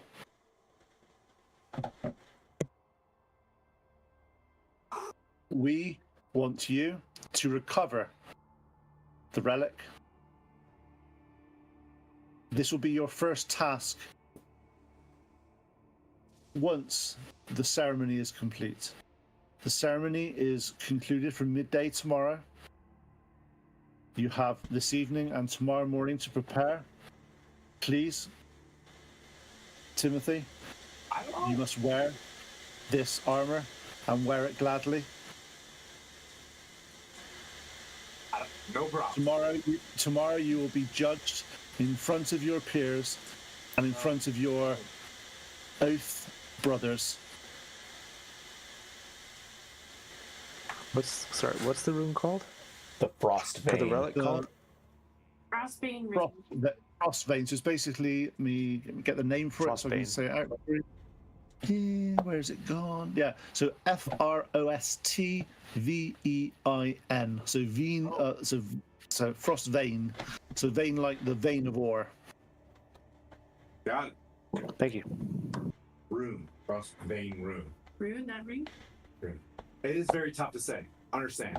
Yeah, I look at everybody else in the party and I say it would be my honor. And I look at them and unfortunately I look at the rest of the party and say, is this my path? And I look at everybody else. Is this where we're going? I look Absolutely. at Moriana, you down? Yes. Zora silences consent. I set up in 1972. We're approved. All right, let's go. Okay. She agrees. You have the evening. Please prepare. Sir Istabel looks at you, Tim, and goes, "Don't drink too much tonight, mate. It's going to be a big day tomorrow." Dad, And as he says that, You know what I mean? Like, I'm so happy to have come back and not have disappointed you. What you notice now, though, is when he clasps your hand, whereas before you have felt that you were his squire, his underling, the way he's holding, the way he shakes his hand now is as if it's one of the equal, rather than one of the absolutely beaming with pride of how much you've grown over the past few months. You left Waterdeep very much paladin entrant and looking to do what you needed to do. You've now come back. He couldn't be more prouder of you than he is at this moment. I'm not gonna try to blow it, as I always do, talking too much. As soon as I shake his hand, I'll go straight to Pleep and blow it talking too much. I'll just be like, yeah, normally I would ruin moments like that, so I'm gonna ruin it in our circle. Okay, you can ruin the moment. Go ahead. Yeah, I'm super. That was super awesome. Thank you guys for being here for me. Or thanks for dealing with that, because this is. And he says, here without y'all. The ceremony starts at 12 tomorrow, 12 midday. I'll see you at 11:30 at the hall, and we can prepare. Until then, Waterdeep is yours. As you can tell, this is a lot more jovial than last time you were in Waterdeep. Yeah. Tiamat has fallen. Stronghold has reigned supreme. We are now in a city, an area of growth and enlightenment. I know there's still a giant, but hey, so far it's nowhere near as bad as the dragon invasion we had. I wish you luck, and I wish you troubles. If you wish to, there is an open tab at the Yawning portal, which is where you can go and have some drinks. Not the drunken duck. Not the drunken duck. Yearning portal. Yearning portal. You guys, I'm like not good at getting complimented, so I'm just like, Roger that. I'll see you tomorrow morning, and I'm just gonna walk straight out and just be like, Yawning portal. I'll meet you guys outside. Try not to make it weird, than I probably already did.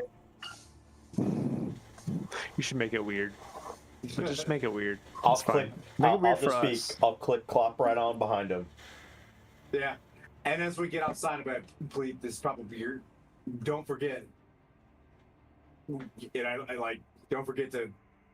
I will remember tomorrow, because that was really awkward, to make sure that we're all paid as soon as this is done. Yeah, absolutely. But we'll do that tomorrow. But tonight, you said you can't drink too much, but he didn't say anything about us drinking too much. Yeah. Go for So, it. Go for it. Yeah. what's that with open tab? Oh yeah. You've heard of the Yawning portal many a times of your staying at Waterdeep. However, it's always been, how do I put it politely? No, slightly out of your reach. It's one of the places that the adventurers go, the well-known adventurers go. It has a vast history of being the adventurers' tavern of choice. Mainly due to the fact that it has this really weird elevator that goes down to a dungeon. But no, you don't have to do that now. That's not important. But you know that is something that you can do. As you enter the Yawning portal, you look around. Everywhere you see in here is adventurers or retired adventurers.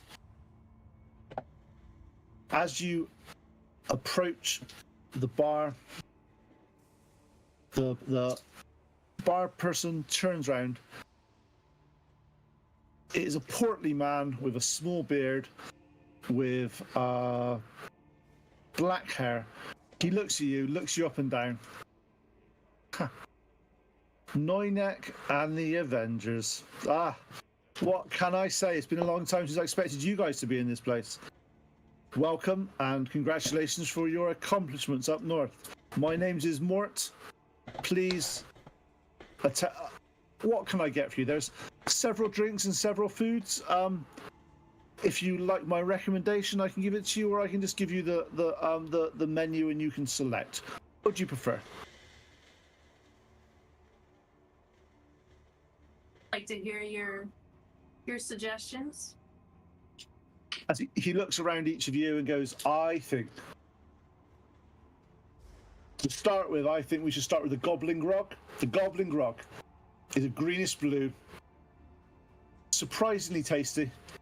It's a good entry level to start with the various things you've got here.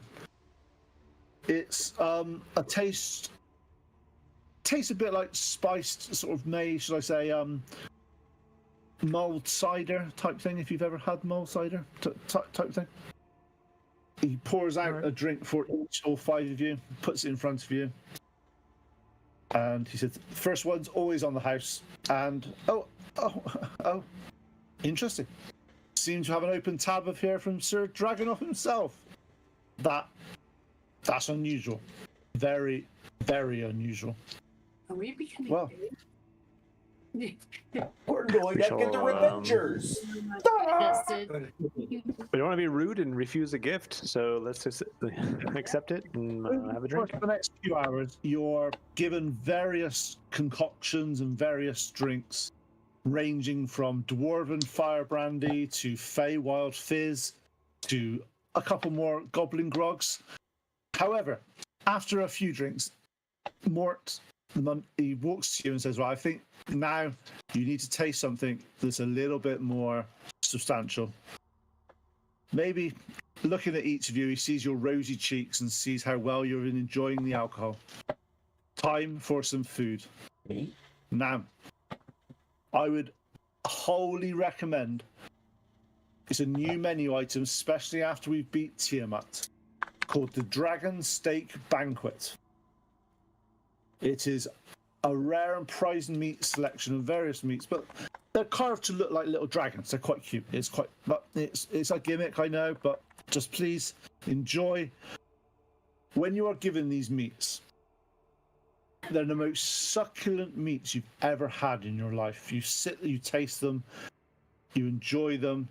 If you are a vegetarian or anything like that, there's other options. So there's stuff there.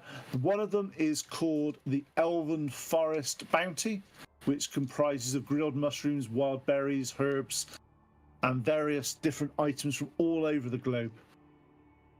You are fed, you are watered. Every now and then, some other adventurer would walk up trying to sort of get access to the booth that you're in, and they'll be waved off by various people. Looking at it, you seem to be in the nicest possible terms, you are definitely the talk of the town. You are here. People know the name of Noynek and the Avengers. They want to be with you. They want to talk to you. They want to be. However, the powers that be in the Yearning Portal seem to be ushering them around and not letting them bother you too much whilst you enjoy your evening. Is there anything else you wish to do this evening whilst you are in the Yearning Portal? I hate that there's a big hullabaloo about me tomorrow because this is about you guys. But No, that's we'll get back on track soon. Can GPT do some type of like song about Tim's No ceremony tomorrow? Noynex. Yes, we need a song. We need a sonnet. Oh man. I'll let Blandina try that for Bork try that for 2 seconds, and I'll be back in 1 second. Yeah, he's been sitting there. I don't think I've seen him use the restroom in the past. Like, Yeah. that's brutal. Yeah. Impressive. Long sesh. Bottle's gone. Yeah, it's empty. I'll bring it up. Hi, Jay. We're about to wrap it up here, and then we'll raid to Guild Superior.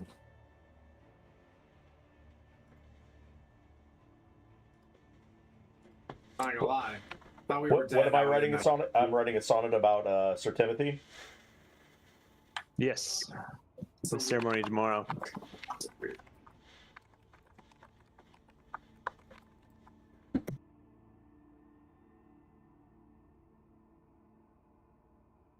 It's 6:45 to 6:50 p.m. Eastern. Boop, beep, boop. 3:45. Oh, so we can raid into Lord Kazuma then. Got it. So, Got it. what happened? Have you managed to do anything? What's happened? Still writing. We're still Bork GPT. That's fine. Don't worry. I can make some up if you want, Bork. I mean, I'm writing a prompt right now, so you might have to give me a second. Okay, no problem. So over the next few hours, you wine, you dine, you meet various people that seem important, but they don't really give their names. They're to-ing and froing round different places. You are seeing lots of different types of adventurers coming in. Interestingly, you do see them gambling, you see them being rude, you see them being jovial. It's quite nice to see other adventurers in the same light as you see yourselves. You are definitely on the list. As you do look to the central area of the Yearning Portal, you do see an elevator. And the elevator seems to be going down into the depths.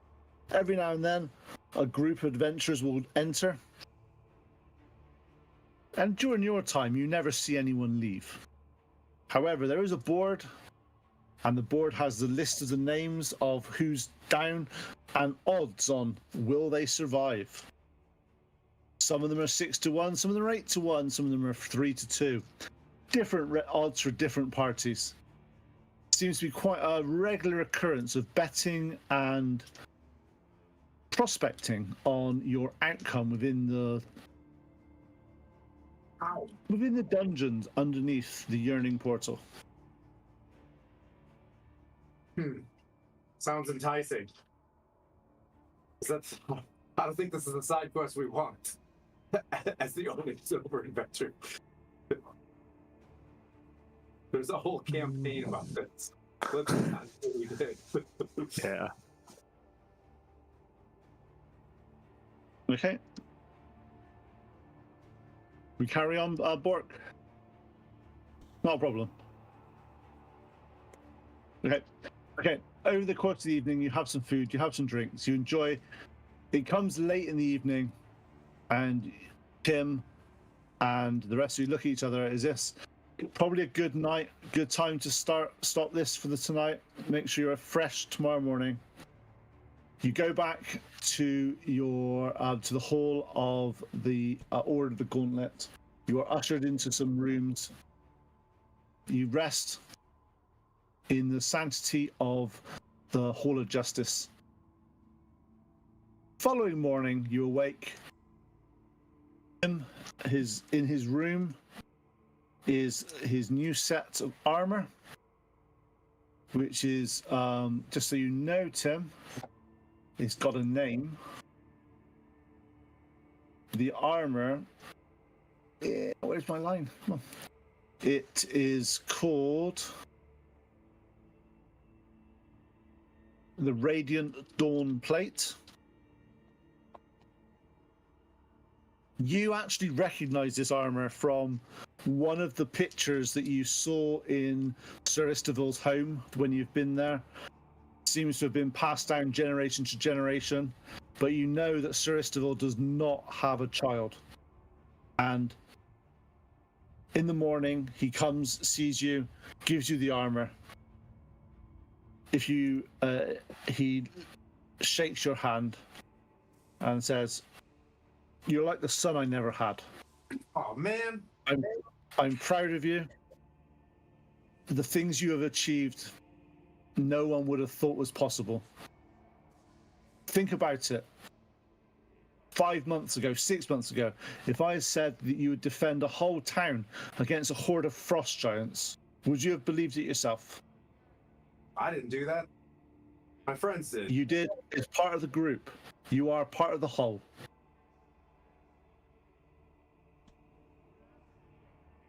Well, Again, I'm honored. No, sorry to say, privileged to have known you and to have had any hand in your upbringing. we'll continue to not let you down as much as I can. That's impossible, Tim. Oh, you So, stop. Sir Estebal, if I could make a request.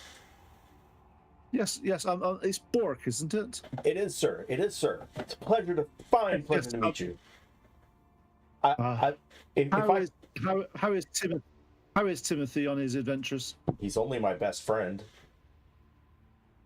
Oh, yeah, that's good. That's nice to hear. If I could make a request to say a few words prior to the ceremony, that it would be a huge honor. I can certainly talk to Sir Dragonov. He's very set in his ways, and he likes certain things to happen at certain times. But I'm sure an exception can be made for Timothy's best friend. It would be a huge honor, and I don't even know what to say. Well, I get that. I understand that. That's perfect. But if you could make sure he wears his armor properly. He has a habit of not doing it up at the back properly a little bit. If you could just sort of give it a little bit of a... Can that be like our routine? Bork helps me put the stuff... Oh, I'll see if I can reach, but we'll see what we can do. That's perfect. But no, you have 2 hours. I know he's wanted plate mail for a very long time. He's been wanting it since he was about 7, to be fair. But... To be fair, we've got there. It's to be fine. So please ensure it's put on in the correct manner. And you see it, he looks like he was about to get emotional, but he just sort of like swallows, turns away, and starts to sort of walk out of the room. I'll walk out, put my hand on his shoulder, turn him around, and give him a big hug. And I don't know, after this ceremony, the dangers that we have. So I'll take advantage and give him a big hug, and then pat him on his plate and kind of step back and walk back to the crew and take a deep breath and be like, I'm not about all this aggrandizing here, so we'll get through this as quick as possible. Over the next 2 hours, you manage to prepare, you manage to get feeling a little bit nervous of what's happening. As you start to approach the hall that you've been asked to approach, you see around you a multitude of paladins that you've seen visit Suristaville. You see Order of the Gauntlet members that you've heard of, seen. You are brought in front of a congregation. As you look out, you see, to be honest, from where you are, 50, maybe 100, maybe 150 knights of the Order of the Gauntlet of various levels, of various inclinations. Sir Dragonov stands up, puts his hand above his head. I've been asked to change slightly from our normal rules of doing this. However, I feel that this is important. Bork, a comrade of Timothy, wishes to say some words prior to his inauguration. So, Bork, Mr. Bork, please address the audience. On up to the stage, and I want to welcome everybody to this momentous occasion. If you've never heard of Noynek and the Revengers, I want to say a few words and let everybody hear the ballad of Noynek and the Revengers. Upon the world's wide stage, a tale has unfolded of Noynek and the Revengers, brave and bold. Sir Timothy, with shield of faith and heart so pure, a paladin whose devotion is sure. Moriona, in nature's mystic weave, her druid's touch makes the barren trees heave. Bork, that's me, strums the strings of fate, a bard so keen, I know I am. His melodies turn the frightful, serene. Pleep, that's that guy over there. With arcane glyphs and wisdom so vast, a wisdom whose spells are never outcast. And Zora, her strength untamed, fierce as a bear on the front line, a barbarian with wrath divine. In night's shadow they stood firm and strong, against the Frost Queen's chill they proved her wrong. Though through BrynShander's frost their courage was shown, in the 10 towns their legend, yes, our legend has grown. We are a motley crew, yet bound by friendship's tie. Our deeds like stars adorn the evening sky. Noynek and the Revengers, in fame and in lore, in hoc signo vincet forevermore. As you see that, as you say that, there's a cheer comes up from the congregation and various claps and appreciation. At the end of it, Sir Dragonov holds his hand up. Sir Dragonov is standing in front of a congregation of knights, protectors of Waterdeep, and members of the Order of Gauntlet. To his left, Sir Istavil, who is beaming with pride, looking at the man that Timothy has become. Sir Dragonov says, "Noble assembly, we gather today under the grand banners of Waterdeep in the hallowed halls of the Order of the Gauntlet. Today we witness the rise of a new guardian to join our esteemed ranks. As the Knight Protector of Waterdeep, it is my honor, duty, and privilege to watch the journey that is up before me. Timothy, please step forward and kneel." Timothy, as you kneel before me, know that this is not just a ceremony. It's a covenant, a commitment to the principles that define paladins. Your oath is guided by the tenets of devotion, a beacon that lights our way in the darkest of times.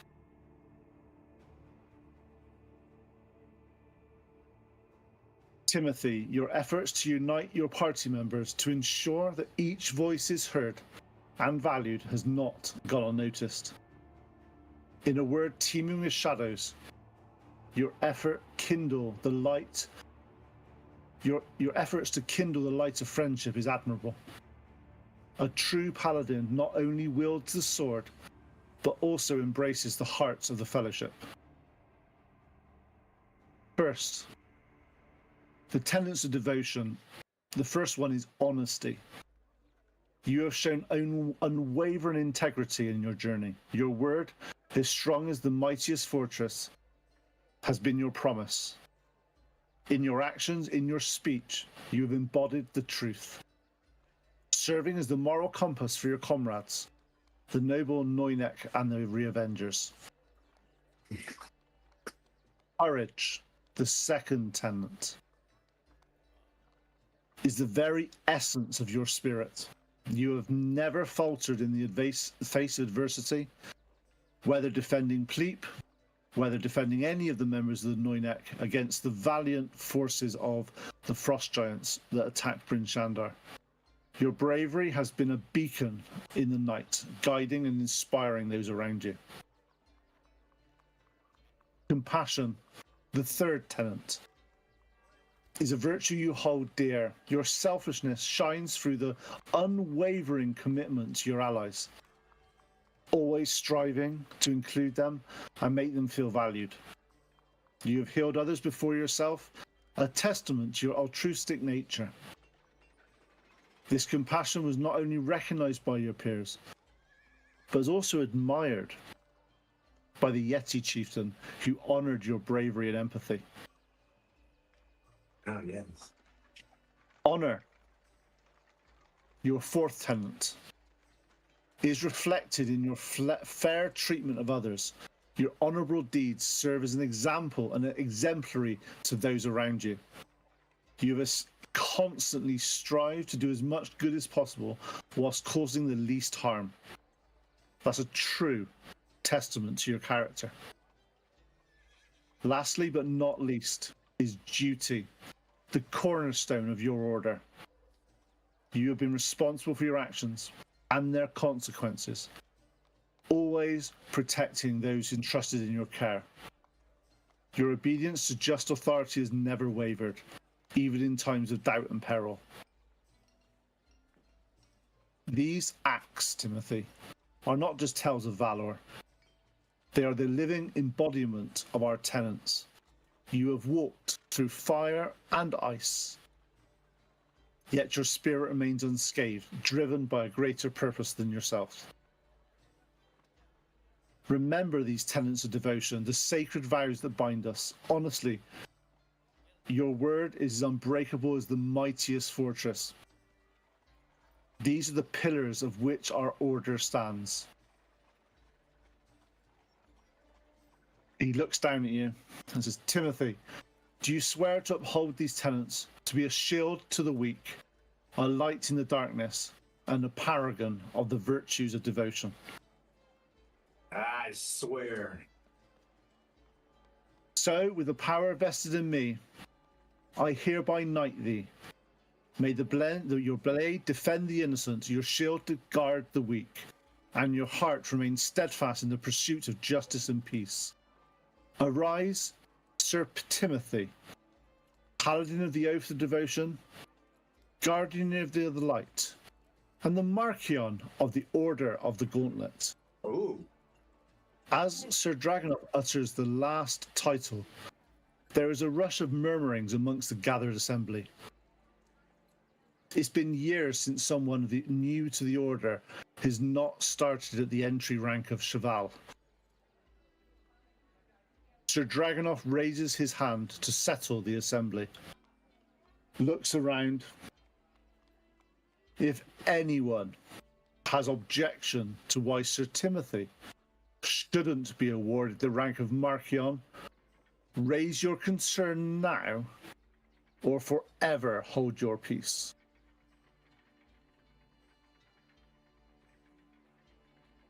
Sir Dragonov waits for a period of time. No one raises an objection. He pulls out an insignia and lowers it over Timothy. This is the insignia of the Order of the Gauntlet, and for people that need to know, it's a silver pennant depicting the blade of retribution held in place by the Gauntlets of Justice. It's around your neck. Sir Dragonov says, this is not the start of your journey, but a continuation of the tenets that you cherish. May your path be illuminated by the everlasting light of your virtue and honor. A cry rings out from Sir Istaville. 3 cheers for Sir Timothy! The hall erupts with collective cheers and gathering masses of hurrah! Hurrah! Hurrah! As you look around, all the assembled knights and peers are cheering and are cheering. Sir Timothy! Sir Timothy! Sir Timothy! Please arise and join the ranks Just making of that your face. peers. Trying not Hey! to get the helm down, so I'm like, oh no. Well, we can't mess up Were you now. crying the whole way? Yeah, he's No pressure. He's ugly crying underneath his helm right now. Like, Running out. As you are brought to your feet, your arm raised high with Sir Istaville, you have now finally made.